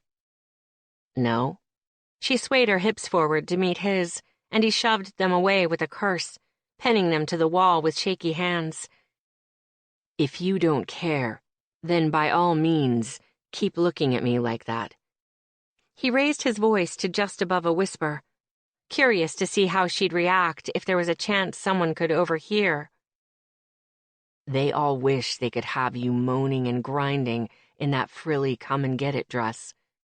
But everything underneath is mine. All mine. Yes. Eyelids fluttering. Eliza followed suit, her husky voice raising an octave. All yours. Unbelievable. His girl was game for anything. Brave, unapologetic, magnificent. Both cell phone calls had ended behind him, and heavy silence reigned. 2 instincts warred inside Oliver. The instinct insisting he keep the knowledge of her to himself, and the instinct that this exhibitionism was turning her on like nothing else ever had. Same as Friday night. None of these men would ever lay a finger on her. He had to keep telling himself that as he spoke, just a hint louder. You sound like a girl who wants a reward, Eliza. Only if you're the one giving it to me. A mischievous light sparkled in her eyes. Very subtly, she reached between them and traced a finger down the ridge of his hard cock. Oliver's mouth went dry, and he barely managed to contain a growl. It took him a moment to realize his thumbs were digging into her hip bones, and it took considerable effort not to push more firmly against her hand. God, she was enjoying this, wasn't she? He must not be hiding the conflict inside of him at all, because she looked triumphant after calling his bluff. She tossed her hair back over her shoulder and exposed her neck, tilted her head to one side. What's it going to be, Oliver? She'd said it out loud, not even bothering to keep her voice low. Behind him, the elevator doors rolled open to reveal the lobby. No one moved. "Excuse us," Oliver said through clenched teeth. As soon as the men piled out of the elevator, muttering to each other or under their breath, he dragged Eliza out by the hand and led her to a semi-private corner of the bustling lobby. Her cheeks were flushed with excitement, gaze bright. There wasn't anything more beautiful on the planet than her at that moment. Get her somewhere private and fuck her until she can't see straight. That's what he wanted to do. So damn bad. He wanted to praise her for being so free in the elevator, for letting go. But there was so much more at stake.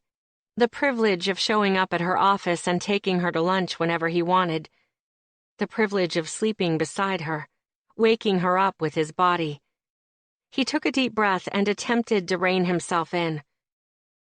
I told you upstairs that you'd spend the day needing me, Eliza. I told you the rule, and now you're trying to break it. Should I make you wait longer? 3 days? A week? As long as I need to convince you I'm worth a damn.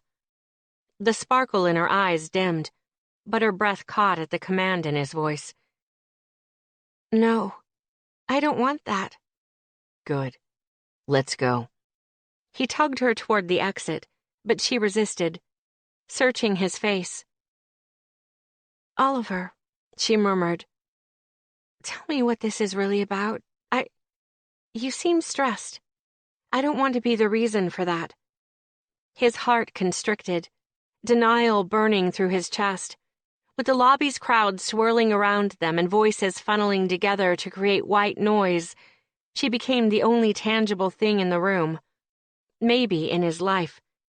Her eyes were his safety net as her statement hung in the air. Could he be honest with her? Reveal himself right here in this moment? Logically, he didn't think he could risk it.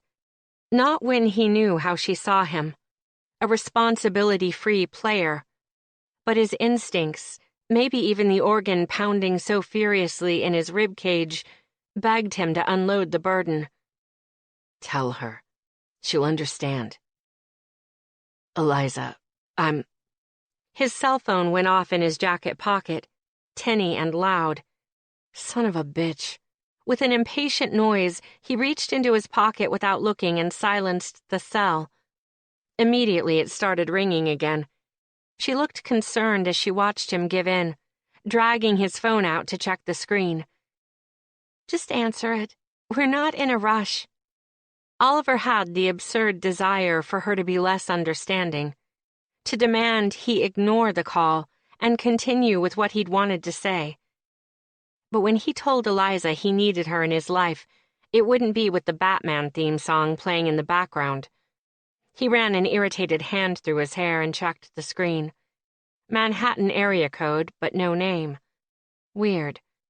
It could be an advertiser ready to pull the trigger, though, so he had to answer. He gave Eliza an apologetic look. Oliver Preston. Yeah, hi. How you doing? A thick Queen's accent reached him. This is Joe DeLuca. You've been trying to get in touch with my niece about that scholarship? Yes. Oliver patted every pocket he had, searching frantically for a pen. Eliza handed him one, along with the notepad she magically produced from her purse. God, I love this woman. An innocent thought, sure, but it only took a split second to realize He'd meant it, in every sense. A dull roar started in the back of his head and surged louder. He loved her.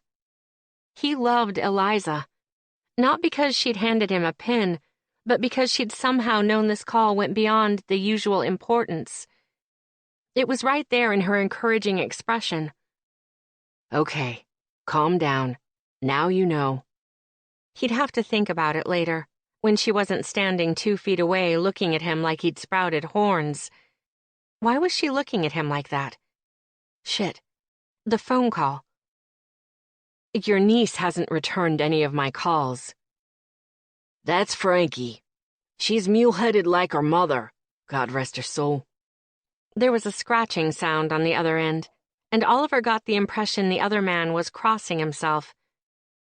So you're calling on her behalf? Look, she'd pitch a shit fit if she knew I was calling you. He lowered his voice. She just walked in for her lunch break, though.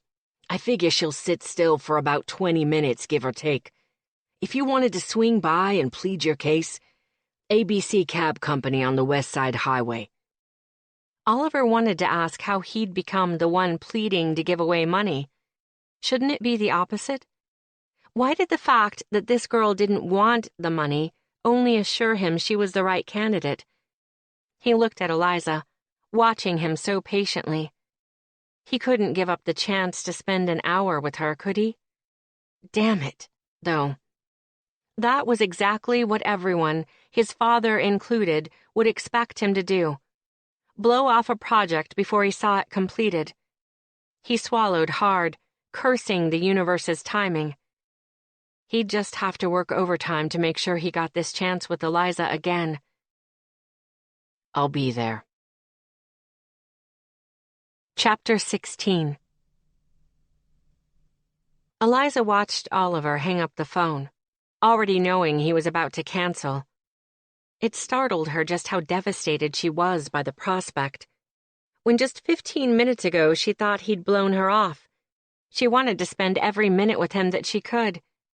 Part of her had even been excited by his decree of, look but don't touch. That silly, hopeful part of her that wouldn't seem to die even wondered if he just liked being with her, even without the sex. Apparently she wouldn't get the chance to find out. Rain check? She almost winced at the desperate note in her voice. Eyes closed, he dropped his head forward, the picture of male regret. As always, though, Oliver did it with a special flair. He took a step into her personal space and looked over her face like he wanted to catalog every detail. She swore he even groaned when his attention snagged on her mouth. I'm sorry, Bunny. It's really important or I wouldn't leave. You know that, right?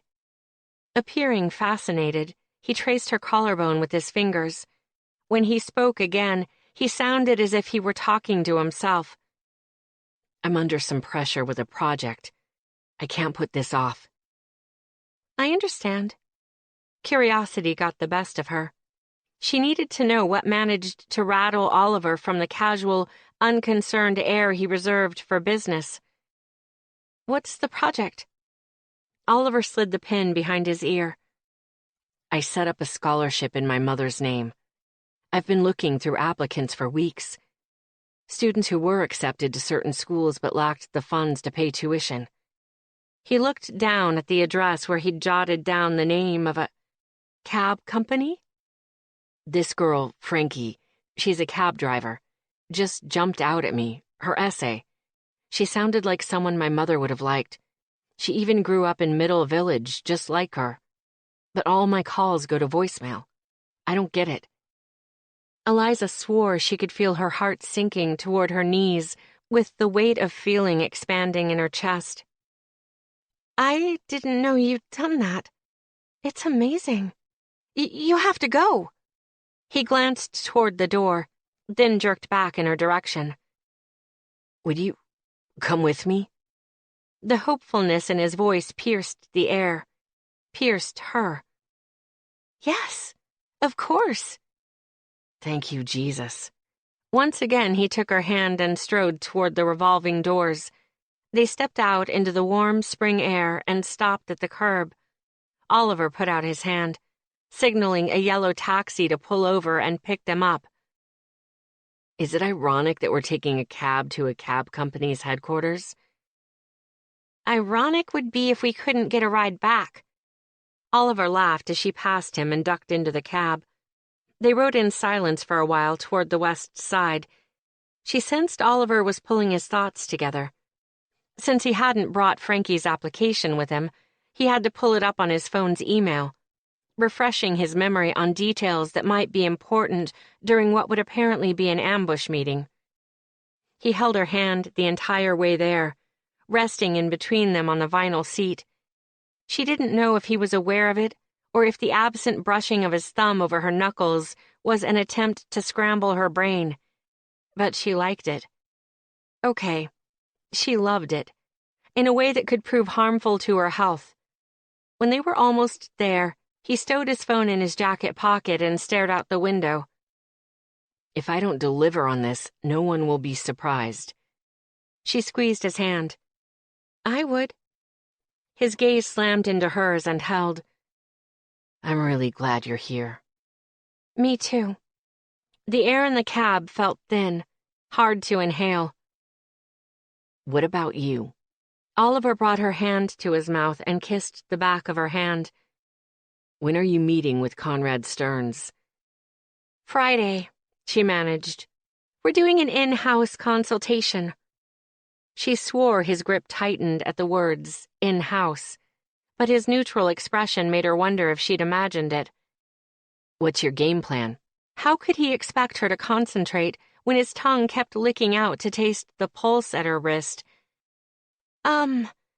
Concealed luxury, well-hidden flash, modern bachelor meets overindulged celebrity. Oliver hummed in his throat. It's perfect. Can I make a suggestion? He waited for her nod. Giant phallic symbols everywhere. He'll love them and he won't know why. She laughed breathily. Are you saying Mr. Stearns is overcompensating for something? It doesn't matter. You won't be finding out, Eliza. Surprised by the intensity ringing in his voice, she drew her hand away. If he traced her sensitive skin with that skilled mouth a second longer while sounding so possessive, she'd combust.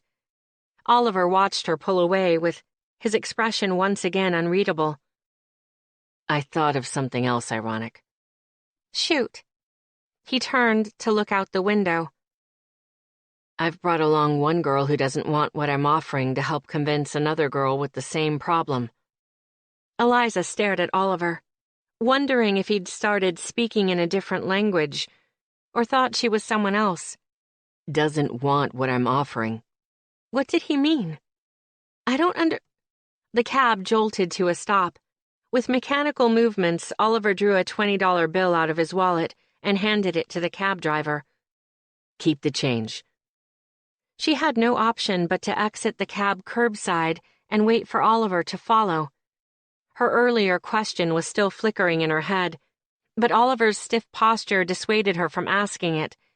He took her hand and led her toward the warehouse. Several men milled outside, reading the day's New York Post, probably waiting for their shifts to start. Other men exited looking weary, very likely having driven a cab for 12 straight hours. She and Oliver walked through a set of double doors and into a massive garage.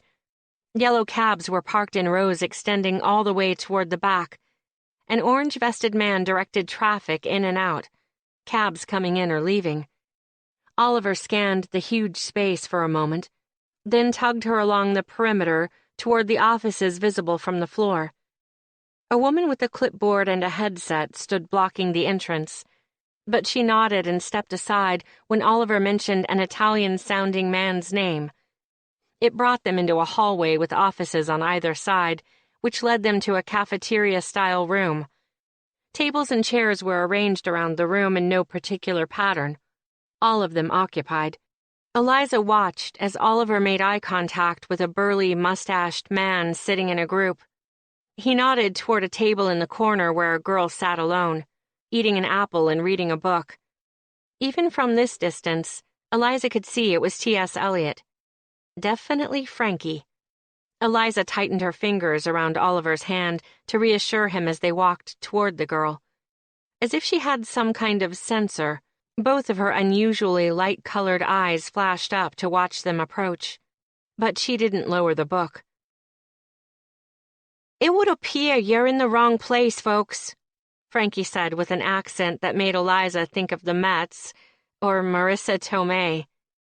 "You're a good 15 blocks from Bergdorf's." "So, this isn't going to be easy," Oliver muttered for Eliza's ears alone.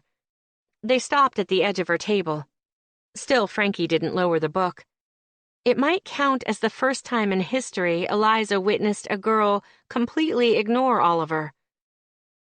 "Actually, we're here to see you, Frankie.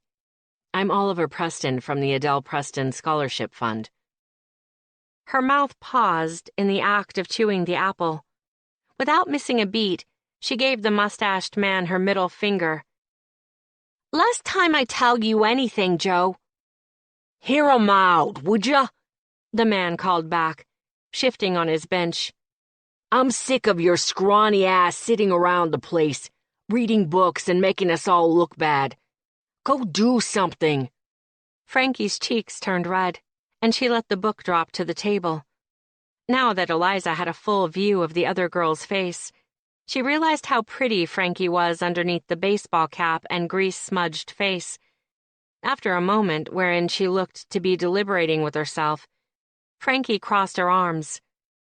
"Looks like I don't have a choice. Have a seat if you don't mind your clothes getting dirty." They exchanged a look and sat. "I'm confused, Ms. DeLuca." Oliver started. "Why did you apply for the scholarship if you don't want it?" She popped a piece of gum into her mouth and shrugged. "I just wanted to know I could do it." Oliver nodded as if that were the most obvious answer in the world. "How do you intend to pay for Columbia Business School without the scholarship? Why turn it down?" "I'm going to do it on my own." She picked up her half-eaten apple and tossed it into a brown paper bag. "I don't need some rich guy telling me I'm worthy and handing me a wad of cash. The diploma will only be worth a damn to me if I didn't take any handouts along the way." Eliza wanted to speak up on Oliver's behalf, but she managed to hold her tongue. For now. But she wouldn't be able to keep her opinion to herself much longer. Not with Oliver's optimism starting to visibly wear off. In the face of such antagonism, he was maintaining a patient attitude, and she suddenly wanted to crawl into his lap and bury her face in his neck. "It would be worth a damn. The money wouldn't put in the hard work. You would." He leaned forward when a group of drivers edged past the table. "There's nothing wrong with getting help either. Grants and loans, that's how a lot of people get through school." Frankie raised a dark eyebrow. "Not you, though, right? I'm sure you're not paying off any loans to Fordham, Mr. Preston. Bet your parents took care of that." Instead of bristling at the scorn she directed at him, Oliver tilted his head. "How did you know where I went to college?" She traced a pattern on the table. "I did my homework, too." At some point, maybe even now, this girl had wanted the money. Eliza could feel it. Furthermore, you didn't do research into the grant manager's past unless you were serious. Oliver appeared to have drawn the same conclusion. "Look, the grant is yours. I'm keeping it that way for another week. Then I'm looking for another applicant. You'd be passing up a great opportunity if you don't take it." Obviously, having decided a more abrupt route would get her attention, he stood and Eliza followed suit. Frankie seemed a little dumbfounded that the ball had been put back in her court and that she hadn't managed to fluster Oliver with her attitude. "I won't call," she said. "I don't want some rich woman's money. If she was alive, she wouldn't look twice at me." She laid her palms flat on the table, but Eliza could see a slight tremor move through them. "What makes you think she'd want me to have it?" It was the hint of vulnerability in her voice that brought the picture into focus. For all her brashness and prickly personality, this girl didn't feel deserving of the money. She looked mortified at having revealed such a weakness. Oliver opened his mouth, probably intending to reassure her, but closed it just as quickly. Out of my depth. His eyes seemed to communicate. Eliza felt a rush of relief at the chance to be useful, maybe even help. She sat back down at the table across from Frankie. Mrs. Preston, Oliver's mother, worked 3 jobs when she was your age. She wasn't born into money.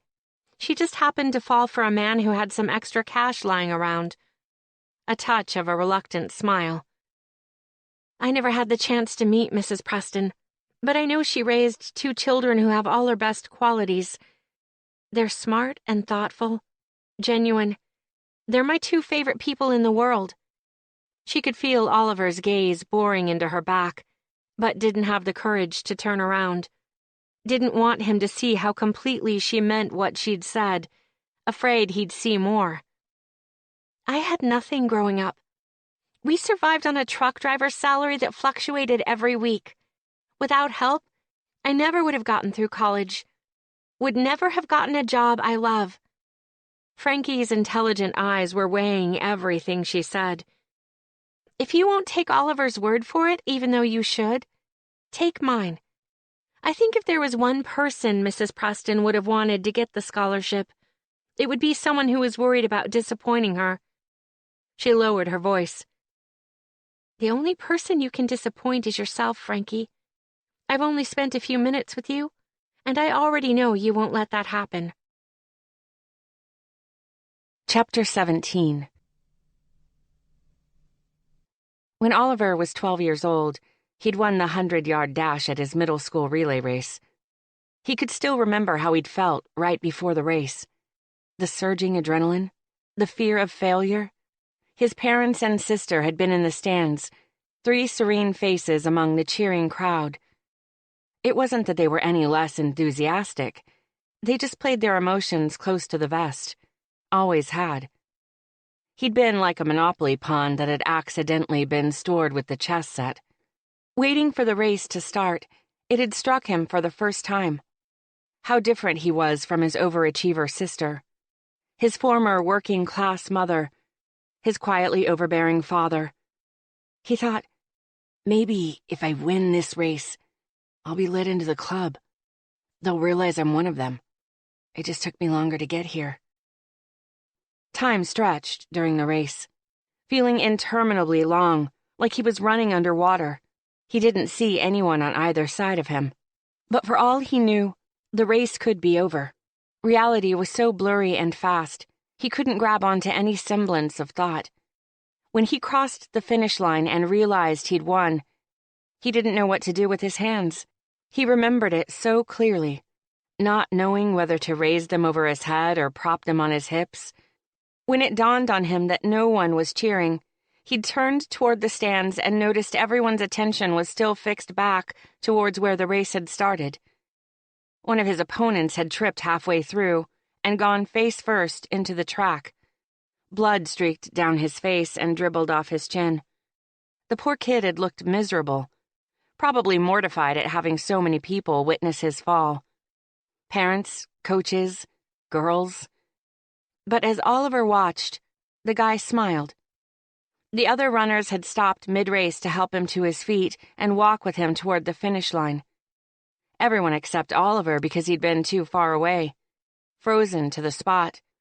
Whenever he looked back as an adult, he picked it out as one of the worst moments of his youth. Not because it wasn't an amazing moment to witness. 5 self-centered preteens banding together to do the right thing didn't happen every day. No. It was seeing so much good in front of him, and knowing he'd never be able to touch it. He didn't know how to have those moments. They played out in front of him like a movie, something he could watch but never have a role in. He felt like that now. Walking away from the table, he'd felt like he won the race. Then he'd looked back at the starting line and realized he missed the whole point. Frankie hadn't needed someone to play hardball with her. She'd needed someone to be good to her. He'd set up the program in his mother's memory to commemorate her spirit. A spirit he didn't have. Eliza had it. Watching her so sweetly put into words something he would never be capable of saying had put him back at the finish line of that race, staring back at what he would never be. For God's sake, he was trying to convince Eliza to love him? He really must be a special kind of idiot. He'd encountered so many women over the last decade of his life, all of them worthy of love, but him incapable of giving it. Now he'd met the only girl who made him feel exultant and scared and desperate, all at the same time, and he couldn't have her, didn't deserve her, hadn't earned the right to pleasure her, or have lunch with her, or marry her.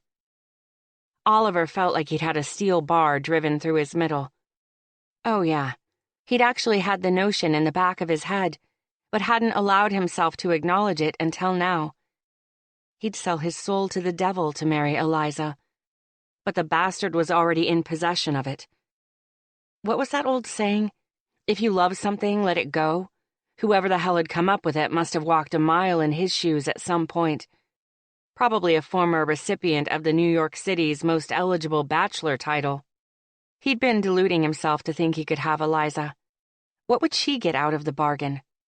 A guy who wore a tux well? A guy she'd probably wonder about every time they were around other women. Him. Nothing. He'd given himself away. She turned and smiled up at him, her expression guileless and gentle. It disappeared slowly, though, in degrees. It seeped away, the same as his hope, and replaced with concern. Don't be concerned, babe. It's all over now. Eliza rose and took his arm. Frankie, please think about what we said. You have Oliver's number. Call to let him know what you decide. He sent the command to his brain to smile and nod at Frankie as they walked away. She really would be perfect for something in his mother's name. Another person who knew how to feel. To be good. Even if she kept it hidden. They'd only made it halfway through the break room when a bench squeaked and the younger girl's voice carried across the space to meet them. I'll take it. I want the scholarship, please. A cheer went up around the break room. Joe left his table full of men and scooped his niece up into a bear hug. At first, Frankie looked startled, but she sent them a thumbs up over her uncle's shoulder. One by one, cab drivers came over to congratulate her with whopping back slaps that were usually reserved for men much bigger than Frankie. The scene felt intimate, private. Eliza must have felt the same way because she tugged him back down the hallway and onto the main floor. They snagged a ride just outside the entrance, thanks to the steady stream of cabs leaving the facility. As he slid in beside Eliza and watched her turn to face him expectantly, Oliver realized he had a decision to make, an important one. He couldn't have her, not permanently. As long as the idea of orbiting around her forever without being able to touch her made him want to jump out of the moving taxi, he had to walk away. She'd find someone worthy and... Fuck. He couldn't think about that just yet. He pressed 2 fingers to his right eye where a painful throb had started. Did it make him a selfish prick to want her one last time? A night to engrave on his memory? He could unearth it every time the world felt like a shitty place, and remember that Eliza was in it. Being with him one last time would affect her negatively. She'd expressed to him several times her understanding of how he operated. Come on, Playboy. That's quite a line, Playboy.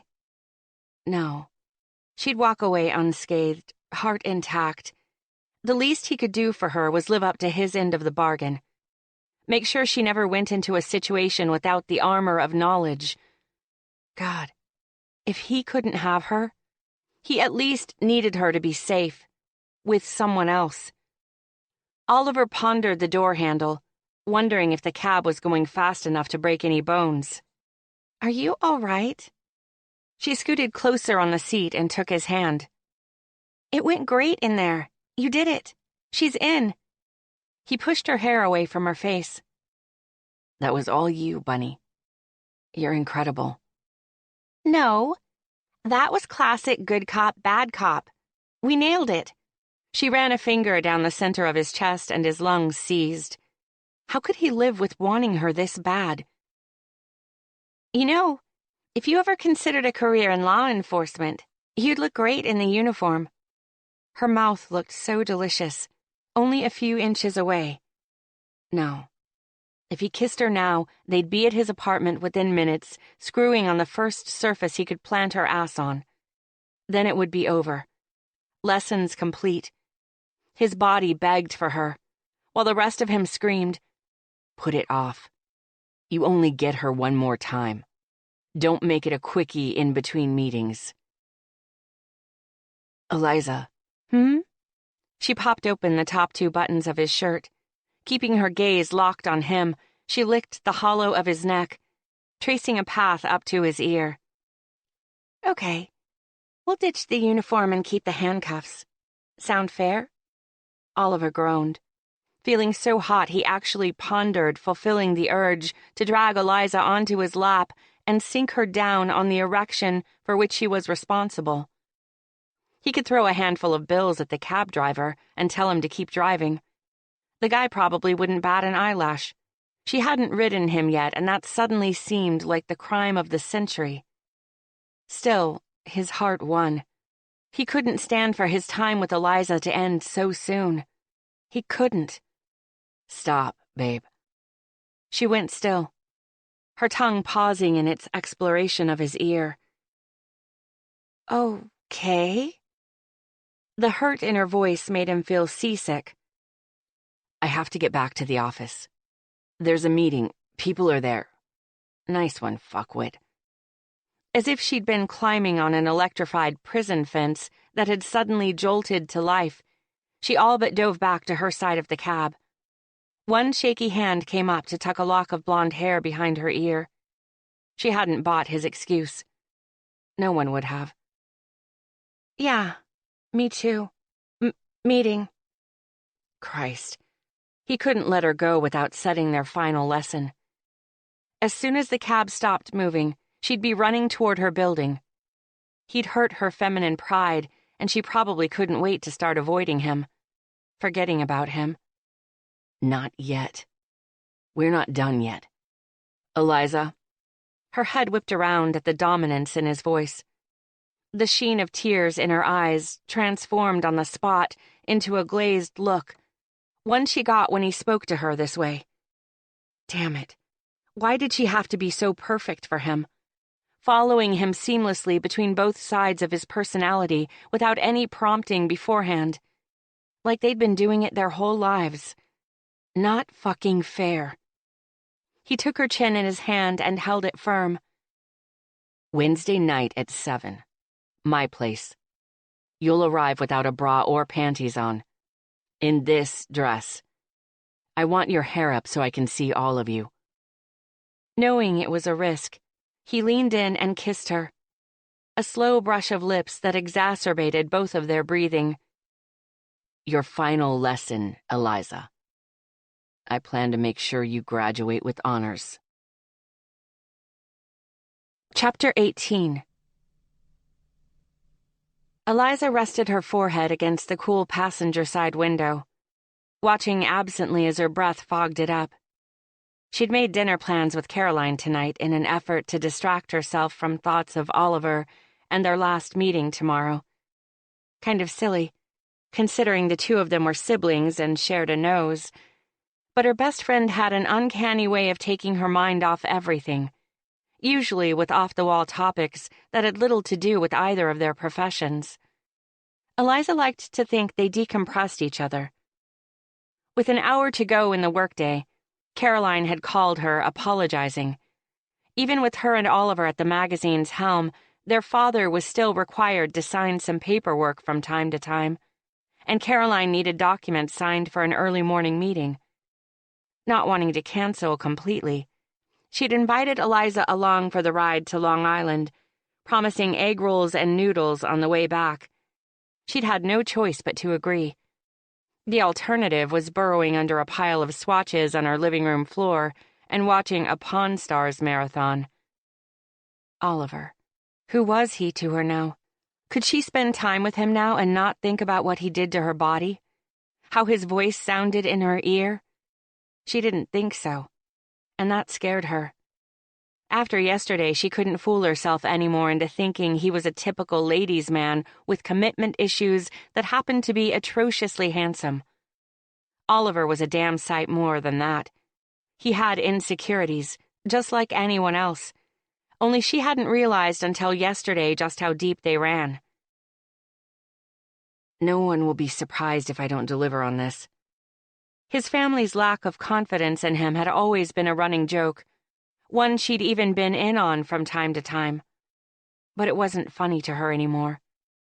All this time, he'd taken it to heart, smiled through the pain. It killed her knowing that. Knowing this caring man hadn't just used their time together as an excuse for easy sex. He'd been patient with her, reminding her to stand strong on her boundaries, to have a voice. Maybe he was the brave one, and she hadn't seen it until now. How cruel of fate to give her a glimpse into this amazing man just in time to watch him walk away. Like a freight train headed toward disaster, though, she could see the pain ahead. It was going to hurt, this separation. Had she fallen in love with him that day in the dorm room when he'd winked at her behind everyone's back? Or had it happened yesterday, when he held her hand so tightly in that cab? It was all a blur now. A blur that only came into focus when he was standing in front of her. After tomorrow night, he wouldn't be there anymore. She'd watch him date and discard to his heart's content, when all the while, hers would be bleeding on the floor. Porter. She hadn't even thought of him since that night last weekend in Serve. Yet, Oliver had made the promise to call and set them up. Should she let him? It felt wrong on every level. But if she declined, she might as well skywrite her feelings for Oliver over Manhattan. Things would never have a chance of being the same after that, and she couldn't stand the thought of him being gone from her life. And he'd do it, too. Oliver might leave a trail of broken hearts behind him wherever he went, but he cared about his family. Her, too. If staying away would be the easiest thing for her, for Caroline, he would do it. So she'd let him set her up with Porter. Hell, maybe a night with another man was the only way to force herself to move on. Her stomach pitched at the thought of hands that weren't Oliver's caressing her skin. Oh, God. What had she done to herself? The responsible course of action would be to cancel their session. Tell him she'd learned what she needed to know and didn't need him anymore. It would give him an out and allow her to walk away with dignity. It would be on her terms. Yet she would never make that call. Never deny herself that final right.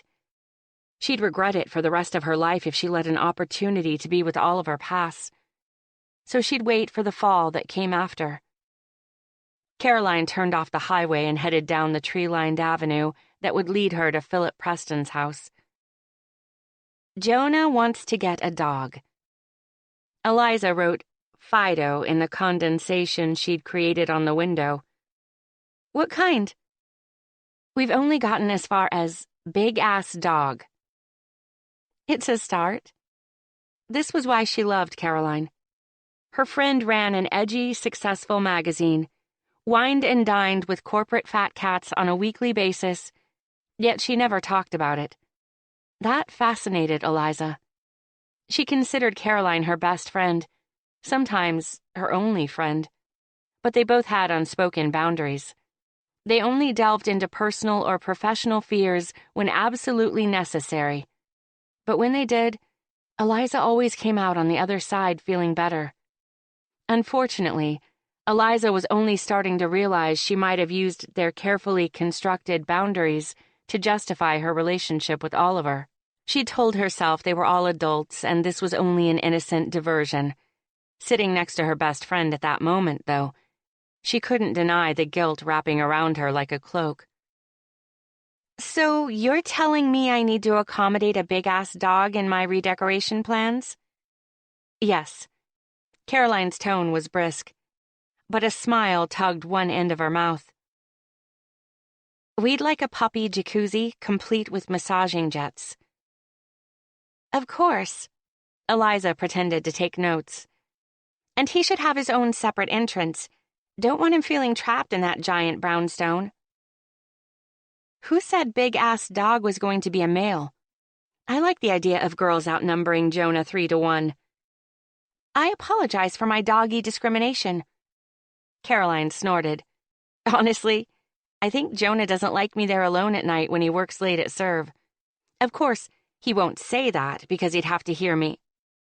Remind him that women are just as capable of locking doors and alarming tricked-out security systems. Yes, exactly. Anyway, I think he's looking for a housebroken version of Cujo. Eliza chuckled. If anyone can find one, it's him. Caroline groaned.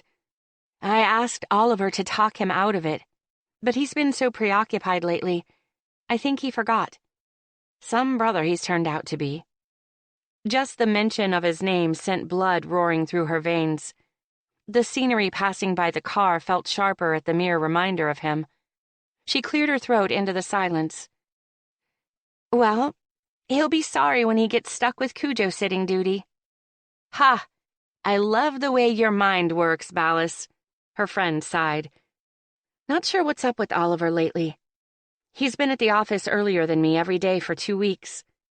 Isn't that a good thing? I'm not sure. If this wasn't my brother, I'd swear it was a girl. Eliza stayed silent, unable to talk around the ache in her throat. If this wasn't my brother, the reminder of Oliver's need for multiple women stung, even though it shouldn't. Caroline didn't realize Oliver had been working overtime on making his mother's scholarship program a success, in addition to the work he already did at Revamped. It wasn't a girl that had him so preoccupied. It had nothing to do with her.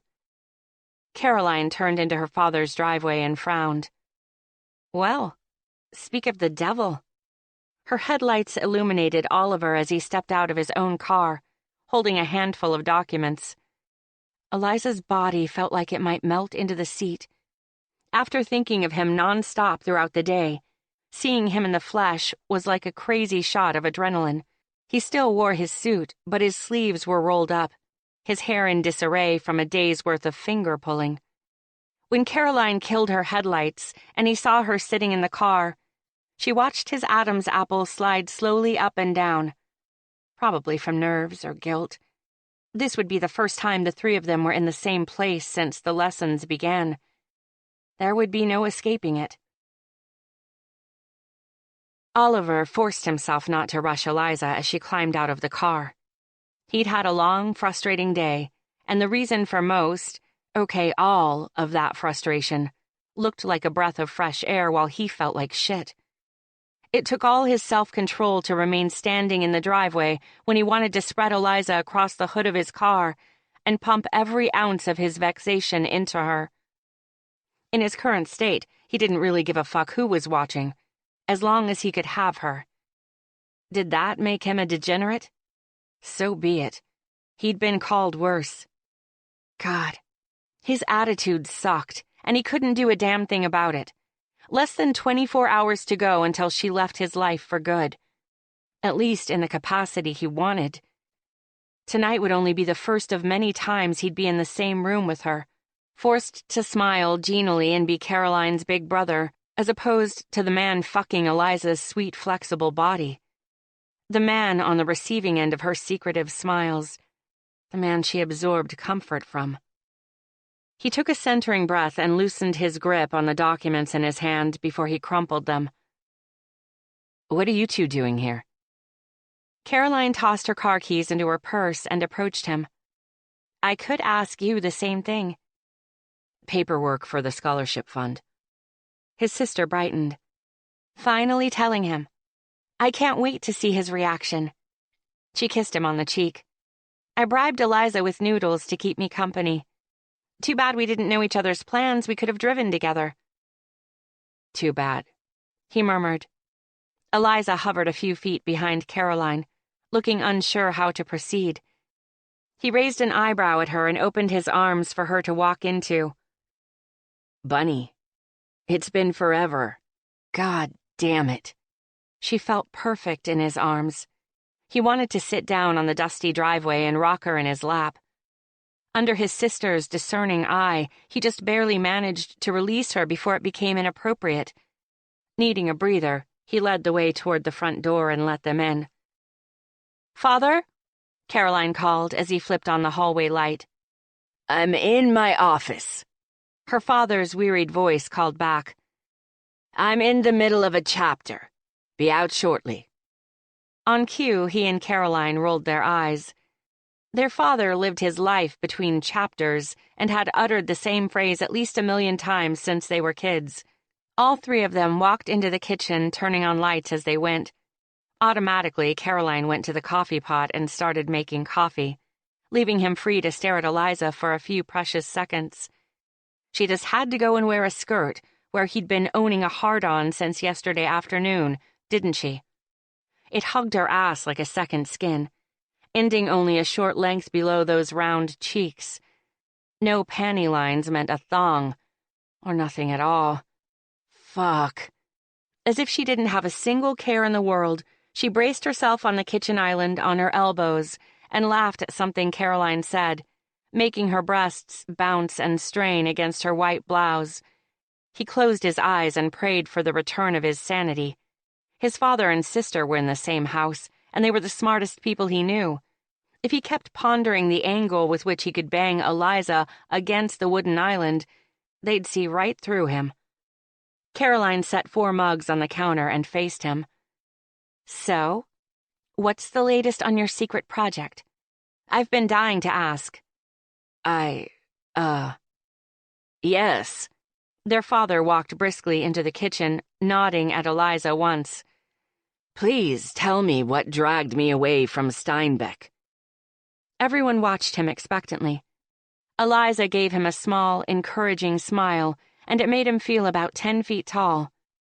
He wished they were back in that cab, holding hands.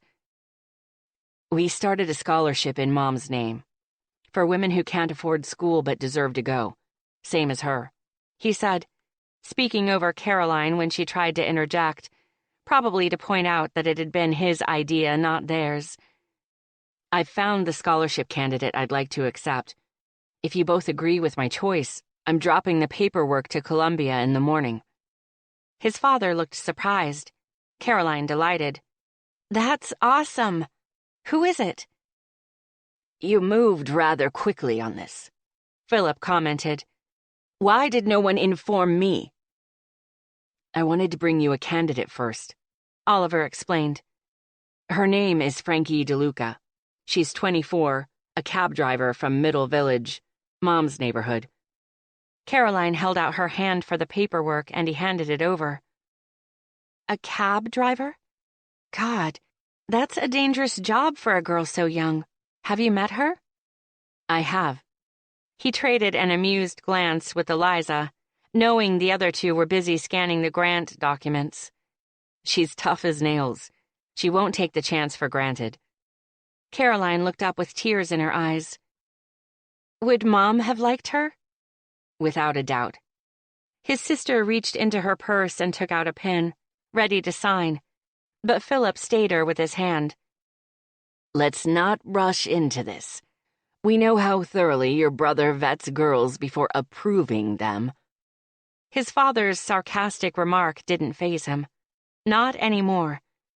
But he hated it being said in front of Eliza. He could feel her gaze on him but ignored it. If he saw laughter in her eyes, he didn't know how he'd handle it. "I've checked into her criminal background and that of her families. They're decent, hardworking people. By signing those papers, she has agreed to a drug test to be administered before any transferring of funds. If her grades slip below a certain level, we have the option of reevaluating the contract. I've thought of everything. She's the candidate. Sign it."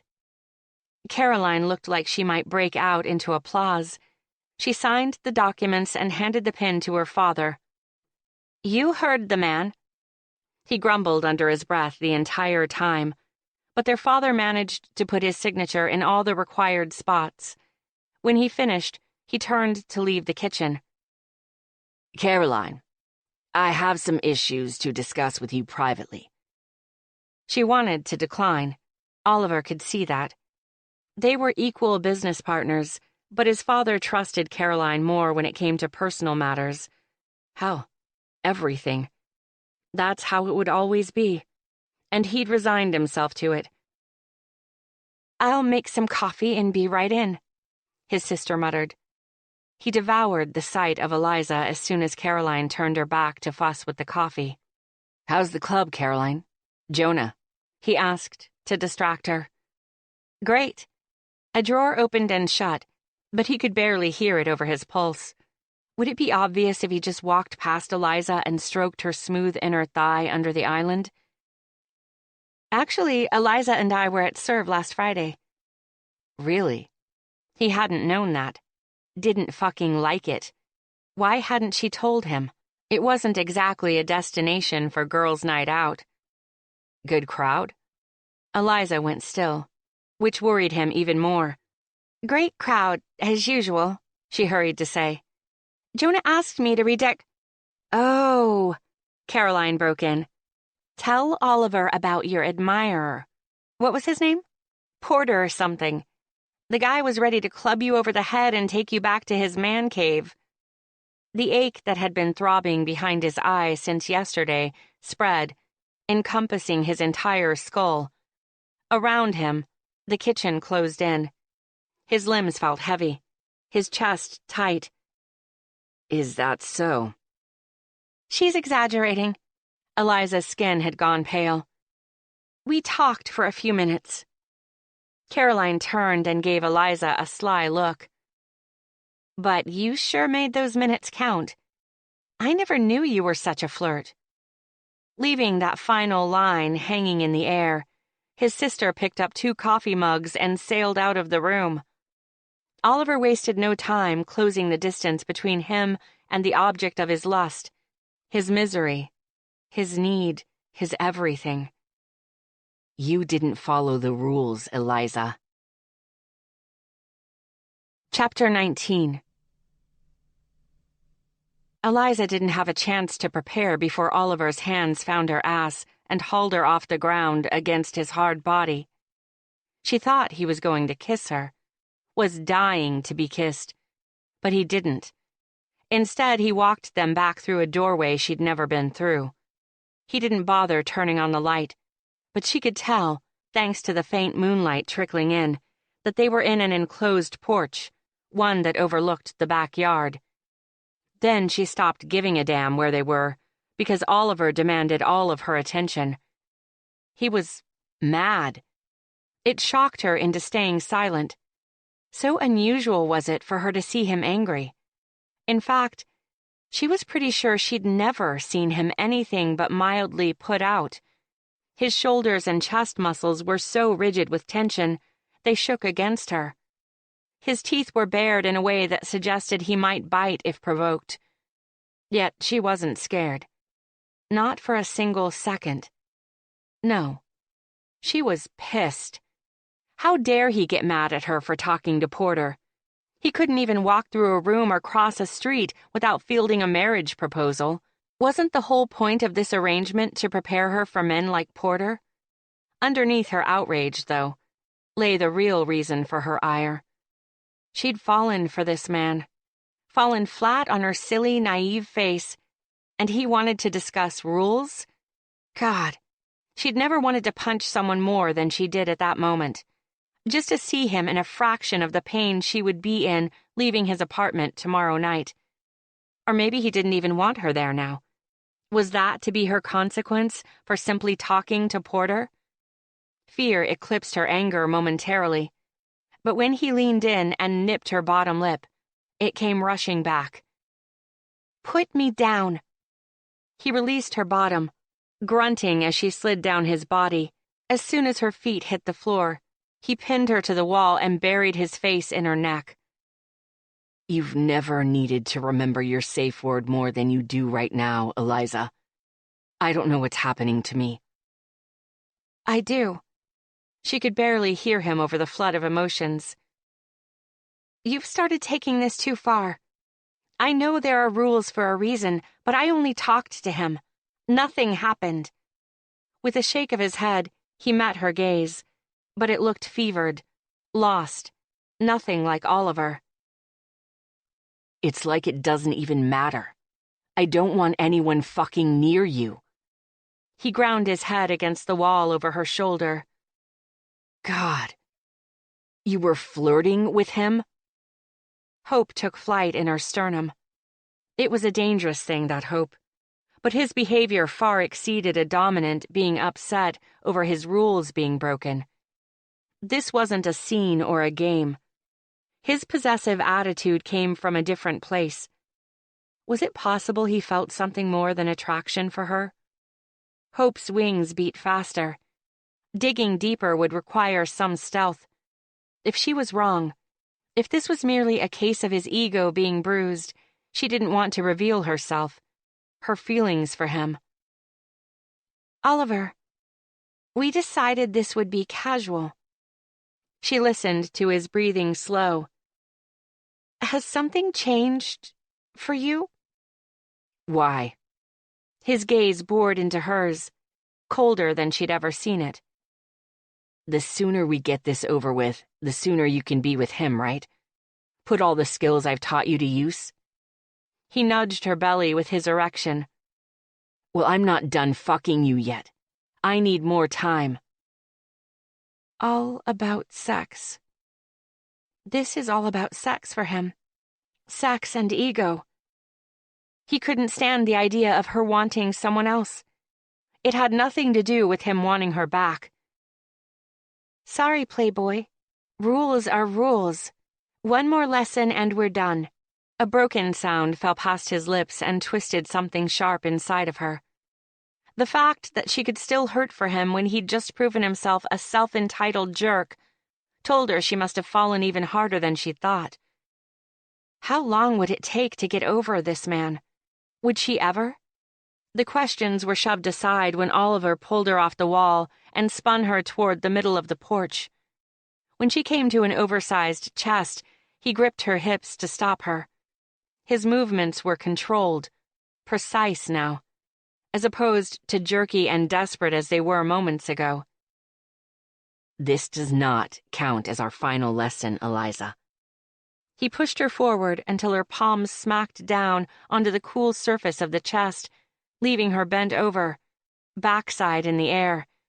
A thrill of anticipation raced across her skin, subduing her anger like sand on a fire.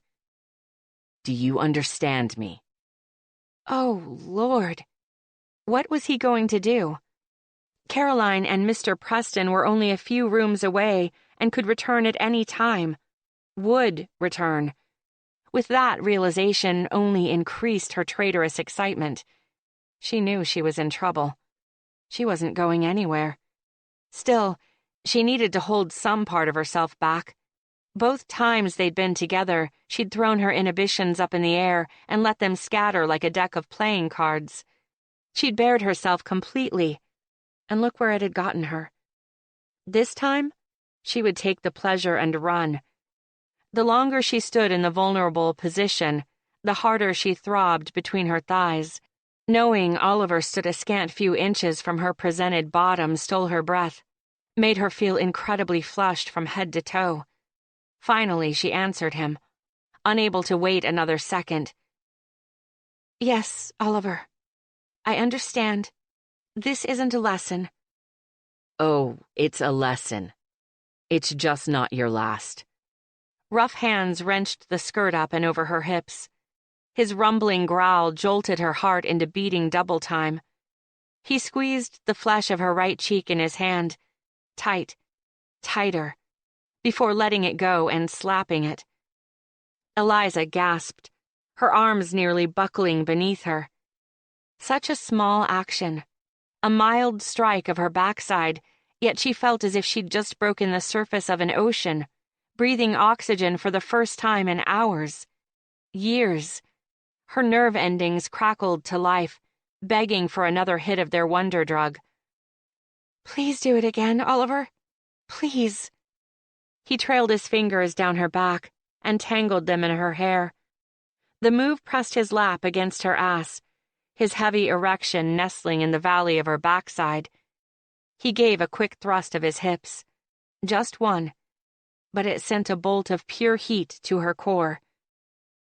"You know what I was doing last Friday night while you were out pursuing other men?" She opened her mouth to answer, but his palm came down on her ass, harder than before. The force of it sent a sob tumbling from her mouth. She went up on her tiptoes and arched her back. So good, so good.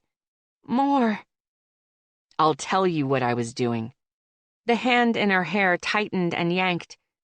"I had my cock in my hand, jerking myself blind to a picture of you in a white bikini. From that week we all spent in the Hamptons your senior year.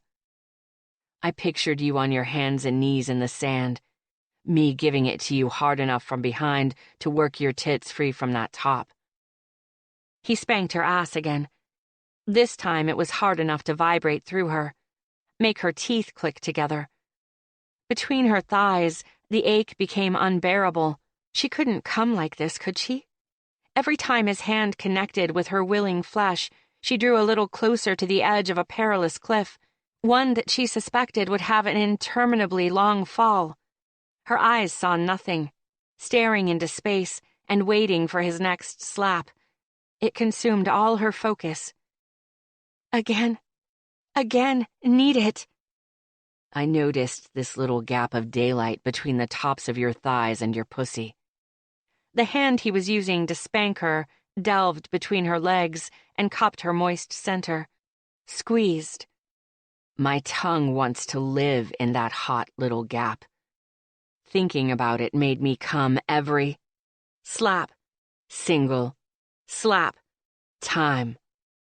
Eliza's knees dipped under the force of her arousal. "Oh, God.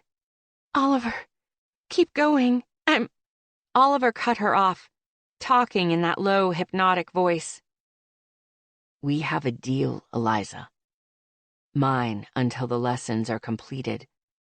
He released her hair and trailed his fingers down her back, over her hip to slip between her legs. Very gently, he tugged her thong to one side and planted 2 fingers deep inside her. She moaned, fingers curling against the chest as Oliver drew his fingers in and out of her, coating her in moisture. Mine. What does that word mean to you? I'm not. Slap. It means other men don't get the pleasure of your time. They don't get to look at the body that shakes underneath me. They don't get to hear the voice that screams my fucking name. His fingers circled her clit with exquisite care, almost reverently, while his hand continued to rain blows down on the sensitized flesh of her bottom. The contrast made her crazed, frantic. She didn't know which of his ministrations to concentrate on. She couldn't concentrate at all. Her hands were holding her body up to receive the spanking, but she couldn't feel them. The tightening in her thighs and belly became her reason for living. Her core began to clench so intensely, her legs finally lost the battle and gave out. Oliver moved so quickly, her world tilted and blurred. It righted itself when he sat down on the chest and threw her over his knee.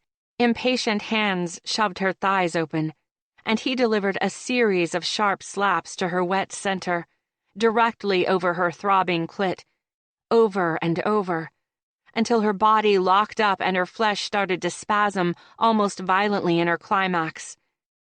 A scream wouldn't be contained, but Oliver managed to clamp a hand over her mouth at the last second, muffling the noise. That's what you needed, babe. Needed to have your pussy spanked, didn't you? Yes, she moaned into his palm, her body still racked by shudders. He pushed his middle finger inside her and groaned. You're milking my finger, greedy girl. Eliza couldn't believe it when her sex clenched again, preparing for more pleasure. How could she want more of him when she'd just been pleasured so thoroughly? In this position, she could feel his demanding erection straining against her belly. Needs me. Want to please him. Need him. She circled her hips, praying he'd push his thick finger even deeper. But he withdrew it on a dark laugh. He brought the finger to her mouth and spread wetness across her lips before working it past them. Such an innocent-looking mouth. I want to come inside of it. It amazed her, the swift compulsion to grant his wish. She'd never felt such a strong desire to do this for a man in the past. Now she craved it beyond belief. Craved Oliver. The weight of him on her tongue. She wanted to please him, drive him past the brink, wanted to apologize with her mouth. That realization brought her up short. Rational Eliza knew she didn't owe him an apology for speaking with another man. But this submissive part of her loved the idea of him being happy with her. Loved the idea of him forgiving her because she'd pleased him. Confusion and doubt warred inside her, but they couldn't surmount her lust. It loomed like a giant, ready to take down everything in its path. She slipped off Oliver's lap and knelt before him, pulse raging out of control at the sight of the massive bulge between his legs. Her hands itched to squeeze and stroke his aching flesh. But first, she needed to make this okay for herself. She didn't want any doubts ruining the moment for her. Oliver's chest heaved beneath his dress shirt, his gaze on fire as it centered on her lips. I am going to ride your mouth, Eliza. Your lying little mouth. Kiss me first, she said on an exhale, horrified at the hitch in her voice. You haven't kissed me since we danced.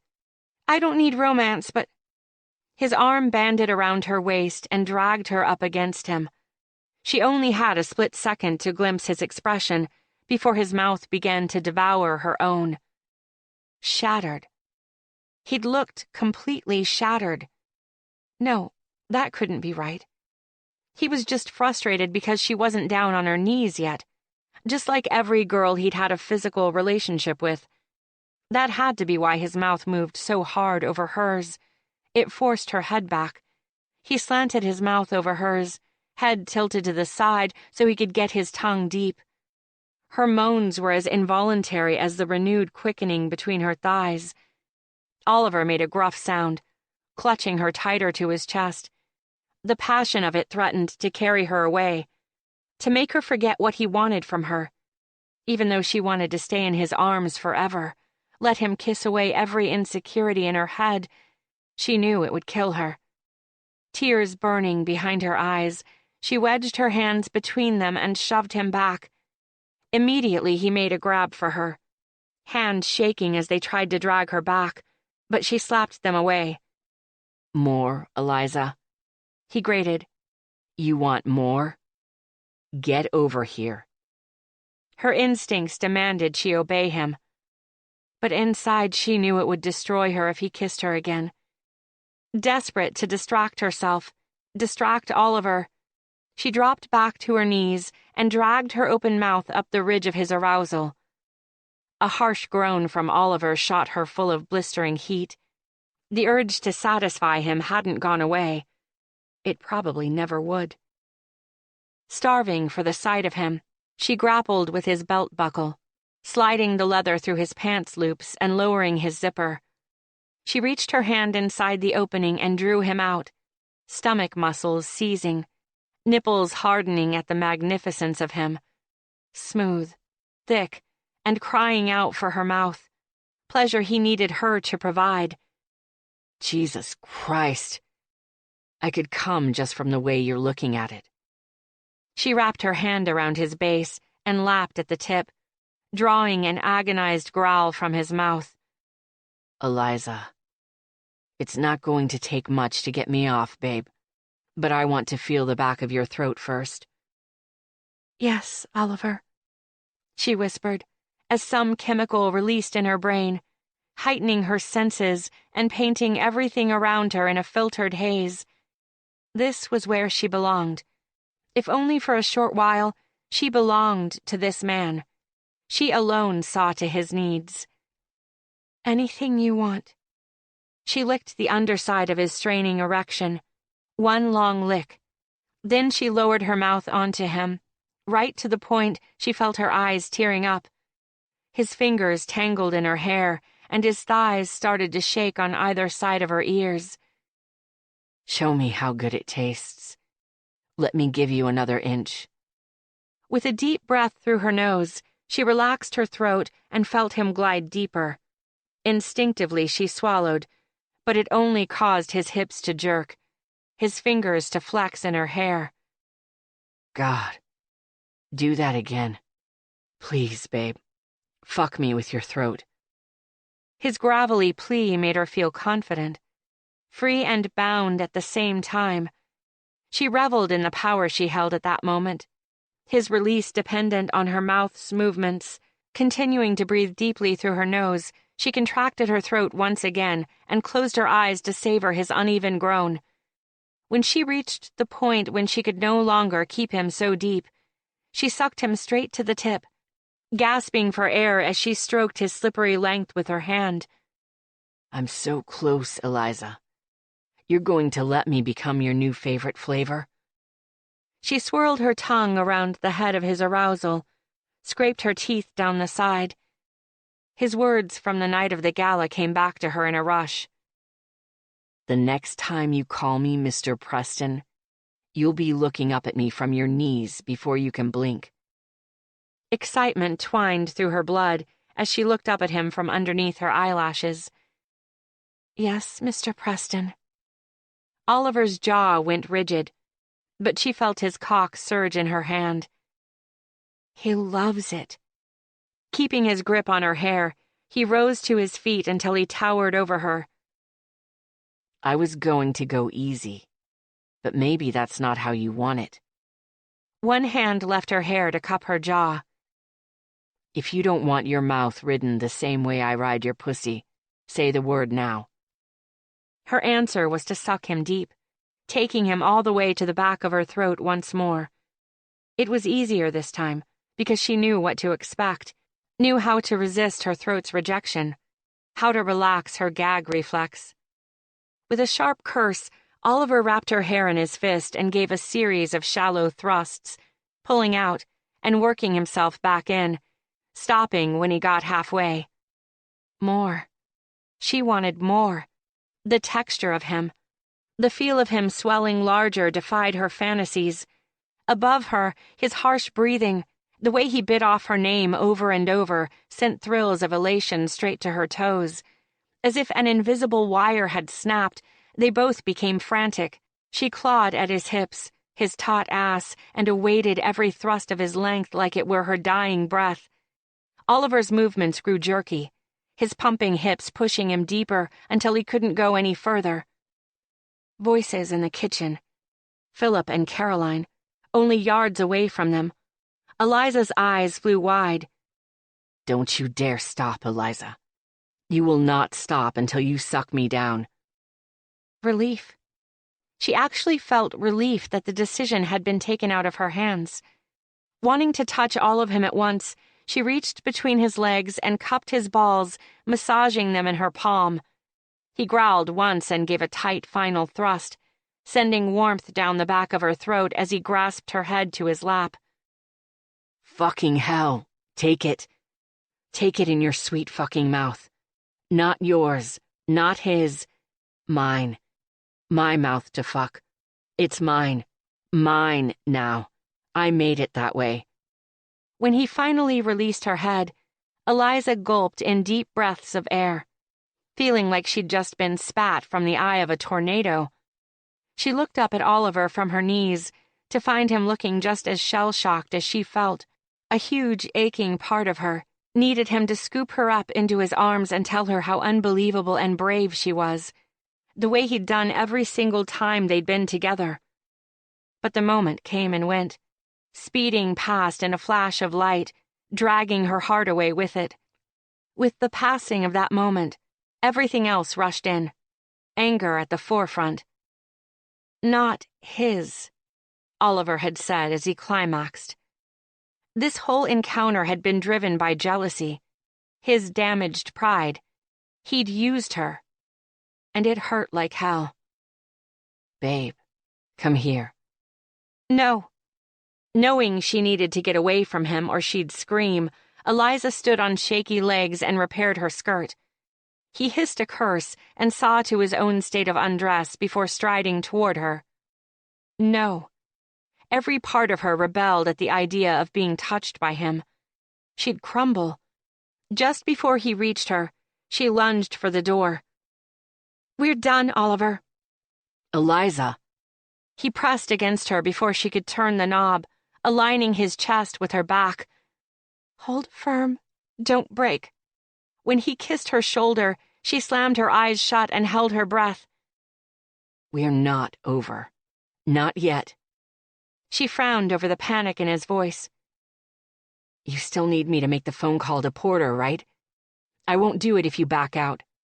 He placed an open-mouth kiss beneath her ear, lathed the spot with his tongue. "Let me make you feel good one more time. Then I'll do it." Warmth pooled between her legs. Foolish, unwanted sensation she wanted to banish but couldn't. Anger at herself, at Oliver, rolled over her in waves. She could get in touch with Porter on her own, and they both knew it. If she even wanted to, and if she was honest with herself, she hadn't thought of the man in a sexual context since they'd met at Serve. But a part of her wanted Oliver to make the phone call. Wanted him to feel used the same way she just had.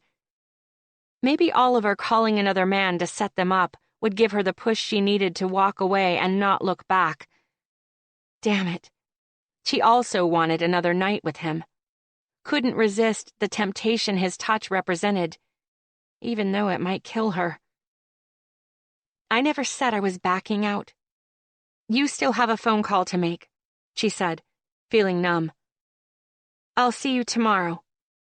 She felt his arms fall away from her like they'd been weighed down with stones as she pushed into the kitchen. Philip and Caroline turned to look at her in surprise as she rattled off compliments about the spacious backyard.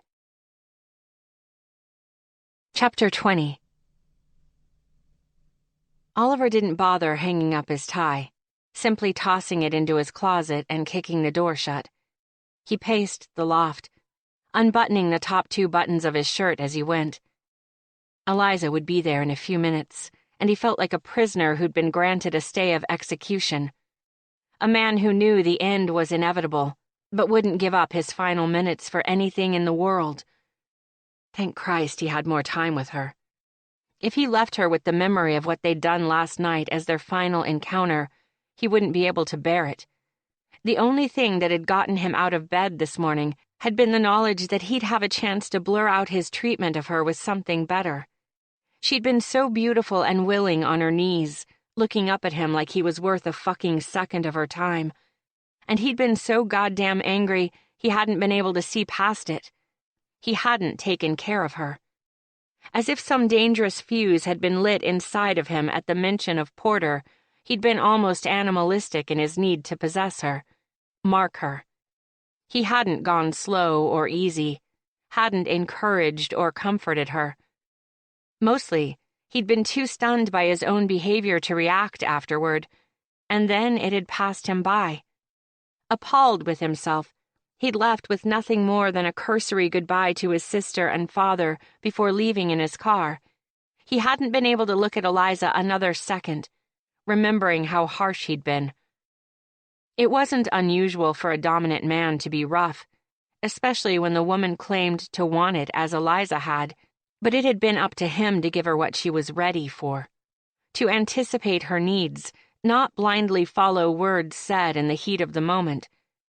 He hadn't talked to her enough, hadn't made sure. The fact that she'd still agreed to see him tonight made him wonder about her actual reasons for agreeing. Despite her parting shot last night, he didn't want to think it had anything to do with Porter, or the phone call. But he worried that it might. Fuck. The idea hurt. Everything about this hurt. When she walked out of there tonight, The final pieces of his heart he'd been frantically gluing together for the last week would fall apart. Without another encounter with her on the horizon, he would lack the energy to repair himself next time. He knew that instinctively. Already he felt partially invisible, like his existence depended solely on her presence. As the minutes ticked down to 7 o'clock, it got harder to breathe. He had to restrain himself from waiting for her in the hallway. How the mighty have fallen. As far back as he could remember, women had been interchangeable to him. Now he'd found one who shined so bright he couldn't see another woman if he wanted to. And she wanted nothing to do with him. The very notion of being with someone besides Eliza after what he'd experienced with her made his stomach rebel. Made him want to take a scalding shower to rid himself of anyone's touch that came before her. They'd damned him. He'd damned himself. It took him a moment to realize the buzzer had gone off in his apartment and didn't just exist inside his head, joining all the other noise. He pressed the button to allow her inside and unlocked his apartment door. She walked in a minute later, and the glue holding his heart intact gave out, sending shards ripping into his internal organs. It hit him hard that he'd never experienced this again, the pleasure of her coming home to him. And he wanted it so bad, every evening for the rest of his life. In the red strapless dress he'd requested she wear and black high heels, she looked so enticing, his body readied itself for her pleasure immediately. He wanted to take her against the door, but after the way they'd ended things last time he'd seen her, he knew that would be a huge mistake. It would be too easy when he planned on savoring every second he had left. "Hey," she said, tucking her hair behind her ear. "You have any of that ouzo left in the fridge?" "I love you. I love you so much." "Yeah, I think so. Enough for a couple of shots." "Good." She set her purse down on his dining room table. "It looks like we both need one." He tried to smile at her attempt at humor, but the command didn't reach his mouth. Finding it hard to look at her when she looked so excruciatingly pretty, he grabbed the ouzo out of the fridge while she hunted for shot glasses. She set them down at the same time he plunked the nearly empty bottle of ouzo onto the island. They locked eyes. "I guess it's only fitting to end this show how it started," he said. After watching him for a beat, Eliza nodded and poured. The sound of swirling liquid sounded like a gunshot in the thick silence. "I want to tell you something. It's important." His heart tried to lodge itself in his throat. God, please let her tell me she wants me. Not just tonight, not just in bed, in every way. He'd spend the rest of his life worshiping her. "After you left last night, your father insisted we order takeout and stay for dinner." Disappointment gripped him, not what he'd been expecting or praying for. "Yeah?" She hummed in her throat. "He was so quiet through dinner, I think even Caroline was worried." Her finger circled the rim of her shot glass. When she asked him what was wrong, he said, "Me. I've been wrong. I underestimated my own son." When she looked back up at him, she had tears in her eyes. "I just wanted you to know he said that. You deserve to hear it, no matter what happens here." Oliver felt like he'd been cold-cocked. His chest ached so bad his hand rose of its own accord to check for damage. He'd spent so long convincing himself he didn't care about anyone's approval. He'd started to believe his own bullshit. With Eliza standing in front of him, so soon from leaving, he felt whole and incomplete at the same time. "What is going to happen here, Bunny?" Eliza handed him his shot of ouzo, but kept her gaze on the floor as she lifted her own. "I don't know." She tossed back the shot. "But we have to get it over with." Anger mingled with pain in his bloodstream, but he ignored both. She had every right to be mad at him. He took the shot glass from her hand and set it on the island alongside his own. The movement brought their bodies closer, and he didn't even try to resist her gravity. He cupped the back of her head and kissed the corner of her mouth, lingering there as he spoke. I'm sorry for how I treated your mouth, babe. You made me feel so fucking good, I got carried away. He traced his lips over hers, ending at the opposite corner, which he kissed softly. So sorry, Eliza. Her breasts swelled over the top of her dress with each accelerated breath. I loved it, mostly. Hearing her say she loved sucking him off made his cock throb in his pants. He ran a finger over the supple cleavage on display above her neckline. Thought of what it would be like to come on that very spot the next time she got on her knees for him, before he remembered there wouldn't be a next time. Mostly? He managed. She smoothed her palms up his chest, making him want to growl.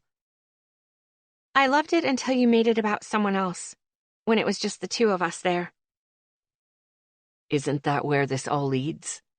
Someone else? Yes, she whispered. It has to.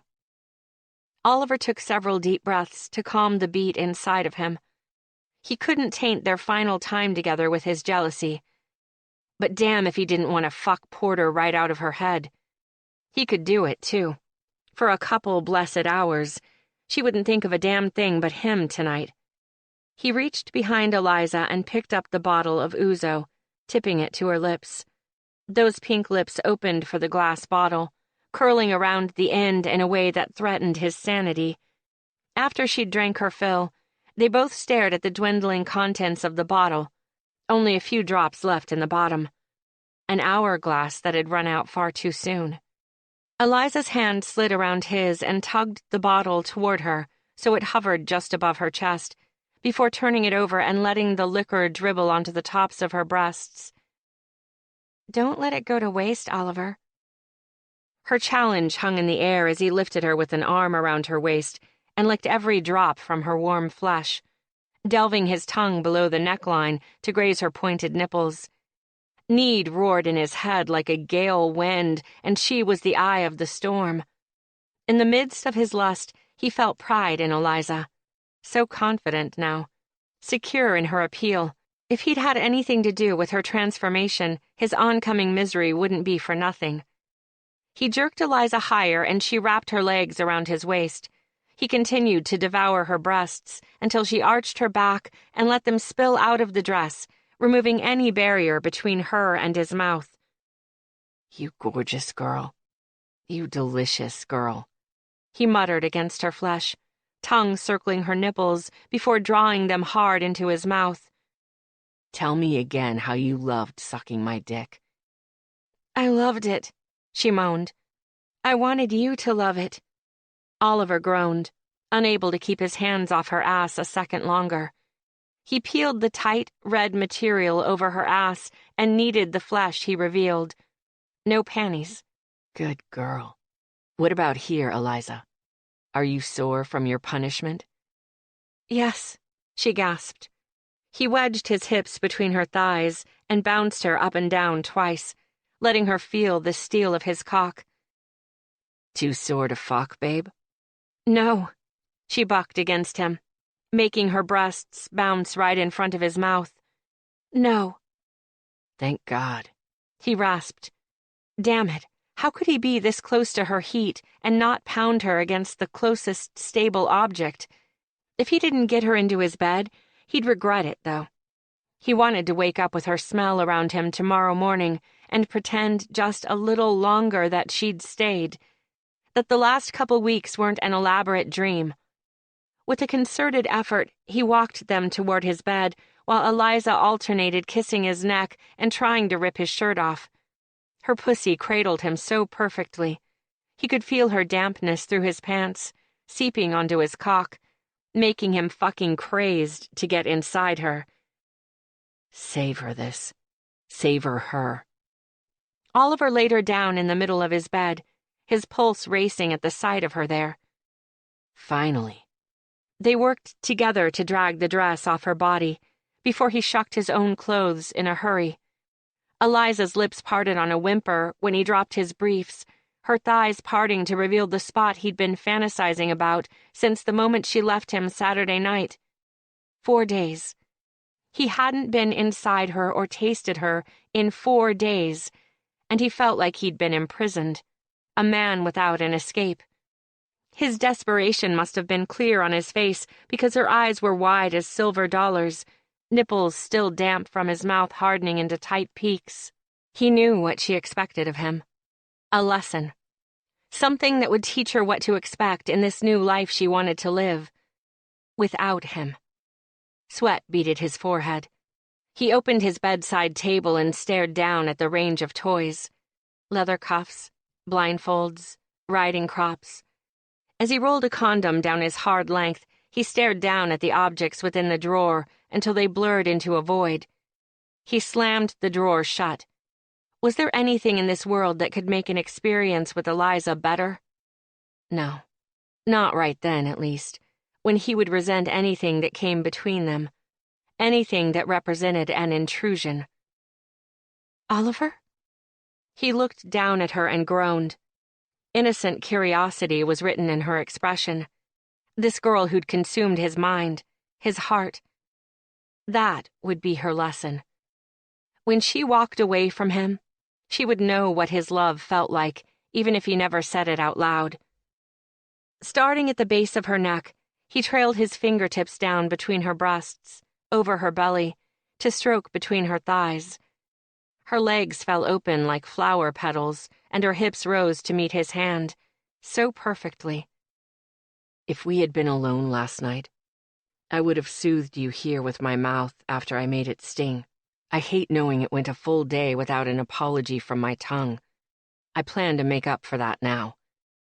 He circled her clit with his middle finger, watching as she tossed her head back and gasped.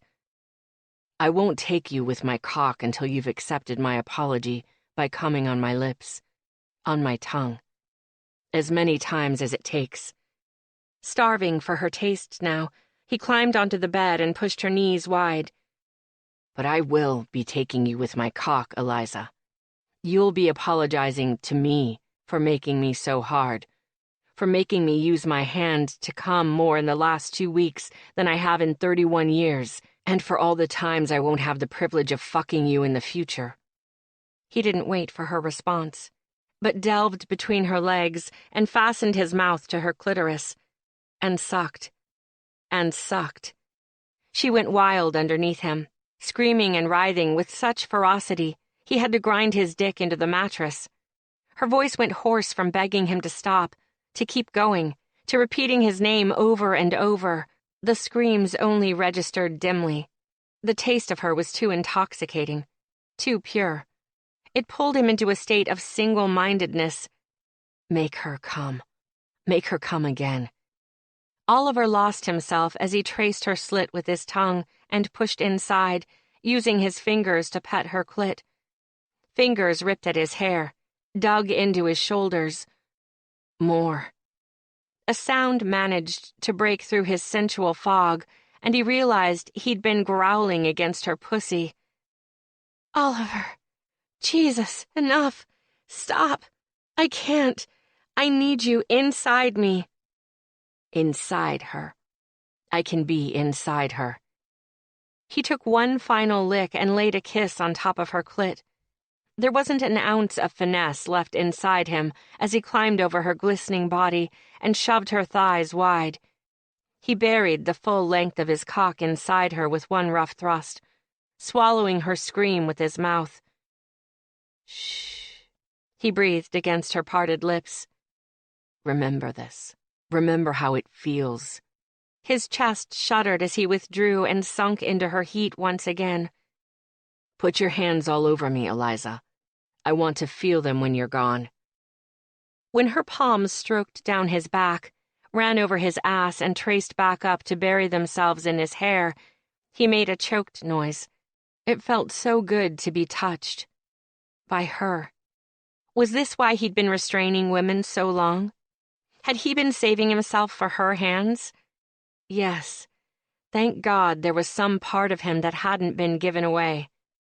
He wrapped his fingers around the headboard above her head and rolled his hips, driving into her in rhythmic waves. When her eyes grew unfocused, he pressed their foreheads together and willed her to focus on him. She did.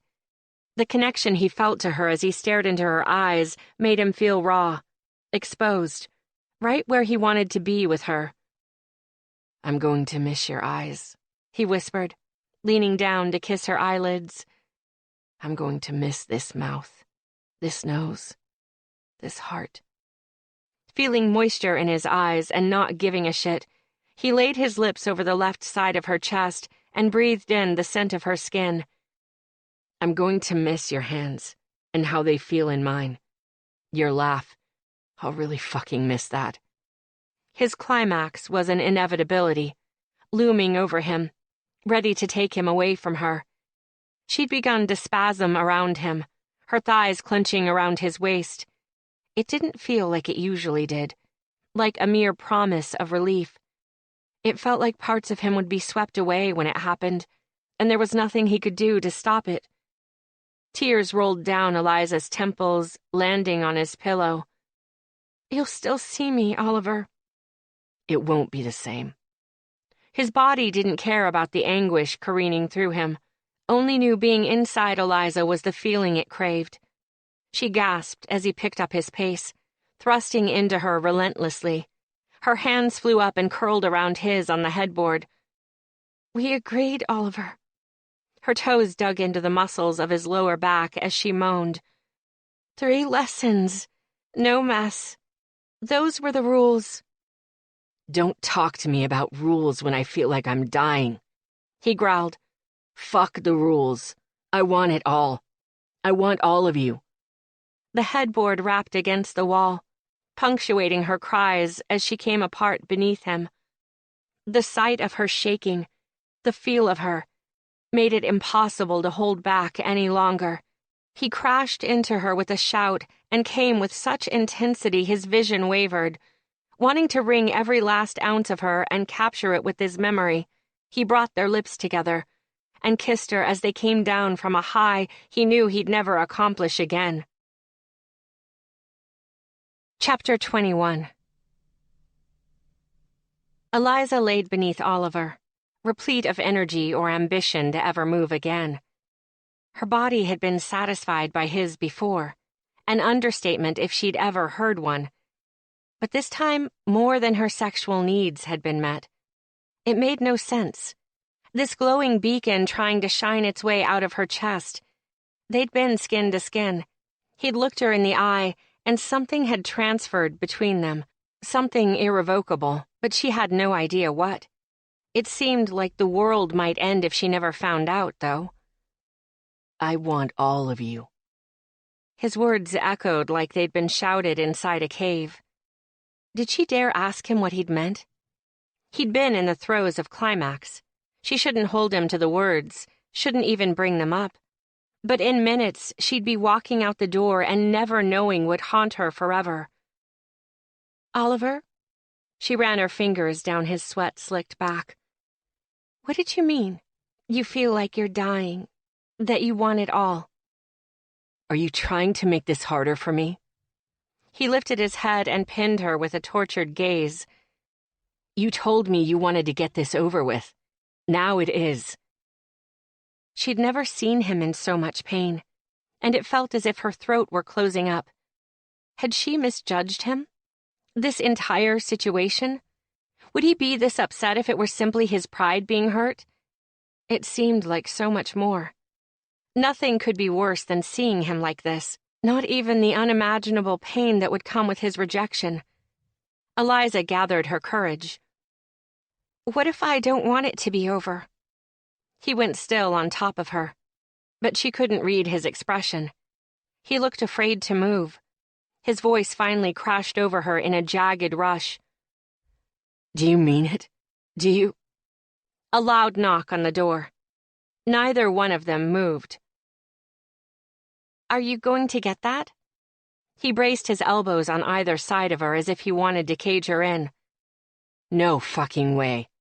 Talk to me, babe. Tell me." "Oliver?" a voice yelled through the door.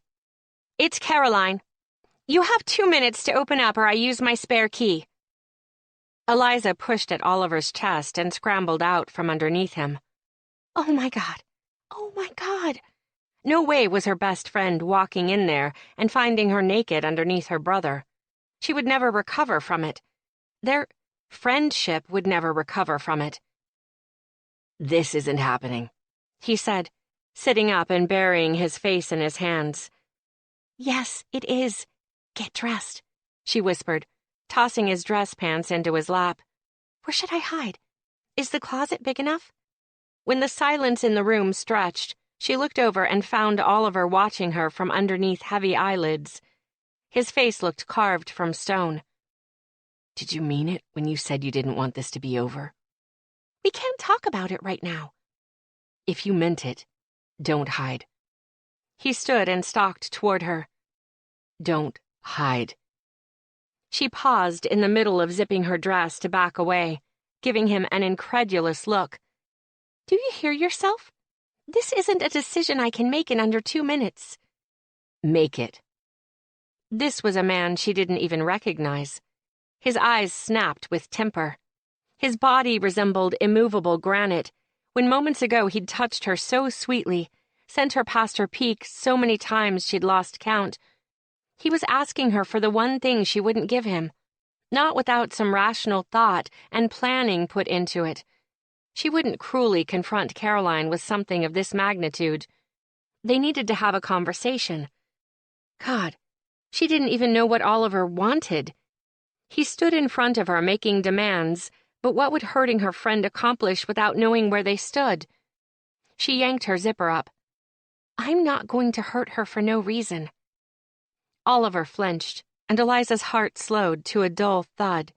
She reached for him immediately, desperate to explain herself, that she hadn't meant he wasn't a good enough reason. The key turned in the lock and Eliza froze. Oliver lifted an eyebrow. With only a split second to make a decision, Eliza lunged for the closet beside the bathroom and pulled the door shut. She pressed her forehead against the door and rolled it back and forth. Why did it feel like she just made an irreparable mistake? She heard the heavy apartment door open and close, then the sound of Caroline's heels clicking along the hardwood floor. Hey, catch you in the middle of something?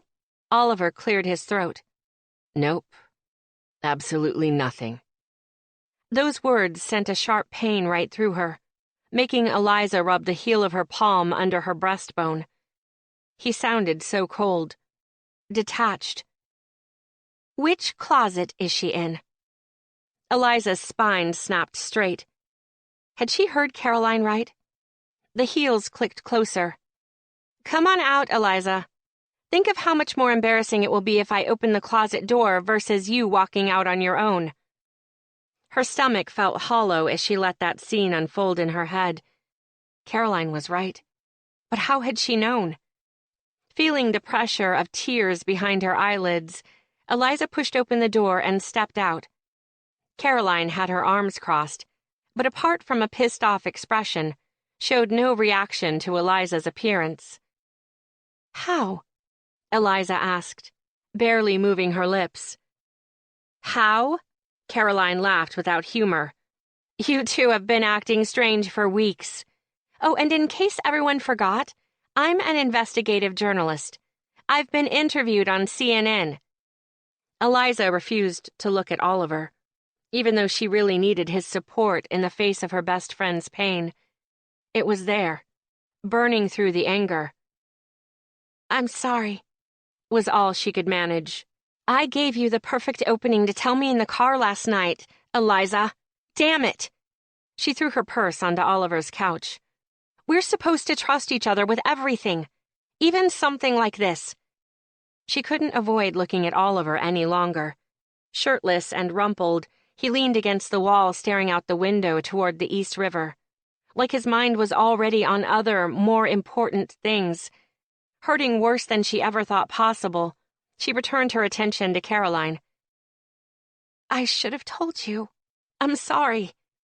Caroline glared at Oliver over her shoulder, and Eliza couldn't help but get the impression that her best friend was waiting for Oliver to speak up, too. Wanting him to speak up. Look, he's my brother and I love him. She closed her eyes and huffed out a breath. But I'll hurt you. Oliver pushed off the wall, eyes dark and forbidding. I go through women like water. I'm a playboy. I've taken more women to bed than I can count. He hurled a glance at his sister. She thought you were smarter than this, Eliza. Isn't that what you wanted to say? Caroline bristled. Don't put words in my mouth. I only... She's right, Eliza. His hands curled into fists, and Eliza thought he might put them through the window. But he planted them on his hips instead. You are better than me. Eliza wanted to sink down into the floor and weep, but she somehow managed to stay standing upright. She couldn't remain in the apartment a second longer, didn't have time to wonder why Caroline looked disappointed, or why Oliver would no longer meet her gaze. All she knew was the two people who she loved most in the world were directing their frustration at her. Maybe never wanted to see her again. She felt gutted, bereft. Just go, Oliver shouted, making her jump. Go. She gathered her shoes and purse, unable to control the sobs that broke free. Before she reached the door, she felt Caroline's hand on her shoulder. Eliza, wait. I can't. The need to get as far away from any reminder of this mistake weighed down on her. If she had the energy to sprint for the elevator, she would have.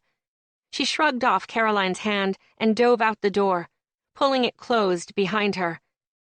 As Eliza bypassed the elevator and went for the stairs, the sounds of glass shattering followed behind her. I'm going to hate every second of this job. Eliza followed Conrad Stern's assistant through the frosted glass door leading to the uber-modern, palatial estate. Pristine white marble floors spread out in front of her, reflecting the sunlight that beamed down from several skylights. Bobby Darin's soothing voice played over unseen speakers, old clashing with new. Any other day, she would hum along, let herself get swept up in the music's nostalgia, but it felt too contrived. Forced, especially with the giant projection screen on the wall, showing where Conrad had apparently paused Grand Theft Auto in the middle of killing a civilian. She wanted to go back to sleep.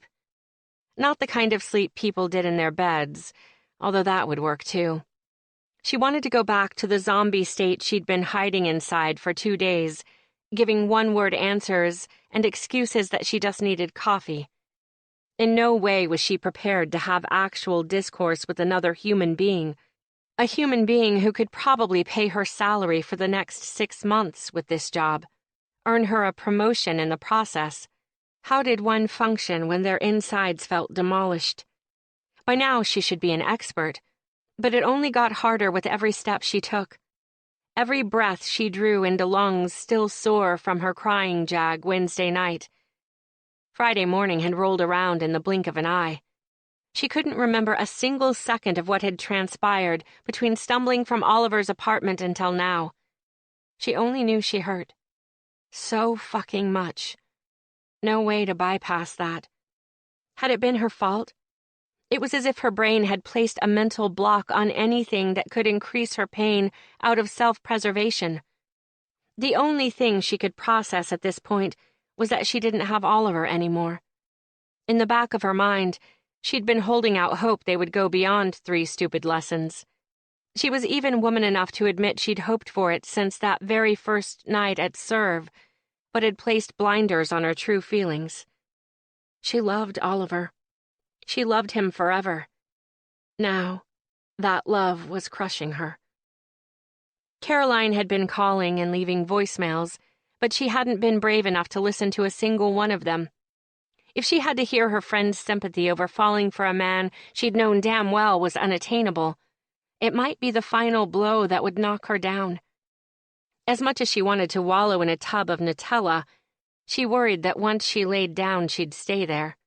Conrad Stearns breezed in through the patio door wearing swim trunks, a towel thrown over his shoulder. Miss Ballas, right on time. She tried not to cringe when he gave her the once-over.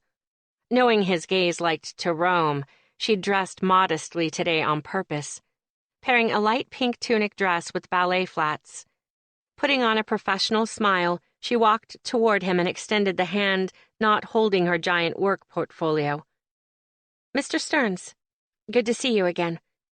He gave her a conspiratorial look, as if her innocent greeting had meant something intimate. "Same here. I wondered if Preston would come along to keep an eye on you." Her balance pitched at the mention of his name, and it took her a moment to catch her breath. Irritation finally found enough room to wiggle in. "I assure you I don't need anyone to keep an eye on me. Shall we go through the house and see what we're working with?" "She's all business," Conrad commented to the assistant still hovering behind Eliza, then laughed. "I guess you don't want me to put a shirt on first." "By all means, get dressed," she said through gritted teeth. "I'll wait here." He leaned back against his black granite dining table and tapped his fingers on either side of his thighs. "I don't take a meeting with anyone unless I've done my research. Your work is more than adequate. There's no reason for a grand tour." Eliza frowned. "Then what am I doing here?" He flicked a glance at his assistant, who promptly left the room. "Our association will be advantageous to me." "I still don't understand." There was a long pause before he spoke, but he finally sounded semi-sincere. "Let's just say that I'm still the new kid in town. Certain social circles are still wary of the guy who earned his money doing things they don't understand." He ran the towel over his still damp hair. "Having Oliver Preston's girlfriend decorate my house, whatever the fuck that entails, will give me a name to drop. Maybe more, depending on you." Eliza thought talking to Caroline or seeing Oliver would be the knockout blow to take her down. But this was coming dangerously close. "Me?" "Yes." He encompassed the room with his arms. "You work on my house, and Preston gets me past the front door of the old boys club, the one he was born into. It's a small price to pay for the money I'm going to be paying you." "He's not my boyfriend," she said, sounding far off. Conrad smirked. "Your tongue in his mouth the other night said different." If she looked down, she was pretty sure her skin would be crawling. The part of her she'd almost left bleeding on the floor in Oliver's apartment wanted to turn and storm out, dive into her car and drive home where she could mourn the last few days in peace. She was surprised to find, though, that there was another part of her, a new addition that hadn't been there before. Confidence bubbled inside her like the contents of a cauldron. She heard Oliver's voice, back before he'd tossed her out of his apartment. "You're incredibly brave. You were spectacular. I've never seen anything half as beautiful as you were, as you are." She thought of how Oliver shook underneath her hands, the hoarse sounds he made every time they kissed, his hand holding hers so tightly in the cab. "I'm really glad you're here." Damn it. It was painful to think about, but imbued her with self-assurance at the same time. Oliver might not want her forever, not like she wanted him, but he'd done exactly as he'd set out to do, exactly as she'd asked him to do. He'd brought to life a new, stronger side of her, a side that didn't take shit from dick sticks like Conrad Stearns. "Listen to me. I am good at what I do. No, I'm excellent. That is what you're getting out of this deal. Believe me, it's quite enough for putting up with you." She dug her nails into her palm. "Oliver and I don't come as a package. If you want entree into classier social circles, then learn how to deserve it. If you want your home not to look like a replica of the house from Scarface, because it really does, you need to give me a tour of where I'll be working for the next 6 months." Her words hung in the air for tense seconds, wherein she swore he was gearing up to throw her out. His face had gone red, but she couldn't tell if it was embarrassment or anger. Finally, Conrad pushed off the table. "Should we start with the kitchen?" "Yes," she answered, leading the way. Having memorized his floor plan, she knew exactly where it was. The sooner she dazzled Conrad with her ideas, the quicker she could go find Oliver. After everything they had been through together, she couldn't allow the rift to remain. Losing him completely would kill her. There was simply no choice. She was going to tell him she loved him. And maybe, just maybe, her words would unlock something inside him, something that allowed him to love her back. He had to feel something for her, or this yearning inside her wouldn't go so deep, right? She had to know. Chapter 22. Oliver stared at the screen of his computer, wondering how long he could pull off this charade. He'd been sitting in this same position for 3 hours, watching emails multiply in his inbox, hearing his phone ring, but none of it felt real. The only thing that had ever felt real was gone. No, not gone. Thrown out. He'd thrown Eliza out of his apartment, shouted at her to leave, with the full knowledge she'd rip him to shreds the second she set foot outside. He'd asked for too much. He could see that now. Starting slow hadn't seemed like an option after what they'd shared, but he should have been happy with his sliver of progress. When she'd looked up at him and said, "What if I don't want it to be over?" His moronic ass had heard wedding bells. His sister had shown up and he'd thought, there's no better time than the present to come clean. Reveal they were together. Eliza's rejection of that fantasy had snuffed out his overwhelming hope, locked it up again when it had only just broken free. He'd still been reeling from making love to her, experiencing the kind of euphoria he'd never thought existed. He hadn't been able to withstand being shut down on the heels of it. So he'd stood there and let her take it on the chin, when he should have been standing behind her, defending every goddamn perfect minute of time they'd spent together. Right when she'd needed him most, he stood by and piled even more shit on top of her. If she didn't hate his guts, he would be eternally shocked. All she'd ever done was follow the rules. He'd been the one to fall in love with someone he didn't deserve. Now she was suffering under the weight of his sister's rightful disapproval. And him? He couldn't see past the next minute ticking by on his computer's clock. If he thought even 2 minutes ahead, he'd start pounding his head against the desk, not stopping until sweet unconsciousness took over. He'd been counting on his old pal, unconsciousness, for the last 2 nights, drinking himself into a stupor and attempting to find her scent somewhere in his apartment, ripping off his bed sheets and wrapping them around his body, searching every inch of it for her sweetness. It was fading so fast. Too fast. God, what was she doing? Where was she? Today was Friday? His right eye started to tick. She had her in-house meeting with Stearns today.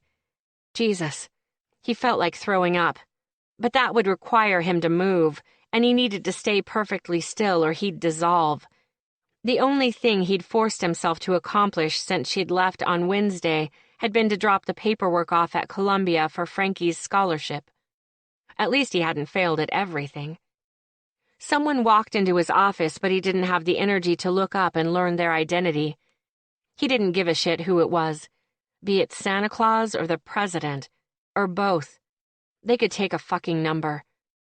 His sister had come in every hour on the hour, saying words and trying to force him to think, but he'd managed to block her out.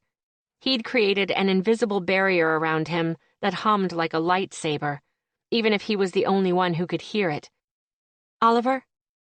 He wanted to swat the woman's voice away like a fly. It was accompanied by heavy perfume that choked off the oxygen he was barely capable of inhaling. Not light and fresh like Eliza. He felt a sudden, urgent need to find out what type of perfume Eliza wore and get a bottle of it. It would be torture smelling it on anything other than her skin, but at least he'd have a small part of her. Oliver. The screensaver came up on his computer and broke his concentration, forcing him to greet the newcomer. A woman. A young woman who had decided to perch herself on the corner of his desk. Did he know her from somewhere? Oh, right. The intern Caroline had hired. There was a vague familiarity about her, but he couldn't place it. Didn't care enough to make the effort. What did everyone want from him? Let me die in peace. Is there something I can do for you? His question came out sounding like a croak, but she laughed as if it were the funniest thing in the world. She crossed her legs and posed, one hand behind her head. You can stop moping around and take me to lunch for my first day. Lunch? As in eat actual food? I'm sorry, do I know you? Her laugh made his teeth hurt. You're hysterical.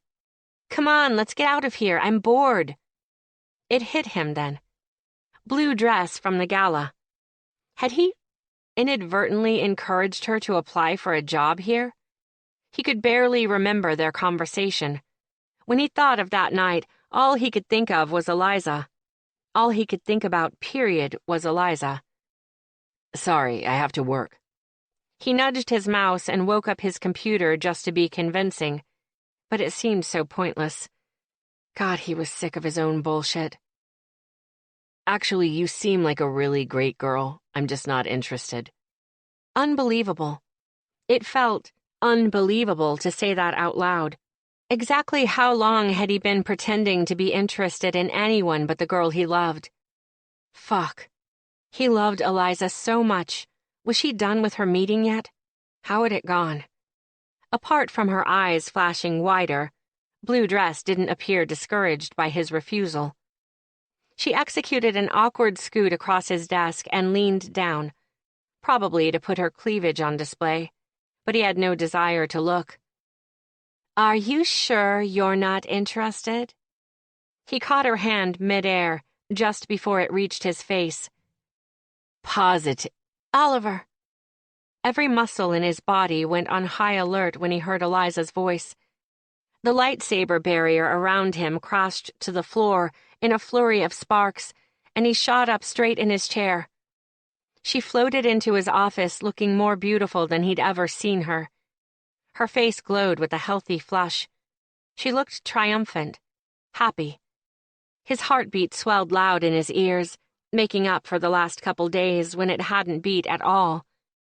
She smiled at him as if she couldn't wait to tell him something, wanted to throw herself into his arms where he needed her, but it all washed away in one horrifying breath of time. As if someone had hit a mute button. He couldn't hear a sound. Eliza looked at him, at the girl sitting on his desk, and her joyful expression transformed with recognition. He'd become so attuned to her. He could see every thought play out on her face. The vacant sadness in her eyes told him everything. She thought he'd lied, that he had gone home with this girl after the gala, that he'd lied to her about it. Otherwise, why would she be there sitting so close?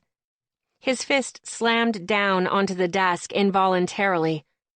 No. Eliza shifted on her feet. Is this a bad time? I can come back. The desolation in her voice threatened to carve him wide open. Don't leave. For God's sakes, please don't fucking leave. He was torn between rounding the desk and hauling her inside and staying perfectly still in case she bolted, one problem at a time. He looked at the girl sitting on his desk. Excuse us. Now, he added, when she didn't immediately move. Eliza lifted her chin when the girl walked past, and if at all possible, he fell even harder for her. When they were finally alone, he stood slowly behind his desk. What he really wanted to do was throw himself down in front of her and beg for mercy. I know what you're thinking, and... No, you don't. Her smile wavered a little before sticking. I tried calling, but you didn't answer. You never made that phone call to Porter. I just wanted to stop by and remind you. His legs turned to liquid, sending his body collapsing down into the chair. He'd been right. She had to hate him, because this was his worst nightmare come to life. Of course she didn't know that, did she? She thought he was a lying scumbag womanizer. That's all he'd ever be to her. She'd been programmed too early to see him one way, and no amount of trying could convince her differently. Hell, she wanted somebody different. When he'd agreed to it, he must have had the foresight of a goldfish. Or maybe he'd just been so confident that she wouldn't want Porter after they'd been together. Whatever the reason, he'd put himself in this situation and there was no way out of it.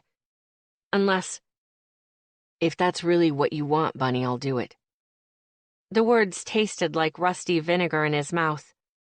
"When and where?" Her lips parted in an O, as if she hadn't expected him to agree so readily. But she recovered quickly. "Tonight at 8. Agony lanced what was left of him. "So soon, huh? You certainly aren't wasting any time." She reddened, and he cursed himself for embarrassing her on top of everything. He never wanted her to be anything but blindingly happy. "Make the call now, while I'm here." He wanted to howl or throw something. How could one person withstand this much torture? Look straight at the girl of his dreams while saying the words that would give her to someone else. Surely he'd woken up in hell this morning. It was the only explanation. His arm felt like lead as he opened his long middle desk drawer and drew out Porter's business card, setting it beside the phone. Each punch of the buttons while dialing Porter's number felt like a dagger jabbing him in the stomach. "Porter, this is Oliver Preston. I don't know if you remember me from Serve." "Yes, that would be me." He looked up to find Eliza watching him wide-eyed in the doorway. It hurt to look at her. So he focused back on the digital clock in the lower right-hand side of the computer screen. "I owe you an apology for my behavior. I had no right to tell you to stay away from Eliza Ballas. In fact," he swallowed hard, "she'd love to see you tonight if you're available." "Yes, I was going to suggest the same. Room 220. She'll see you then." Oliver replaced the phone in its cradle and stared down at his desk.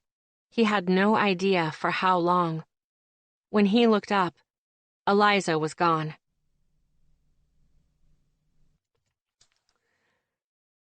What am I doing here? Eliza put one foot in front of the other and tried to walk in a straight line. Such an effort. Would anyone notice if she laid down and never got up?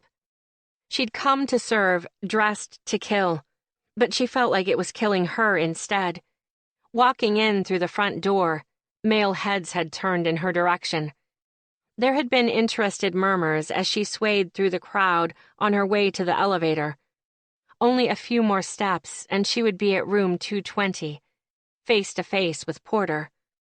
Or not Oliver, as her brain stubbornly continued to call him. He'd done it. He'd actually called Porter and arranged the date. She'd been silently screaming at him to refuse her request, even though she'd been the impulsive one to ask. When she'd walked in and seen him smiling up at that girl from the gala, everything inside her had grinded to a halt. All the fizzing perfection, the gleaming assurance that all would be well once she told Oliver she loved him, had dried up in a single, horrifying instant. She really was a fool. Just like the girls from his past, she'd projected something that wasn't really there. Projected potential feelings onto him that could never exist. Demanding that he call Porter while she stood in his office had been her way of showing him he didn't hurt her. God, that was laughable. He'd done more than hurt her. He'd pulverized her. The stupid idea had backfired, too, because she'd had to listen to the man who owned her heart freely set her up with another man. The phone call played on repeat in her head like a broken record every time she encountered silence. Which was part of the reason she'd gone through with her plan to meet Porter. To avoid silence, avoid thoughts or feelings. Could she do it? Let Porter touch her when she still burned for Oliver? Leaving her apartment, she felt so certain that this would help heal her. Cure her of the misconception that she and Oliver were supposed to be together always. Maybe another man's hands would erase the memory of him. Now that she stood outside room 220, however, she knew it was totally useless. Her feelings for Oliver ran far deeper than physical attraction. Sex with another man wouldn't bandage the wound. It would be like pouring salt inside of it. Knowing she had to cancel on Porter for the third time since they'd met, she knocked softly on the door. She would apologize and get out of there, out of these clothes. With no work tomorrow, she could burrow under her covers and stay there, rest her aching head. Even now, Monday morning seemed too close, too much of an effort. "Come in," a muffled male voice said from inside the room. Eliza turned the knob and pushed open the door. "I'm sorry, I have to—" The words died on her lips when she saw Oliver sitting on the bed. What is he doing here? Even after all the pain he'd caused, her gaze devoured the sight of him, hungrily, as if she hadn't just seen him that afternoon. He still wore his work clothes, but he'd removed his jacket and tie. A couple of days' worth of a beard shaded his jaw. Bloodshot eyes were focused intently on her. The weight of his stare forced her to look away, or she risked letting loose the tide of emotions crashing inside of her. "Hello, Eliza." She noticed that he held a full bottle of ouzo in his hands. "What are you doing here? Where is Porter?" He raked her with a glance.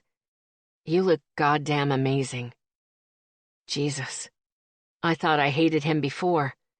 Seeing you dressed like that for him? He broke off, plowing his fingers through his hair. Now I think I'd like to kill him. You're not making sense, Oliver. I'm trying. It's hard to think when all I want to do is fucking hold you. He shot to his feet and strode closer. She thought he might kiss her, and knew even then she would never be able to resist him.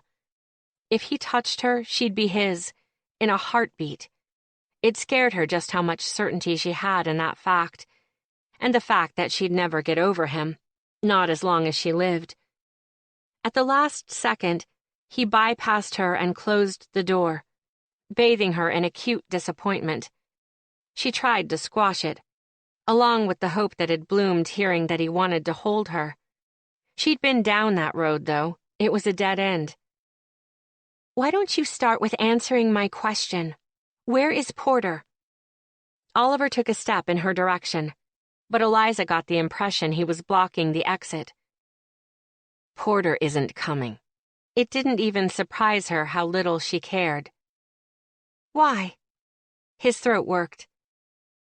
When I called him this afternoon, I had the mute button pressed the whole time. He probably hung up after the first few seconds of silence. He shook his head. I couldn't do it, babe. I can't even stand the thought of him near you, let alone being the one to put you there. I won't do it. Her chest felt like a dam about to give way, but she plugged the holes. She was too tired, too wrung out. Clear, honest words. That's all she could process at this point. Why are you here in his place? Yes, she was exhausted. But as soon as the question left her mouth, she grew terrified of not getting the answer she needed. Terrified she would. Oliver closed the distance between them and grasped her upper arms. Eliza, all this time, all these wasted years, I've been trying to distract myself from what I needed. I needed you from the day we met, and I'm an idiot for ignoring what my fucking soul was trying to tell me. You waited for me, and I didn't wait for you. If there was something I could do to change that, I'd kill myself trying. With a shaky breath, he reached down and took her hand, placing it in the center of his chest. I know when you look at me, you see a man who has used and been used. You think I have nothing left to offer you. His eyes burned. Believe me when I tell you that no one has touched what I've got inside me for you. Eliza, just you. It's real. It's the reason I'm alive. I'm alive to offer you everything. Take it. I'm begging you to take it. Take me. I'm so scared to find out what happens if you don't." A deluge of relief and awe almost made Eliza collapse. She wanted to jump into his arms and promise to take everything he wanted to offer her. It would be so easy, and be so achingly perfect. He'd drag her under, and she wouldn't think about another thing but him. For a while. "I can't compete with other women, Oliver." A sob fell past her lips. "I don't want to." He made a pained sound. "I wish you could feel what happens inside me when I look at you, Eliza. It's like I finally have a future, and it's fucking beautiful. There will never be another person for me as long as you exist. Before I'd even had you, no one compared. Now that I have, the thought of being with someone else, the thought of you being with someone else makes me insane. Believe what I'm saying." His voice rang with intensity. "Please, Eliza, just let me prove myself. I won't let you feel a single second of doubt for the rest of your life." She thought back to that afternoon in the office when she'd walked in and seen that girl sitting on his desk.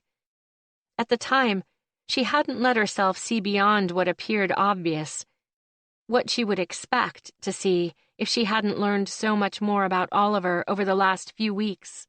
Now, with his raw promises ringing in her ears, she recalled the strain she'd seen on his face, the grimace she'd interpreted as a smile, how haggard he'd looked behind the desk as he leaned away, not toward.